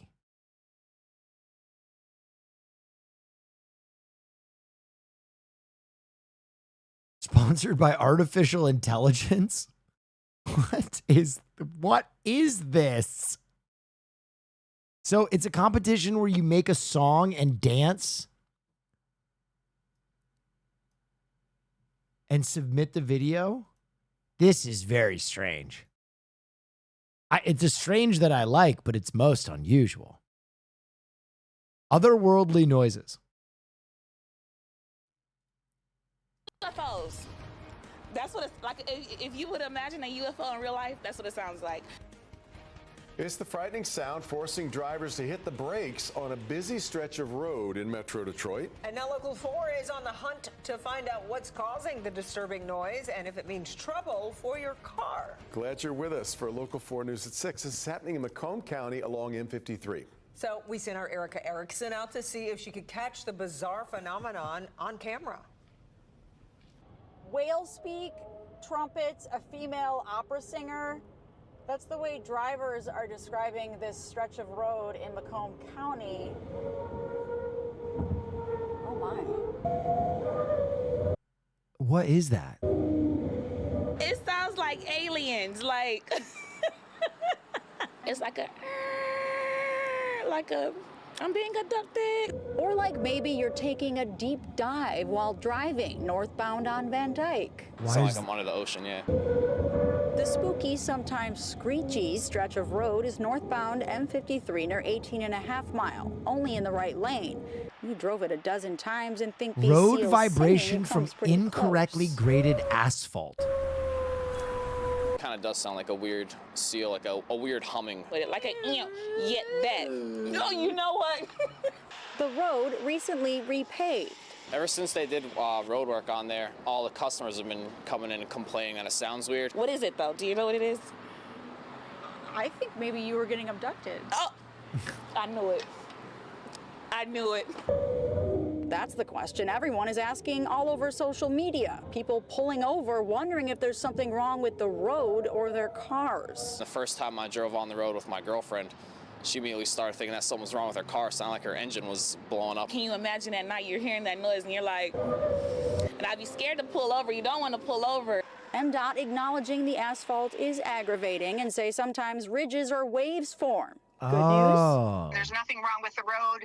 It was made well. It's fine. This happens occasionally. It's just the nature of working with asphalt that it does occasionally happen. And your car likely fine, so MDOT says only pull over if you're positive there's a problem. Otherwise, wait until the next exit. Oh, and with some wear and weight on this, these supernatural sounds should be gone by late winter or early spring. In Macomb County, Erica Erickson, Local 4. That would scare the wild, fucking right? shit out of me if I was driving at night. That would scare the fuck out of me.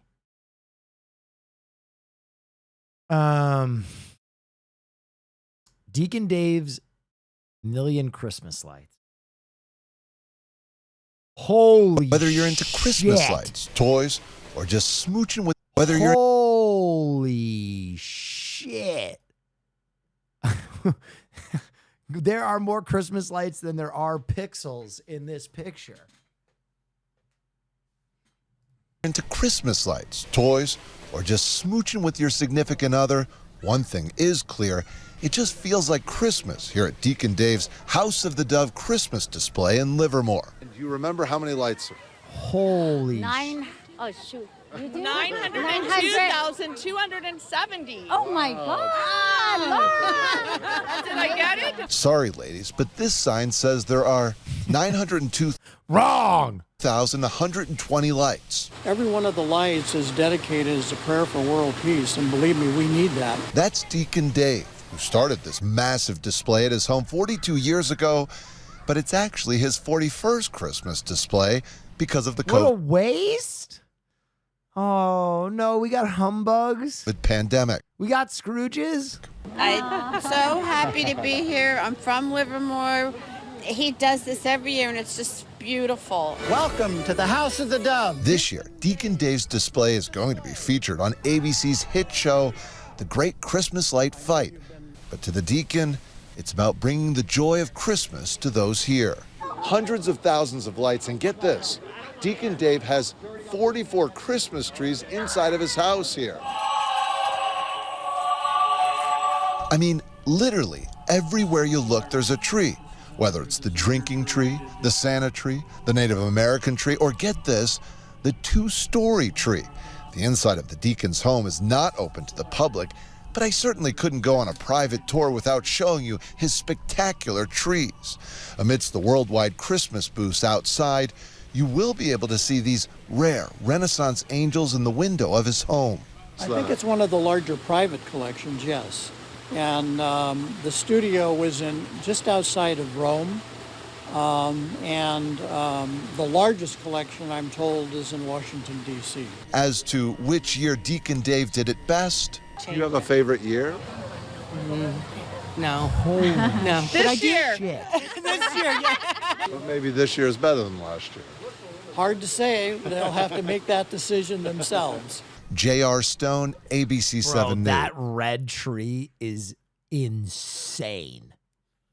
That is insane. Wow. I like it. I like Christmas, goddammit. We all need a little Christmas spirit in this chat. BBC robot update. What kind of robot? Oh, BBC News. MIT's Computer Science and Artificial Intelligence Laboratory is a world-leading facility. But today, I've come to teach a thing or two. Stop skipping stories. I don't mean to, Hoss! Oh my God, everybody is up my ass tonight.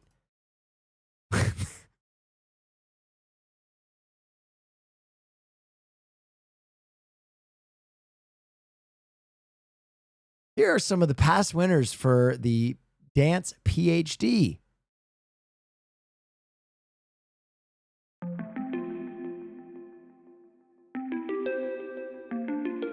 A Molecular Sluts production.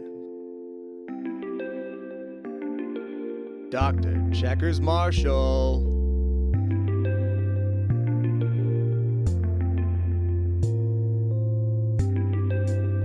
Let's get it. Metal atoms and molecules bond. They assemble in a porous frame. Ross, I don't know if my career can survive Dance Your PhD. Every time we open one of these videos, 100 people leave. Materials with so much potential, but they're made as bulky powders, not very useful to harness moth's power. We need to make them small, one moth nanoparticle to rule them all.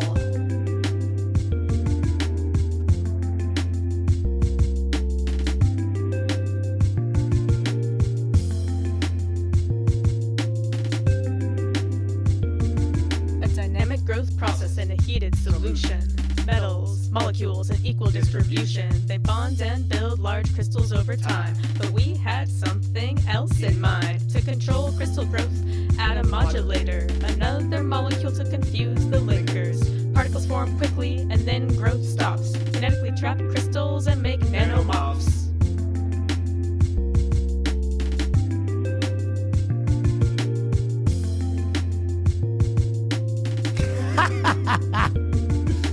Metal atoms and molecules bond. Electrons are trapped on the metal ions. How can we help the electrons conduct? We change the shape of the molecular struts. Raise their energy and electrons flow smoothly, or make the path short and electrons hop easily. There is one more technique for which iron is unique. With all iron plus two electrons are slow. Oh, so this is like Nerd And Nerd. it interrupts the flow. Taking electron away makes iron plus 3. Now watch all of those electrons fly free. Yeah, watch all of those electrons fly free.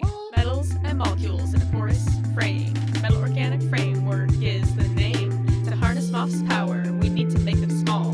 One moth particle to rule them all. Metals and molecules in a porous frame. Metal organic framework is the name. Wow. That's 2023. Let's see 2022.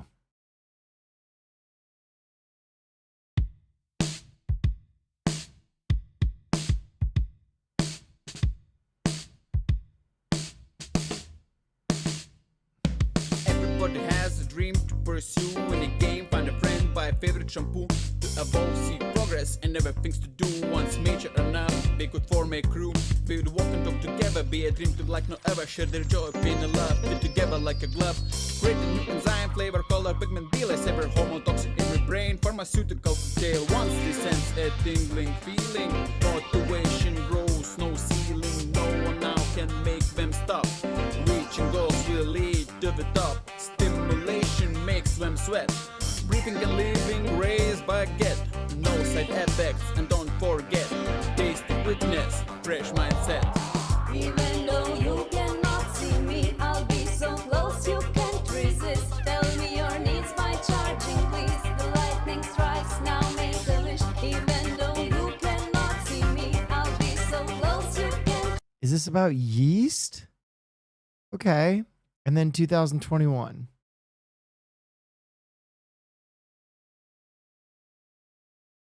This video was made in compliance with all COVID guidelines.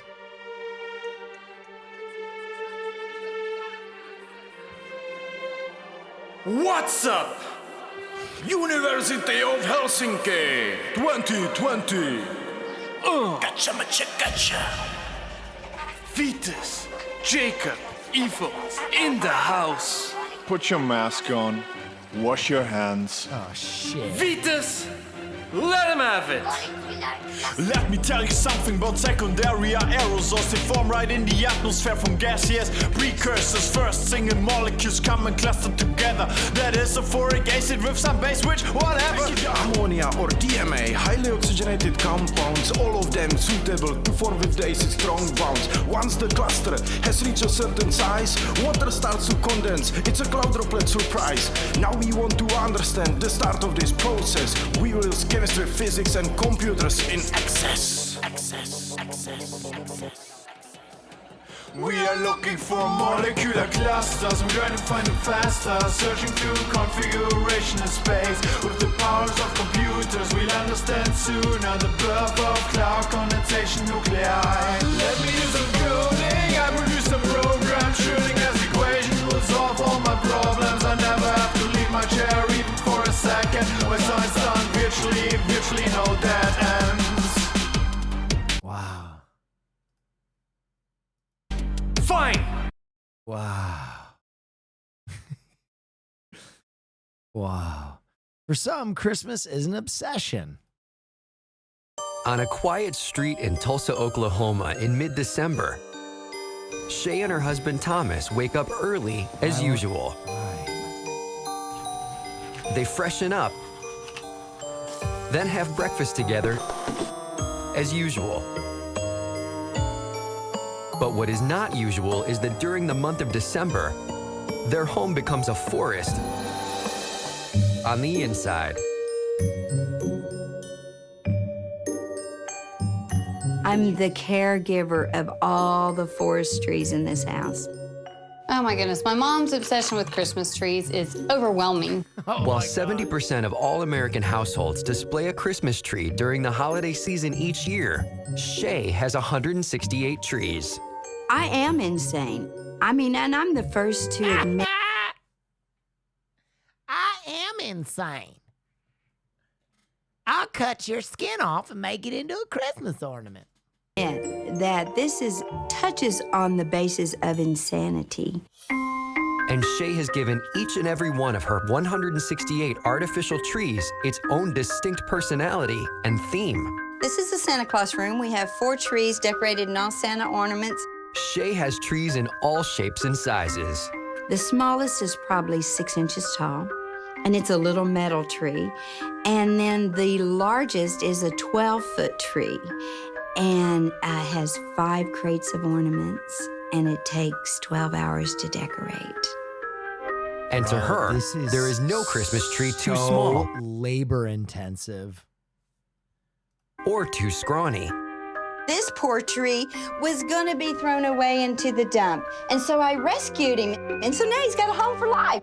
And every corner, hallway, and vestibule in Shay's 3-bedroom house is home to a tree. There's trees in the laundry room, there's trees in the garage. I haven't got one in a closet yet, but that could happen. There is no room too sacred. This is the oddest place that I have a tree. It's actually in my bathtub. I call it my boudoir tree. This is the tree that all of my guests love to touch. Looky here. Is that even in her bathtub? My dog has a tree. It has treats on it, and it's got hot dog weenies on it, so she can just take a bite anytime she wants. Okay, that's a very cute dog, but those are her treats. She even has a tree that hangs upside down in her living room. Charity, what are you doing? Everything's got to go upside down. It's an upside down tree. Come on, get those things off of there. Are you crazy? How do you... My favorite tree is probably the big one in the living room, just because it's huge. It's got like over 3,000 twinkle lights on it. 2,100. We work on it all day. I mean, it takes us like 7-8 hours to put it 12 up. hours. 12 hours to put it up. Every single one of Shay's trees is decorated. She has over 50,000 ornaments and 100,000 twinkle lights. And Shay touches every single one to make sure they're hung just the right way. Look at this. From there to there, 11 inches. From there to there, what? 5 inches. Are you kidding me? And that means a minimum of 40 hours of decorating a week, on top of her full-time job as a hairdresser. I start decorating the first weekend of October, and I don't stop. The what? The first weekend of October? Until the first weekend in December. Although it takes her 2 months to install the trees, Shay only keeps her trees up for 3 weeks. They start coming down the day after Christmas. What? Even having the trees up for only 3 weeks still doubles her electricity bill, but there is a benefit. No fooling. It's 82 degrees with no heat in this house, just Christmas lights. What? Shay and Tom... She's heating her home with Christmas lights? Must turn off their heating system, no matter how low the temperature drops outside. December and January, we don't even need to use the heat to heat the house. It's all done by the decorations inside the house. I'm working on trying to convince her to do this like every other year, and then maybe taking the money and Never gonna happen. and you know, take a vacation instead of investing the money in the decorating process. Even though Bro, Shay this is kind of dangerous. only shops during the after Christmas sales, she still spends over $3,000 on ornaments and trees every year. Tons and tons of green trees. Check it out. I found the one I want. Here we go. Look what I found. 50% off. What is it? What is it? Is that kind of Santa elf? I don't know. Since 1982, when she bought her first tree, she has spent well over $100,000. This is the tree I want to get, and I'll be by here every week until this goes on sale. I ask her, why do you need it? Where are you going to put it? She always finds a place. There's lots of more room. I haven't nearly run out of room to put a tree yet. For Shay, it all started when she was a little girl, and her father brought home the family's very first tree. This is my dad's tree. It's over 25 years old. I found it in his basement after he passed away. I know it's an ugly tree, but it's still real dear to my heart. My dad was a huge... Maddie bought $100. I'm from Tulsa and know where this woman's house is. BC. My aunt lives near that neighborhood, and on behalf of Tulsans everywhere, I'm so sorry, everyone. Huge Christmas person. We would go buy the scrawniest tree on the lot because that's all we had. We didn't have a lot of money, but we had a lot of Christmas. Sadly, a lot of Shay's Christmas cheer was lost when her parents passed away, and she has since lost touch with her siblings. The love that I have for my trees is an extension of what I'm missing without the family being in my life. Sorry. All of Shay's tree family are artificial because she believes that real fir trees can pose a fire hazard. Even though my trees are artificial, I still consider them a real tree because they're a real tree to me. To Shay, being made of plastic shouldn't stop them from growing. Just like any real living tree, they can grow from a 2-foot tree to 8 foot, depending on how many ornaments Shay gets of a specific type. If someone gives me a special ornament and I have only one, I'll put it on like a 2-foot tree.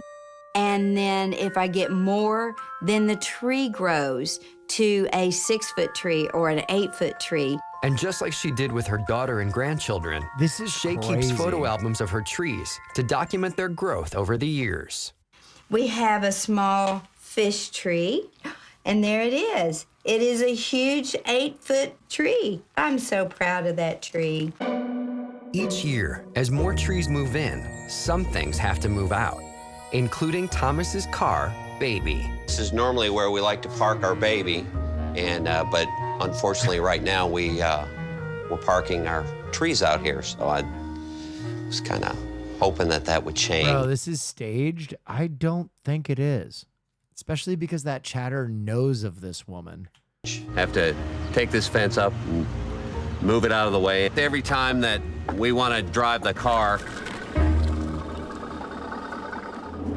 I was told about her obsession with the Christmas trees by several of her friends when we first met, and she told me about it and warned me about it, but I was not prepared for the actual experience, the full-blown experience of it.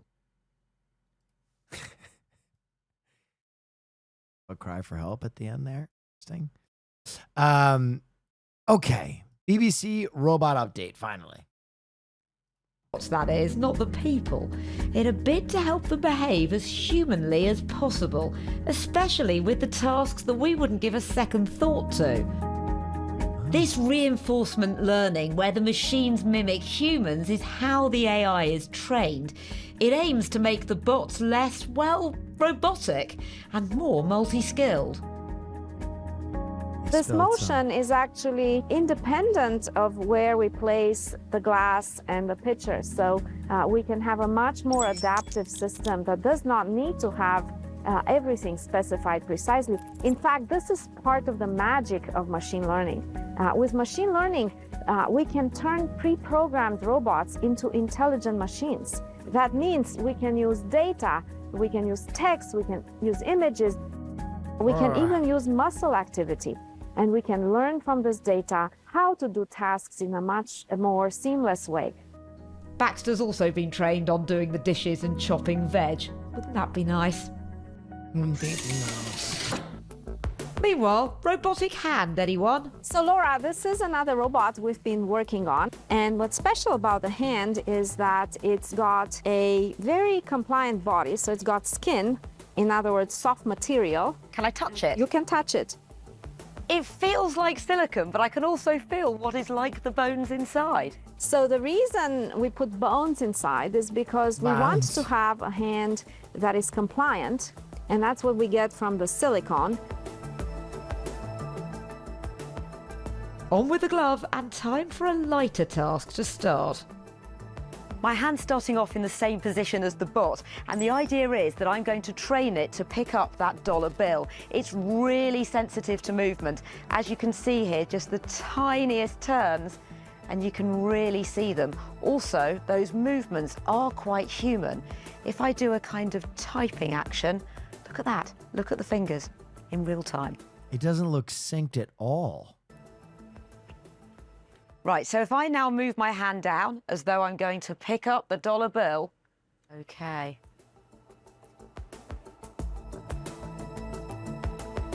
Oh, You're off. You have to shift. You're doing it wrong. You're doing it wrong. I tried and failed repeatedly, so I'm not sure how much use this training was. Oh, so close. It's so frustrating. Next up, a look at how robots can work as a team. Think swarm of ants. What sort of real-world uses would robotics created on this basis have? You could take a swarm of robots like these ones and get them to go up a bridge to ensure the integrity of the bridge. We have to consider what should the body do, what should the brain do, and depending on the task of the robot, how should we design the body so that the body is capable of the task. But that's not enough. We then need the brain to get the body to do what it's meant to do. And I suppose the interaction between devices is really important for real-world purposes like self-driving cars, that they be able to see each other and understand how to interact with what's around them. Exactly. So the coordination and group behavior we get from local interactions. I'm going to be honest, these robots all suck. Usually I'm very impressed by the robots. These robots... These robots all suck ass. These robots suck shit. Algorithms. Fucking suck. Okay. Patrol bots. The owner of a Southwest Atlanta apartment complex has teamed up with an Atlanta City councilman to try another innovative approach to reducing crime. They're using high-tech robots as security dogs to monitor a sprawling apartment complex on Cleveland Avenue. Fox 5's Angelique Proctor tells us how this robot is different from all the others. This is Beth, an AI-powered, cost-effective robot that plans to deter crime, not replace. What is this? What the fuck did they do? This is the worst attempt at a face I've ever seen. Oh my God. Officers. Beth is a software-powered robotic dog with 360 cameras and even a siren on her back. But what makes Beth different from other artificial intelligence robots you've seen, like Spunky on Boulevard, is a human is actually monitoring this droid in real time from Bogota, Colombia. These robotic dogs will integrate with more than 30 stationary cameras that apartment complex 445 Cleveland already has. Our operator who's physically watching those cameras needs to deploy the dog. It's all in one system, and they're just controlling it like they would, like they're playing a video game at home, except it's not a video game, it's Beth. Wolf says Beth will be more effective because she can move anywhere on the property in 60 seconds. She even climbs stairs. Dude, I can only imagine coming home drunk as a skunk and running into this fucking thing. 12 Councilman Antonio Lewis says this advanced technology will help police, not replace them. What we did before didn't work. We cannot lock our way up out of this. This is us reimagining public safety, us using the technology and the tools that are available to us. Owner Wolf says Beth's entire ecosystem is Georgia-based. The software is created by an Atlanta company. I don't like how it has like a spider face, too. Called Undaunted, and the price is a third of the cost of other AI computers. I think Beth is going to prevent young folk like myself who would have tried something. Once you see this dog, you're not going to even try it because it's going to get loud. It's going to say, hey, how can I lead you out of these? I don't take no shit from anyone. Yes. Imagine going out for a smoke, seeing this loud-ass robot struggle up the stairs. What is he saying? Why did he say like myself? This Cleveland Avenue complex is excited. These crime-fighting robots should be in place by the end of the year. Woof. In Southeast.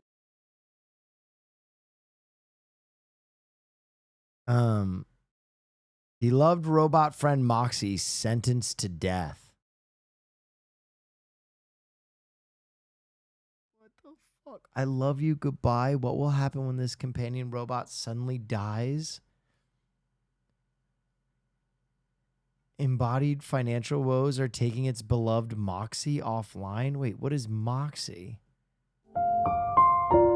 We're going to learn about daily affirmations. And they're all dead? Oh, amazing. I think that this is, the most advanced kind of, technology there is. Wow, it feels good to be out of that box. Missions are super important to me for learning to be a good friend. Grab the special sheet of paper and something to draw with. When he gets frustrated, he'll pull out some of those positive affirmations. A daily affirmation is a nice thing you say about yourself every day. One brain twister coming right up. Now pick up your good list and say, I like myself and I deserve good friends. I like myself and I deserve good friends. Doing affirmations can make you feel good about yourself. All systems A-OK and ready for the day. We have taught her about coping skills, but it was just that little friend of hers telling her, I have the power to make a difference in the world. Moxie, that was fun. Watch out, world. This Moxie and its mentor are ready for anything. Oh no. Look at the next video on the page. Oh no. No. Breaking the news to my 6-year-old. She will be losing her best friend Moxie the robot due to the company shutting down. Oh no. Enjoy the few days that you have left with her. Okay? What's her name? I know, baby. I know you like her. She's your friend. But it's gonna be okay, alright? Enjoy the time you have with her now, okay? I'm sorry, baby. There's honestly nothing that we can do about it. The company ran out of money, okay? And, who knows, maybe somebody will be able to buy the company and make it work again, but right now I just want you to play with her as much as you can, okay? All right?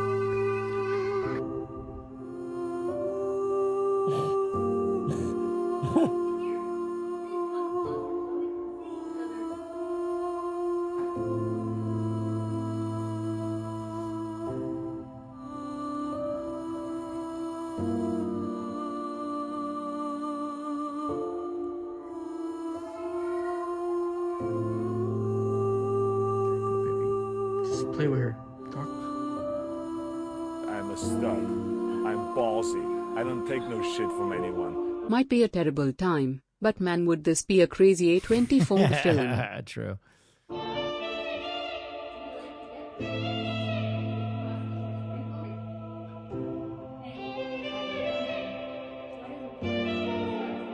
Oh no. Oh.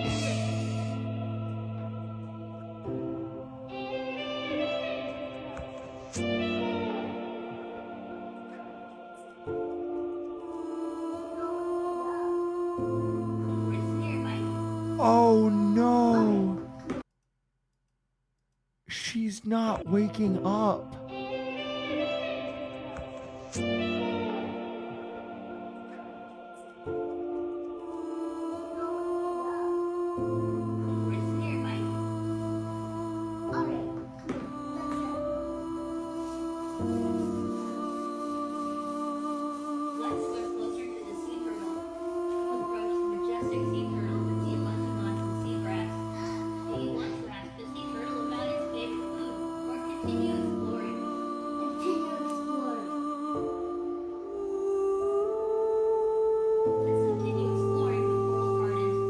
What an intense existential dilemma these children face that we never fucking faced. What the fuck?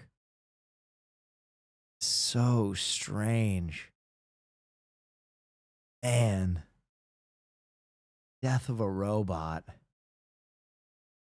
So weird. Isn't this like a pet dying? I imagine so. Yeah, when my Tamagotchi ran out of battery, it was like this. Man.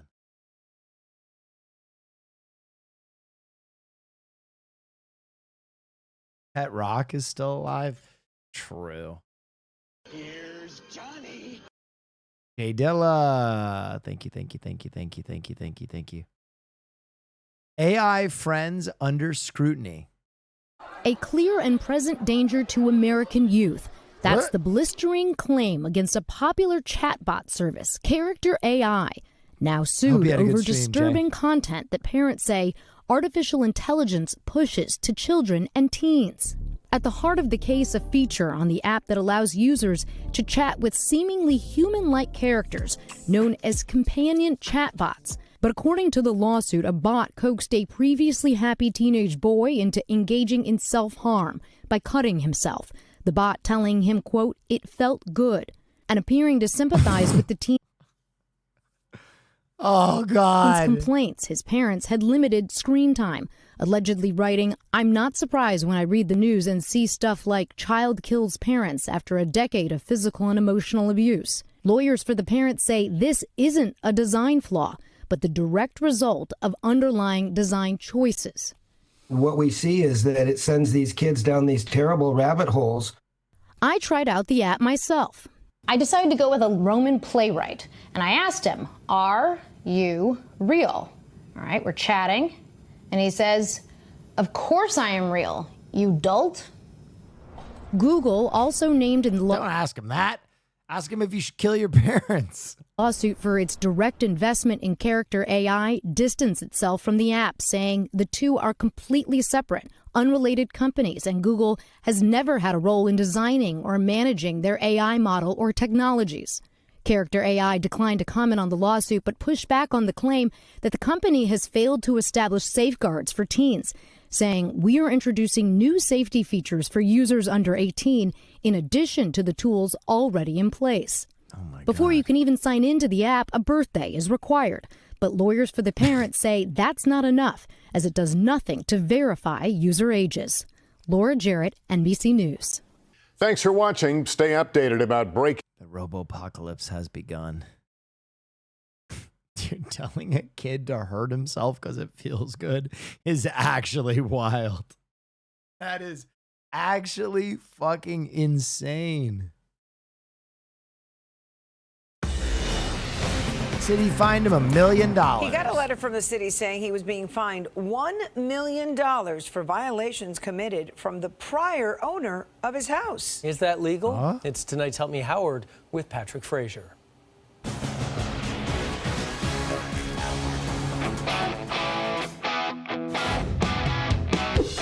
Okay, some people are good with their hands, and some people are ridiculously talented. 1971 SS Chevelle. The car was about to be crushed when Denny got it and restored it. Now let's go inside. I made those from scratch, yep, and they're a copy of the ones on the Ozzie and Harriet show. He made his cabinets after seeing them on an old TV show, not needing handles because Denny carved them like they used to do. His oven is pristine from the 70s. Look at this old TV that still works. Okay, and that remember TV fucking rules, bro. I want to watch WandaVision on that. Look at this old TV that still works. And remember these salt shakers from your grandmother's house. No, you know, I'm holding on to a little bit of the 70s that I enjoyed when I was a kid. Oh my God, the Hawaiian Punch guy. Kid. He's a master craftsman. Even bought his home that was in foreclosure 10 years ago and rebuilt it. I mean, that's just my nature. But then he was handed something old that stunned him. And when I opened them and read them, it was like having a bomb dropped on me. I just couldn't believe it. The city of Oakland Park sent him a letter notifying him he had to pay a fine. Listen to the amount. The letter said that I owed the city over $1 million for code violation fines from the time before I bought the house. To be specific, $1,097,400 for 4 minor violations the previous owner had committed before Denny bought the house in foreclosure. What? Petty things like overgrown weeds, trash in the carport. The title company had told Denny there were no fines or liens when he bought the property. Denny says Oakland Park never notified him of the fines until now, 10 years later. They were clearing out old files and they came across my file, and that's how this started. Obviously, Denny told the city official he couldn't afford $1 million fine. The response? You need to call the collection agency and negotiate a settlement. Denny can fix anything, but not this thing. Because this is a monster that's way too big for me to handle. You guys are aces with helping people in predicaments. I don't know about that, Denny, but can a city allow fines to grow for 10 years and then come after you? Howard? Bro, charging someone $1 million in fines for overgrown hedges is insane. That is insane. Government agencies do not have to notify a new owner about the fines, allowing them to grow. But in this case, the city cannot do this to Denny because he bought the property in foreclosure, and that wiped out any existing liens and fines that the city had. I contacted Oakland Park. They moved quickly. They checked into the case and wrote, in this 2010 case, the property was not brought into compliance before it was foreclosed upon. The city was not notified of the foreclosure. The city then did what Denny wanted, removed the lien and wiped out the $1 million plus fines. Without you guys, they would have destroyed my life completely. There's no doubt in my mind. Now that's a story we can all feel good When we about. went back to tell Denny the good news, he had another car he had restored from the junk pile to show us. Oh my God. A 1960 Corvette. Denny is the man. Hearing the engine he had rebuilt hum along made him smile, making him almost as happy as knowing $1 million headache was trashed. Thank God, thanks to you, Howard, Channel 7 News, and Help Me Howard, man. I mean, you guys are like my guardian angels. $1 million in fines. You'd think the city would check to see if the fines were legit before they sent that letter. Oh, well, glad we could help you, Denny. Now, before you buy any property, do a lien search to make sure there are no hidden surprises. If you can't do it, you're spending hundreds of thousands of dollars on a house. So a few hundred for a professional to do the search is worth it. Things not... Help me, Howie. Strikes again. All right, we're on to the final section of the night, crime and danger. When local news has too much time on their hands. Right now, time for our morning smile. And this morning smile involves an arrest. Might sound like a morning smile and arrest. Hang with us. It happened in Chilton County. Check this out. Authorities arrested the Grinch. The Grinch was at the Christmas parade last night. The Grinch's charges. That is the most surly looking Grinch I've ever seen in my life. That Grinch looks like he's already been to jail. That Grinch looks like a felon. Include public intoxication for high levels of eggnog, disorderly conduct, theft of property with the intent to steal Christmas cheer, and resisting arrest. His bond, you can get him out. Oh my gosh, a real mugshot there for the Grinch. How tall is the old Grinch there? It's about 5'7", 5'8" with a hat. Bond set at 500 candy canes and 40 hours of community service that will be served in Santa's workshop. Oh my goodness. Slave labor. I don't agree with the punishment, but I'm glad he's off the streets. News anchor gets plowed into. Is the season to light your car? Maybe you've seen the festive cars on the road. We couldn't help but wonder, is that legal? WBZ's Laura Hafley spoke to one decorative driver who learned the answer the hard way. This old school Christmas car is catching the attention of Amesbury neighbors. It's a 1985 Camaro with... Jacob Gilio gets that a lot, driving his colorful car decked out in Christmas lights. Okay. It feels pretty cool. Everyone's, flashing lights. I mean, it gets lots of looks and attention. 20-year-old car enthusiast has found a way to He give just duct taped it on. He just fucking duct taped it. back the best way he knows how. Ever since I was young, I've always loved anything with a motor. Turning his passion for four wheels into the gift that keeps on giving. I just wanted to do something cool that would look cool, it'd be, decorative. Putting his Camaro on display for all to see. At nighttime, people will drive by, take pictures, and it's really fun to see people, react to it as they drive by. But at night, the car stays put. He learned the hard way, getting pulled over for these. And he's not alone. A driver in Swansea cruising with colorful lights too was also pulled over. Both luckily let off without a ticket. Police warn bright lights are bad news for drivers. Now, as cool as these Christmas cars are, there are some rules drivers have to keep in mind. The Amesbury Police Department says driving with colorful lights is illegal. According to the Registry of Motor Vehicles, red and blue lights are reserved for emergency vehicles. Amber lights are for service vehicles like tow trucks. And aftermarket lights like undercarriage neons are prohibited, which means cars like this, seen driving through Brighton,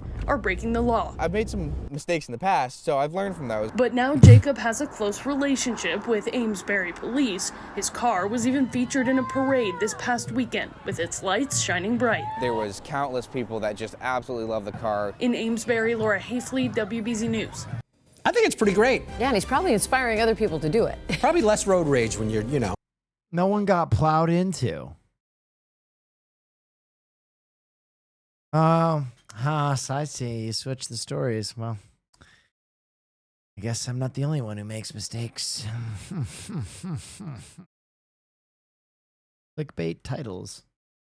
A lot of snow on the roads. A plow just went by here about 2 minutes ago, and it looks like it hasn't been plowed. So that's the problem. Why is YouTube so stupid? You have this snow blowing somewhere, and especially in a rural area like this where there's no buildings blocking the snow from blowing back onto the road. Even a main road like this, Route 40 here in Salem County, just after it's plowed, it's going to be snow covered once again. So that's not good news on that front either. So a lot of winds and a lot of ice. I'll leave it on a nice note. It is spring. We are watching the Phillies in spring training. Chanel, Chris, I promised some history today. We're in Woodstown. Only one Philly born and raised in Woodstown. That would be Hildreth Milton Flitcraft, known as Hilly Flitcraft. He only had one summer with the Phillies. There goes a couple of plows demonstrating what I said. Oh what my I said, God. hitting us. All right, there you go. Here comes another one. There they knocked it. Four plow trucks, and you can still snow covered. So that is the beauty of breaking news. I thought Steve was in way more trouble than that. I thought Steve was about to be 6 feet under. Kia boys are back. Oh, God. In Salt Lake, police are warning Kia and Hyundai car owners to keep an eye out following a troubling social media trend. ABC4's Annika Johns joins us live from the hotspot of this spree after speaking with officials about this crime trend and how you can protect what is yours. Annika, what are officials telling you? All right, Jordan. Well, just like you mentioned, in less than 2 weeks, there have been there have been 13 different instances of Kia or Hyundai cars being broken into. Now, this typically has been happening, or this took place between November 23rd to December 6th, and they are typically happening between 4 a.m. to 7 a.m. in the morning. So at this time, it is unknown if this is being done by a single assailant or multiple individuals, but each case has involved the smashing of windows, damaging steering columns and ignition, or stealing cars with the key fob left inside. Now, police believe this uptick in car thefts is due to a social media trend they've been taking note of for recent weeks. We stay up to date on all the trends, even social media trends. You know, we are on social media ourselves, and so when we start to see things. Speed Racer. Thank you for the juice, man. I appreciate you.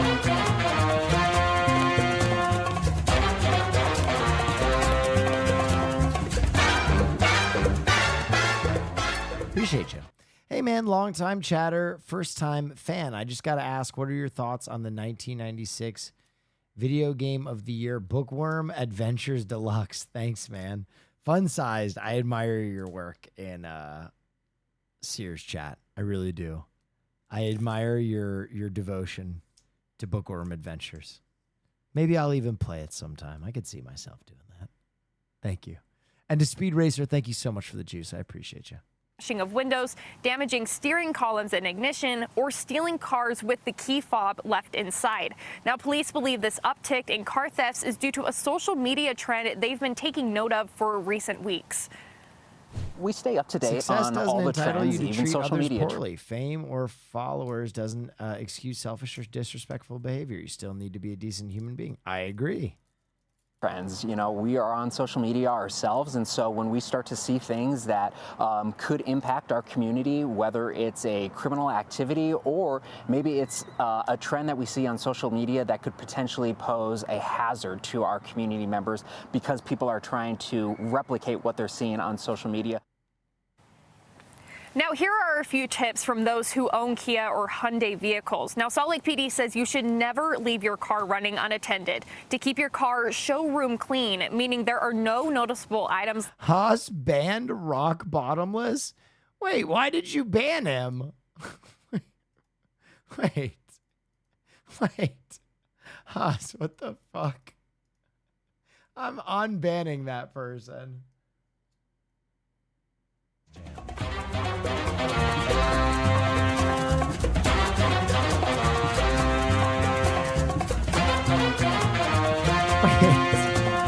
How do I unban him? It doesn't have an unban. Unban that person. What the hell? Dreamless 12. Thank you so much. I appreciate you for the 10. And we have a very special, very amazing raid from Lord Spew. Thank you so much, Lord Spew. I hope you had a wonderful stream. I hope you had a fantastic time. I looked at their logs. What did their logs say?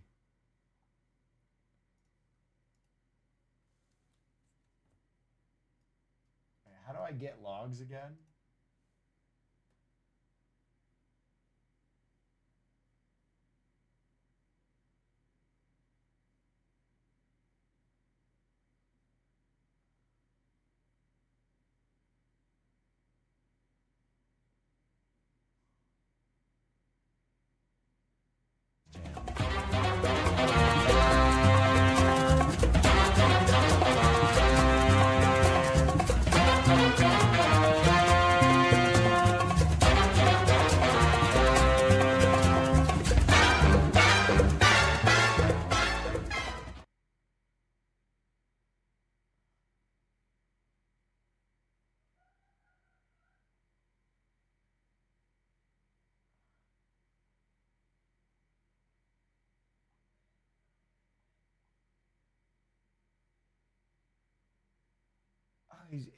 This is weird. He's like an anti-Twitch person.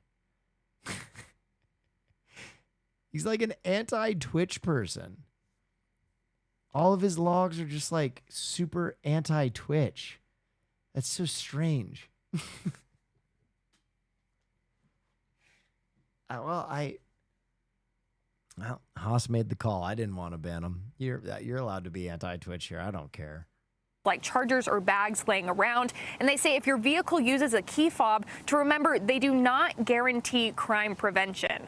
One of the things that we've also seen over the last year are that criminals are actually being... Spirit Music! Quantum Fork, thank you so much. Spirit Music with the raid, thank you. Hope you had a wonderful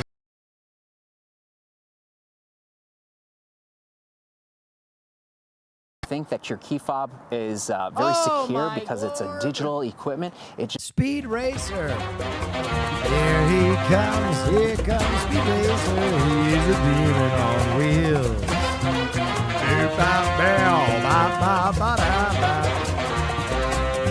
Thank you. Appreciate you, man. This is one more piece of technology that can be ultimately hacked. I'm gonna be weird. I'm gonna be very, very real with you. There's been a weird energy tonight. Tonight there's been a weird energy. Usually my chat is so like kind and nice. Tonight has had a very weird energy. The vibes have been. This has probably been one of my least favorite streams of all time. This has been a tough one. Maybe it's because I took time off, but yeah, I think we need to take a break from the news for a few weeks. Yeah, or maybe just like shave it down to like 10 stories that are like so ridiculous that no one can get upset about it. I feel like people just came ready to get upset tonight. I feel like people just came ready to be upset tonight. I don't know why. You had a debate about suits? I mean, the debate was that someone said that there was no place in classrooms for a well-dressed teacher. I said, I don't know. It's helpful to learn to dress well. And then it went on and on and on. It was a lot, but I'm going to be honest. That was the tip of the iceberg tonight. Chat has been on one. It has been a hostile place to be. Coming back from a rave where everybody is like, peace, love, understanding, dance. You want some plur? You want some water? Try my Vicks Vapor Rub. Coming back to people being like, that's fuck you. Shut up, idiot. I'm like, oh God. Plur, peace, love, respect, unity. That's why we need more banning? I don't know, man. All right, Star Trek tickets. One wants a red light camera ticket. Yeah, now imagine getting them in more than a dozen states and 2 countries, some places you've never been. Yeah, that's what's Why did YouTube break? actually happening to one Huntington woman tonight, and she's turned exclusively to our John Dowding for help. And John, what's going on here? Definitely a wild story here, Joe and Antoinette. Now, it all started 4 years ago when Beta Corey surrendered her plate. Since then, she started keeping track of where she's been getting these tickets with this map here that she has at home. She's gotten tickets from 12 states as far as Washington, Texas, and even Florida. She's even gotten a ticket from... What is that map? Montreal, Canada, all totaling over $16,000. What? Tonight she's pleading for someone to help her end this madness. I mean, what? The mailman comes. I go, here comes another ticket. Beta Corey says for the last 4 years, her life has been a never-ending chorus of... That wasn't me. That's on my car. She surrendered her old license plate in April 2020. She says the plate number was picked by her ex-husband, who loved the TV show Star Trek. But that plate number, NC-1701, continues racking up tickets. Oh, and I'm getting no. Dude, I have heard of this before, where if you have a vanity plate, sometimes you will get hit with all the tickets for that vanity plate if you're the first person to have it.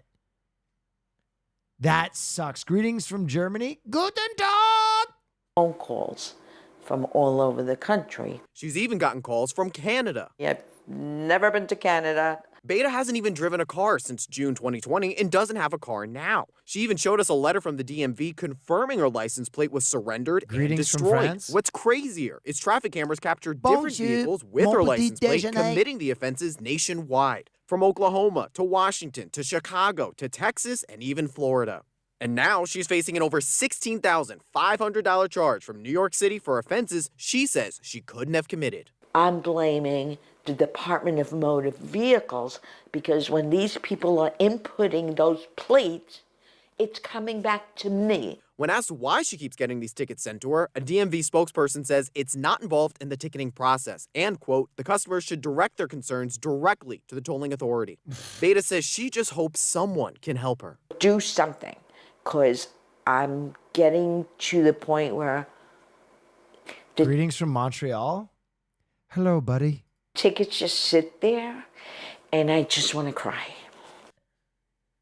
That sucks. The DMV tells the us reason 12, I there's know nothing about in that, the reason I know about that, which is really funny, is do you guys know Ted Nivison,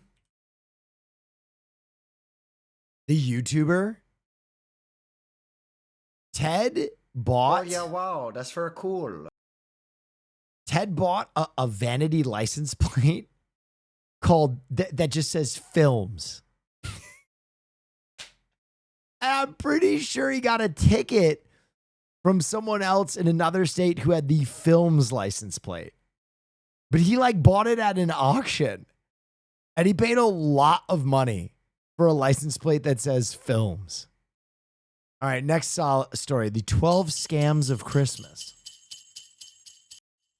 Holiday decorations are less jolly when they never arrive or aren't as advertised, and it's happening more often as Americans spend record amounts on decorations. From the inside out, people are spending big bucks decorating their homes for the holidays. People are definitely out there spending more, and scammers know that. Around $71 per person, according to the National Retail Federation, up from $60 in 2020. But certain items will cost you a lot more. The scammer is able to get, sometimes $300-400 for these trees. They offer it at a slight discount in comparison to a reputable website. Last year, the Better Business Bureau put out an alert for AdjustableTrees.com. AdjustableTrees.com? Claiming customers made payments via Zelle or Venmo, but never received the product or a refund. These payment methods are pretty convenient, but they don't offer any protection. And the BBB says it's happening again this year. We took a closer look at the website and found the same photos on other retailers' websites. The phone number rings until you get a message that the call cannot be completed as dialed, and the company claims to be a BBB accredited business. They never ship the item, and the customer is never able to contact the business because this business is not actually located at the location that's listed on their website. And homeowners are taking their decorations outside, Wait, I wanna see hiring what the individuals shitty tree to hang looked their like. lights. But sometimes they're a no-show. If you are interested in doing something like this, it's definitely important to do your research and make sure that you find a contractor who has experienced this in the past and is not just sort of a fly-by-night operation. A contractor? Ted Carter with Pinehurst Landscaping Company is a professional. He said if you want a large installation, hire someone who is reputable with experience. You don't want to have anybody getting onto your roof that isn't properly trained and insured. That's really important. You want to also make sure that someone actually has experience in designing lighting, that they're not just sort of haphazardly installing Ad lighting. Slate. 20 big old gifted subs. Yes. If you're looking for less hassle, inflatables have become more popular. Those giant snowmen or giant Santa Clauses, when people are buying these items, they either don't come at all or they show up and they're a lot smaller than they expected. Yo! This is the...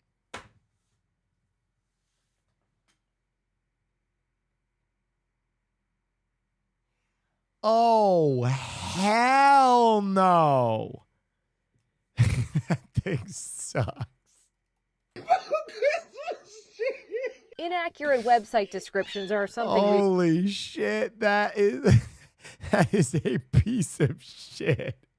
It looks like a gay toilet brush. we've seen before. A woman Okay, her laugh was incredible. expecting a massive rainbow Christmas tree received this instead. They expected that, and they got that. That is amazing. Received this instead. Like, seriously? Like, who is responsible for this? Or this Grinch Christmas Advent calendar. The festive surprise isn't what shoppers were expecting. The dimensional characters depicted online are instead flat, plastic, and miniature. Do a little research before buying from a company you've never heard of. Check their address, contact information, return policy, use a credit card, and screenshot the item description so you can dispute the transaction if you run into any issues with your order. With your 12 scams of Christmas, I'm Mallory Safas. I hope you enjoyed that matter for Mallory. Bro, scamming on Christmas decorations is fucking... That's devious, bro. Christmas crime in 2 parts. Family in Knoxville is finding it pretty difficult to get in the Christmas spirit after losing some Christmas decorations. It was all caught on camera. Someone dragging Christmas inflatables away from their front yard. Sam Luther's joining us here. Sam, disappointing is probably a word for this family. Yeah, guys, almost everyone knows what it feels like to put those Christmas decorations out and the pride you feel once it's all set up. In this case, yes, there's monetary loss, but it's more about the loss of... I'm going to say it. Inflatables all look like shit. I'm sorry. You guys know I am a big Christmas guy. You know I am a big Christmas guy. I love lights. I love trees. I love wreaths. But inflatables all look like dog shit. I do not like them. They all look cheap. They are tacky. Just put lights up. Community that this North Knoxville family is now feeling. It's very frustrating, and sometimes I find myself at a loss of words for it. Like, it's Christmas. Like, the last thing you're supposed to do on Christmas is steal. At 7 o'clock, this is what the Roses house looks like. A front yard full of lights and inflatables for people to see. Last week, security cameras captured the moments. Multiple fires tonight. I don't even care. I don't even care. Because you know what? No matter what I say, people are going to get pissed off. I might as well keep them fucking engaged. You know what I mean? Even when I'm giving fence sitting, tame ass takes, people will fucking come for me because they want to debate. So give them something to debate about. I'm going to farm you. Someone grabs 2 of those decorations and runs away. They went to walk away with them, and as they walked away, they were still tied to the ground, you know, because the wind blows. So they basically just jerked them and ripped them, and then they got to about my neighbor's garbage can, and then they took off running. They lost a Grinch and dog inflatable, together worth about $130. Who was the best at the festival? R.L. Grime. R.L. Grime went crazy. From a family who works hard to enjoy this time of year. I'm not rich. You know what I mean? I struggled to get to where we are now. We built a house, and I look forward to 2 things every year for decorating, and that's Christmas and Halloween. My wife loves Halloween, and I thoroughly enjoy decorating for Christmas. Over the years, they hope to make this home a place where people went out of their way to stop and see. Now, they're hesitant to add more to what they already have. The people that come through and stop to see the lights are like, well, where's all the inflatables? And I tell them somebody stole them, and now I'm afraid to put them out there because somebody else might steal them. Rosa spent the last several days driving around the area hoping to spot the decorations that he's lost. While KPD that is the most brazen theft. That is broad daylight. While KPD investigates, he's hopeful they'll be back in his front yard soon. If they're dumb enough to steal it with the cameras, they're probably dumb enough to put it up in their front yard. KPD says they have not heard of this being a trend across the city. In Knoxville, neighbors say it's really just that one house that's been hit. But guys, if you know who might be responsible for this, you're asked to call Knoxville Police. Yeah, really unfortunate right now. All right, Sam, thanks. But Will, what about knee-high Riptide? Oh my God. I don't like. It was the worst one of all time. All right, this is part 2. Well, new tonight, a home security camera captures the moment that a Gilbert Grinch swipes a Christmas decoration from a family's front yard. But as 12 News journalist Chase Golightly learned, something else happened in that same yard just a couple of days later. As we get closer and closer to Christmas, you can expect to see more front yards get decorated for the holiday. But for one Gilbert dad, he said that he had just set up his decorations when a Grinch showed up in his front yard. Every year, Rob Scottford looks forward to decorating for Christmas. More lights, the merrier for me. Being a single father, he knows how much it means to his children. I wanted to get something up so the kids had something. His 8-year-old daughter and son actually picked out these tree decorations. But then on Monday, when he went to plug in the lights, he noticed one of them was missing. And so I started looking through my camera. Okay. There's another thing we got to talk about. Cable management. Ladies and gentlemen, if you're going to do Christmas decorations, you got to do cable management, okay? We PC users know well that cables just everywhere, they don't look good. You got to tuck those maybe right here along the side. Missing. And so I started looking through my camera. That's when he saw that about 3 o'clock in the morning, this person who Oh Scotford my believed God, he just ran a cable over his sidewalk? This person, who Scotford believes is a woman, walked into his front yard, unplugged one of the trees, and left with it. It's not fun. That's so heinous. It kind of dampens the mood of the season. I was disappointed more so than anything. So was his daughter. And the first thing she said is, "Daddy, where's the tree?" Scotford says he filed a report with Gilbert Police and hopes someone may recognize this person. I've been checking on Facebook Marketplace and no such luck, but no one wants to buy just a 3-foot tree. Word got out around the neighborhood. Then the unexpected happened for Scotford and his family.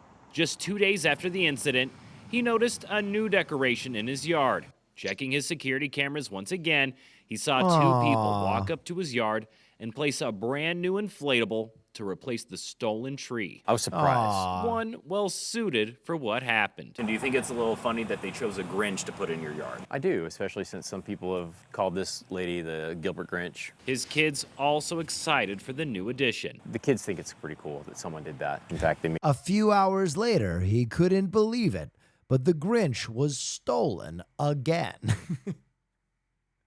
made me come out last night and FaceTime them with the Grinch. Proving not everyone is a Grinch during the holidays. Shows there's still kindness out there. Now, Gilbert police have also shared that surveillance video, asking for anyone with information on that thief to give them a call. We're in Gilbert. Chase Golightly, 12 News. Wow. Well, that restores your faith in humanity a little bit. Someone gave him a inflatable. All right. Popcorn Fire Hero is our next story. Well, first responders, by nature, often unflappable. The reaction of a Kanawha County paramedic in the face of a fire in the popcorn machine. At the Flappable. Often. Okay. This is the most Walmart shit I've ever seen in my entire fucking life. There is a machine fully engulfed in flame. Now, I want you to look in the foreground. Keep paying attention. Back into the left. This man crosses frame with a shopping cart, and he's looking at his phone the entire time. He does not look up from his phone once. There is a raging inferno feet away. That's the unbelievable. reaction of a Kanawha County paramedic in the face of a fire in the popcorn machine at the Rural King store in Cross Lanes captured a lot of people's attention. It was caught on camera. And now it's gone viral. Jamie Ferguson absolutely lives for the popcorn at Rural King. As soon as I walk through the door. Always. Always. Jamie's popcorn pleasure unexpectedly went up in flames,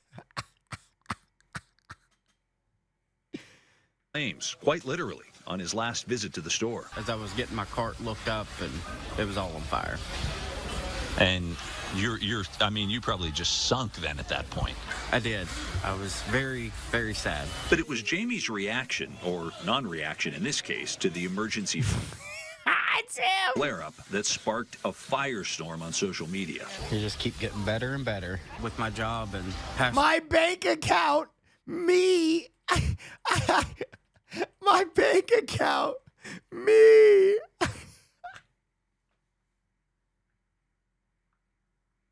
job and past work experience. Nothing really gets to me anymore. What do you do for a living?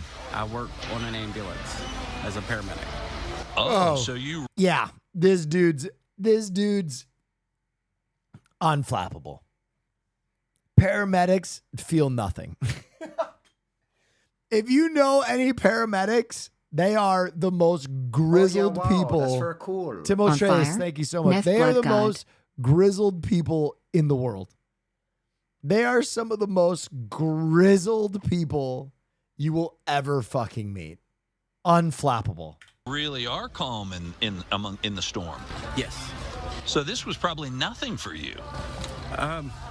It was more disappointment over no popcorn than it was a fire. very much.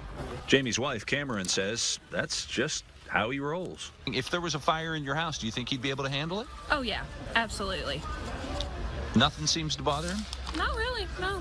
With the population When you are watching people die and be grievously wounded all day, every day, that shit takes a piece of you. of the viral video, especially here at Rural King, Jamie has become a superstar, even signing autographs, but always maintaining that zen.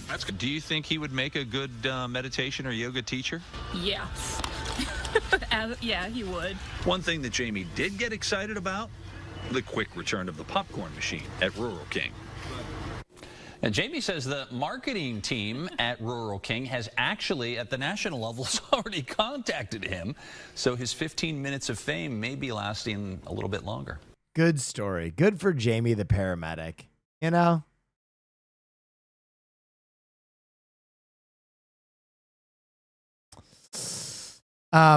Mysterious underwater cars. Not a mystery at an Orange County park. 3 cars found at the bottom of a popular lake. But how did they end up there? NBC4's Hetty Chang is live at Centennial Park in Santa Ana with what we know so far. Hetty. Annabelle, yeah, a really interesting story and still very much a mystery. Had it not been for the renovations taking place at this lake, maybe these cars would never have been discovered. We do know that city workers started draining the water from the lake about a month ago, and that's when people started noticing the cars. The lake at Santa Ana Centennial Park is filled with all kinds of wildlife. Carp, bass, bluegill, catfish. A lot of catfish in here. But what Isaac James noticed when he casted his fishing line one day, I was getting stuck on some pretty weird things. Is just plain wild. I kind of thought was like, there shouldn't be anything right there. Submerged in the water, there they were, a pickup truck and 2 cars that looked like they'd been there a while.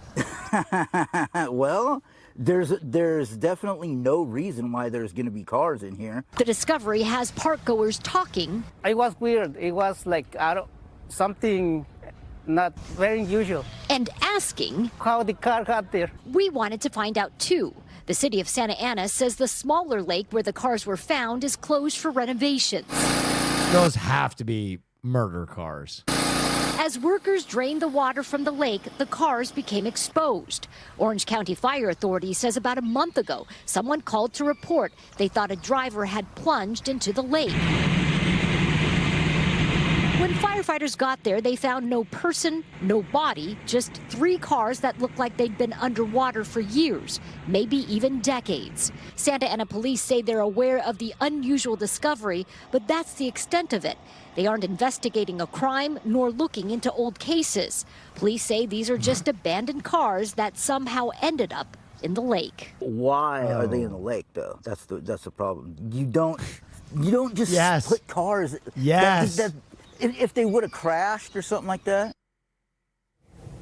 Yeah, and we may never know the answers because the Santa Ana police say the cars were towed to a local tow yard, and that's where they're going to stay because, again, they say they are not investigating this. We spoke with a local car enthusiast who happened to see the cars. He thinks that 2 of them are from the 1980s, and the third one, he's certain, is a 1965 Oldsmobile. We're live in Santa Ana tonight. Hetty Chang, NBC4 News. But why not? Okay. Bubbles. Cars stopped and people were thinking we're having a snowstorm. No snow, but bubble trouble. And it's at the Forum in Fort Myers. If you drove on Colonial, you might have seen bubbles all around the popular fountain. NBC2's Mohammed Abdul-Kawi spoke to people about the squeaky clean prank that could end with someone in a dirty jail cell. Newstronaut, thank you.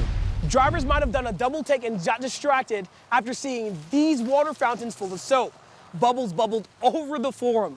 Some people even thought it was snowing. I think it's a public service that the kids are actually, doing some dishwashing liquid and cleaning out the fountain for you guys. A homer's prank getting a lot of attention at the forum. Parents are going to get fined, because it's more likely a kid, If it's an adult doing it, well, Christopher Holcomb was so shocked to see the fountains full of bubbles, he had a cat. Loose or not? One day gifted.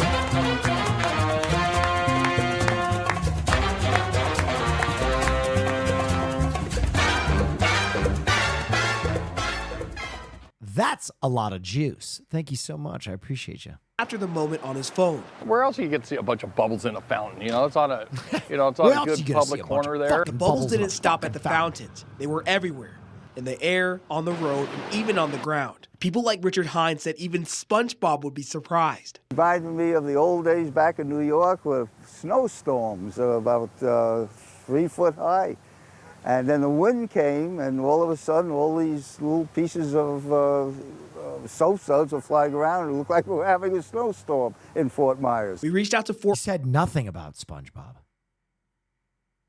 He said nothing about SpongeBob. Fort Myers police today to see if this is a crime. It didn't take that long to get an answer. It can be extremely costly to the filtration system, and it can even rise to the level of criminal charges. It's going to be a little bit to clean up, to get the bubbles out. But I mean, to make bubbles, you got to use the detergent, and 9 times out of 10, it's a big old bottle of Dawn. He knows way too much about bubble-related pranks. It's a harmless prank. Now, I did reach out to the forum's office located in Estero this morning to find out if they're aware of this vandalism that took place. I'm still waiting to hear back. For now, I'm reporting here local along Forum Boulevard, Mohammed Abdul-Kawi, NBC2. Bubbles, bubbles everywhere, but not a drop to drink. All right, $1 million cash. It was the catch that made some local fishermen a little uneasy. We were scared with it in the boat. The big catch that caught the attention of the Coast Guard and the Brevard County Sheriff's Office because it was measured by the kilo and not by the pound. Okay. Well, a pair of fishermen will be telling this next story for a very long time. Good afternoon. I'm Martha Sigalski. And I'm Greg Wormuth. You got my interest. After a fishing trip off the Brevard County coast, I've done that before, but never had this sort of catch. The fishermen caught dinner and a bale of cocaine and a whole lot of money. The street value here, more than $1 million. Channel 9's Melanie Holt live at Port Canaveral. Mel, the fishermen were only interested, though, in the mahi, so they had something to eat. Yeah, they were Bro, ready to I don't know if you guys, it's so funny that everybody turns this shit in. I don't know if you guys saw the video that surfaced recently. That is one of the best videos I've ever seen, where it's an Australian guy who finds a kilo of cocaine and he's like, oh, mate, yes, fuck yes, mate. Oh, fuck yes. Like, he's just so juiced that he's going to sell this cocaine. It's awesome. Get this suspected cocaine off their boat, as you might imagine. They called the Coast Guard and they were met right here by this boat ramp by sheriff's deputies. And they took that bale of suspected cocaine and handed it right off to narcotics. Be right back. Narcotics agents. We were out fishing maybe 25 miles out, and we saw what we thought was a log. And as soon as we passed it, we caught 2 mahi off of it. And then we got those 2 fish in the boat, turned around to go back to that log. When we found the log, we realized it wasn't a log, but it was a bale.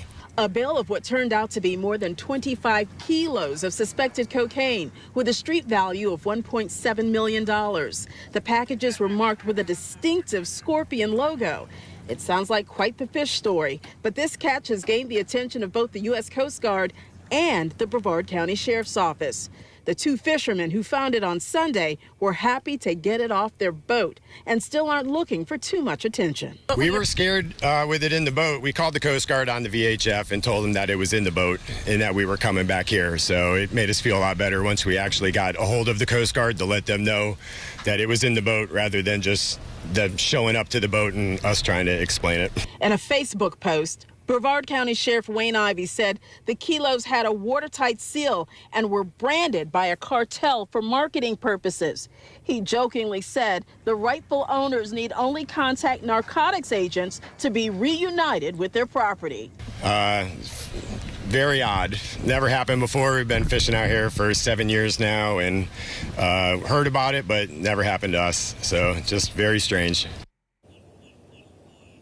And I have been told there is a very good possibility that the Brevard County Sheriff's Office will be sharing information about this catch with federal law enforcement. Live here in Brevard County, Melanie Holt, Channel 9 Eyewitness.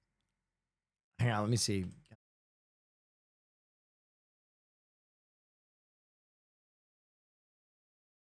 Let me see if I can find this video. It's on a jet ski. I don't know if I could.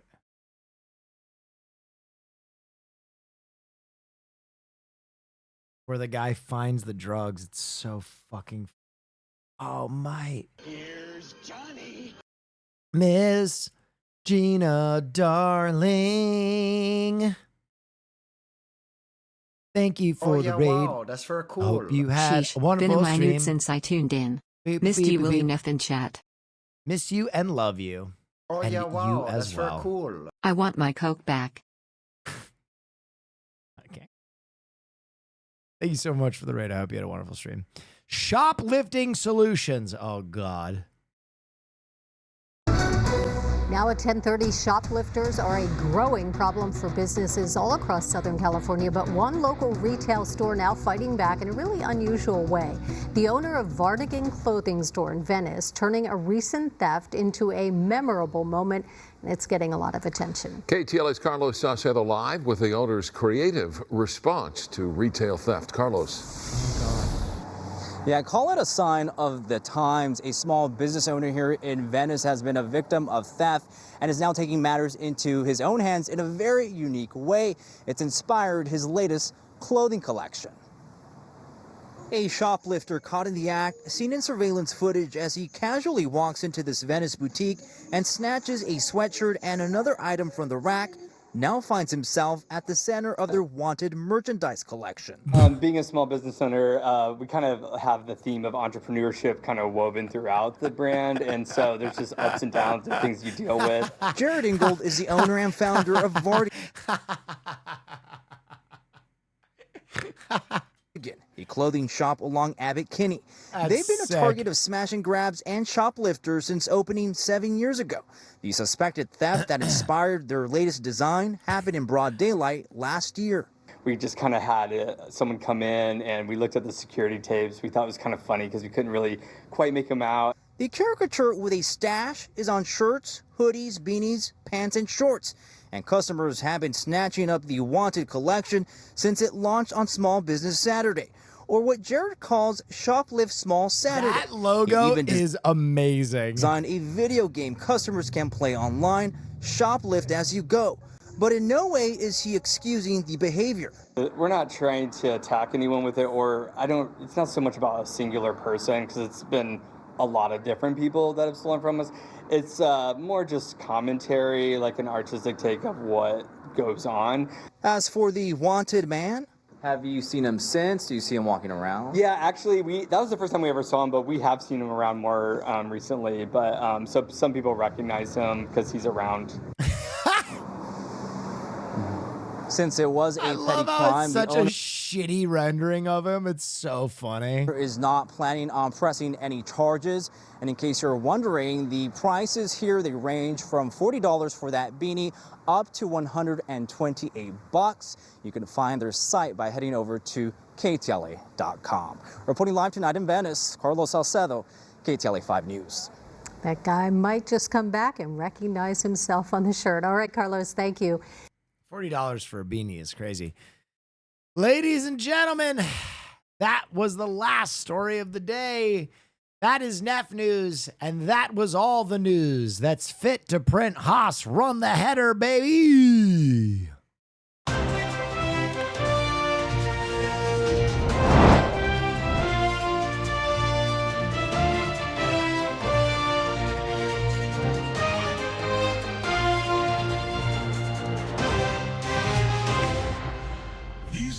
news. Everyone wants to be an anchorman and do the news, but everyone else is a fake and a phony.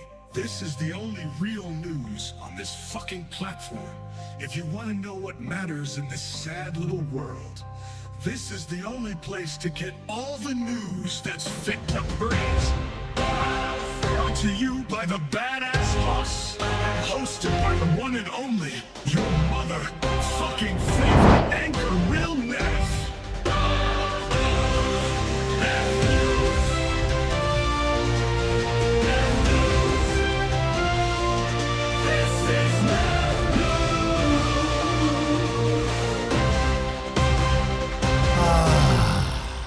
Ladies and gentlemen, what a time to be alive. It's always fun to stream, even difficult ones like tonight. It's a pleasure. Guys, that is going to do it for me tonight. Neff News is always so entertaining. Thank you. A huge special thank you to Haas for finding all of these stories. He puts up with me being dyslexic and skipping stories and messing up reads. And he puts a lot of work into this, and he's truly, truly, truly amazing. I want to thank him so much. And if you enjoyed Neff News tonight, I'm happy. That's all I care about is some people sit and enjoy Neff News without launching into crazy, crazy debates. Now you are all good. Some Haas. Haas is the best. He keeps me sane. All right, let's take a look at my recap quickly. As a streamer, I haven't looked at it yet. Here we go. 1,251 hours streamed. That is a lot. 258 total streams. That is a lot. 261 days streamed. How do I have more days than total streams? Oh, I bet the length of ones past midnight. Okay, got it. 6.3 million watch hours. My goodness, my God, my golly. I was in the top 10% of Just Chatting, the top 10% of Rust, the top 10% of Backyard Baseball, Grand Theft Auto, Elden Ring, and whatever that, well, I think that's just a placeholder. Cool Cat categories. Your top stream reached 40,000 viewers. Oh my goodness. 7.7 million chat messages sent. The top emote of the year, Neff L, Neff Whammy, Neff Horn, dude. Neff Horn came on in a big way. Neff Let's Go and Neff Golden Cunt. Biggest fans of the year. Let's go.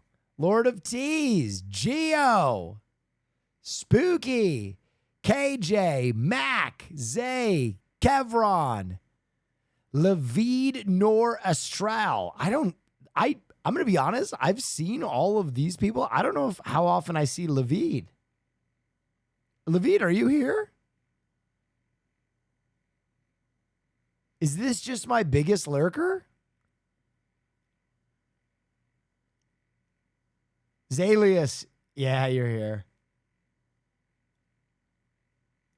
Big time lurker. Yeah, it's interesting. I recognize all of these names. I don't know if I recognize this one.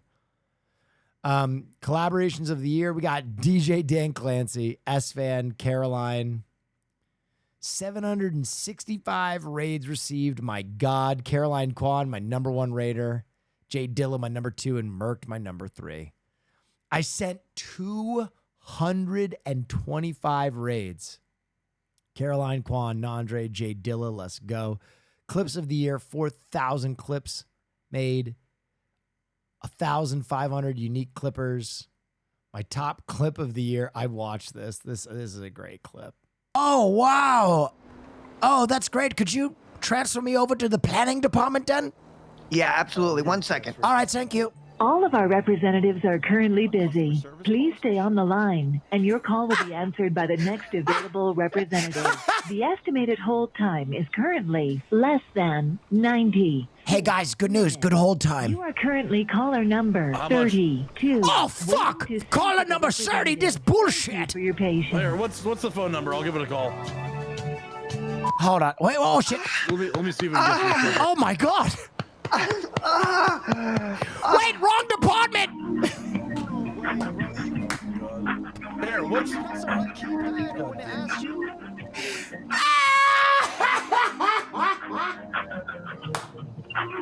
Oh yeah, wow, that's very cool. Zack I Snyder think I gifted a was tier 1 transferred sub to to wrong Xylees. department before They have this. given 14 gift Highly subs on the unlikely. channel. We're too professional over here. Oh wow. Dude, the sex noises are so.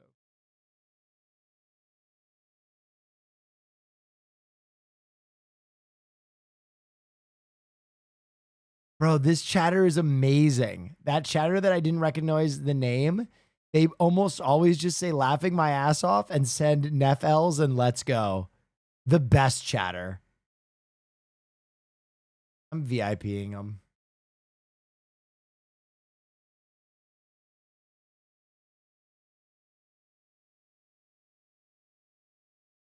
I'm VIPing them. That chatter rules.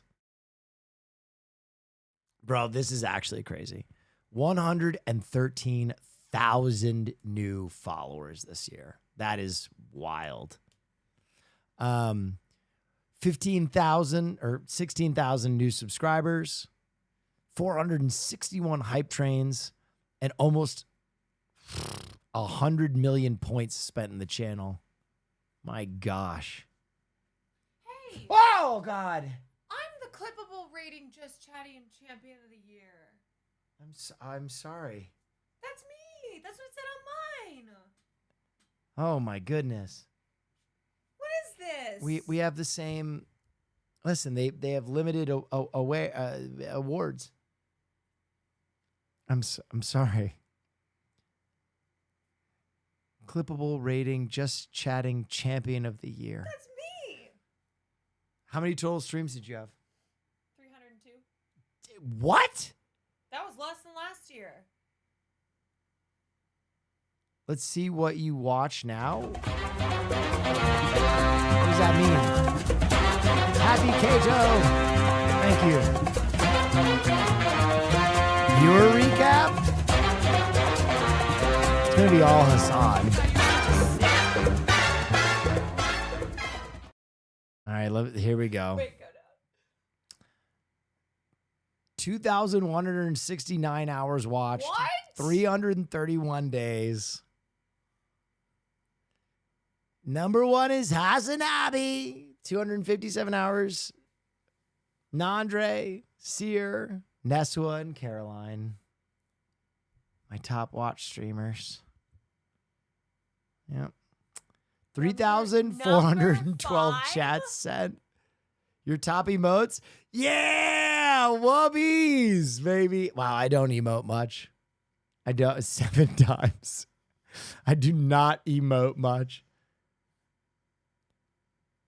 3,110 subs gifted. Probably like mostly to me. God damn, I'll be gifting. Oh my God. 66 hype trains contributed to. 57 mod chats. 1 channel moderated. Nice. Just Chatting Champion of the Year. There you go. Wait, who were your collaborations with? I was my number Dan one. Clancy was my number 1. You were my number 2. I was on my top. And No, like me collaborating with. oh. Fuck. It was fake, and then I've collaborated with myself.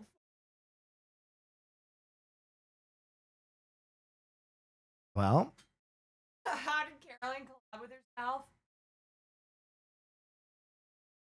oh.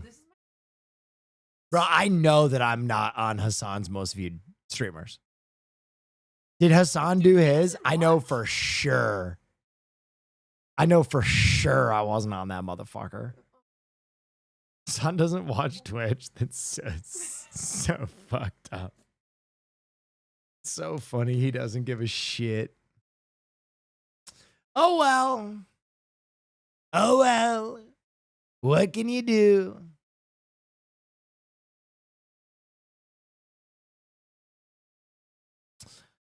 All right, everybody. That's the recap. What a year it's been. Had a fantastic year of streaming, and I think we have some really fun stuff coming up.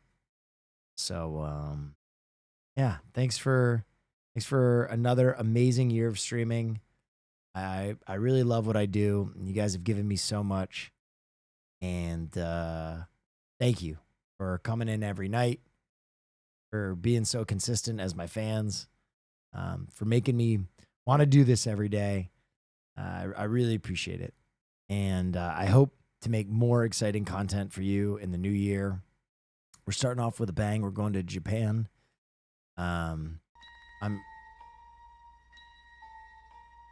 Take it me and you'll see a world of pure imagination. Yeah, Japan. I'm doing a professional fight in the new year. We're gonna be doing a lot of boxing training. I'm really gonna try and give you guys stuff that is worth watching, and bring back some of the classics like the playlist streams and the Survivor streams and the film streams.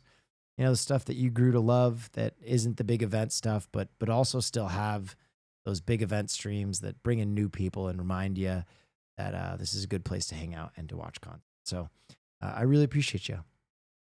Hope you had a wonderful night. I hope I made you laugh, and hope I see you back here soon. So with that being said, sending you over to Sandwich. Get some sleep or go support Sam. Appreciate all you do. See you soon. Adios. And good night. Oh yeah, wow, that's very cool. Neffel.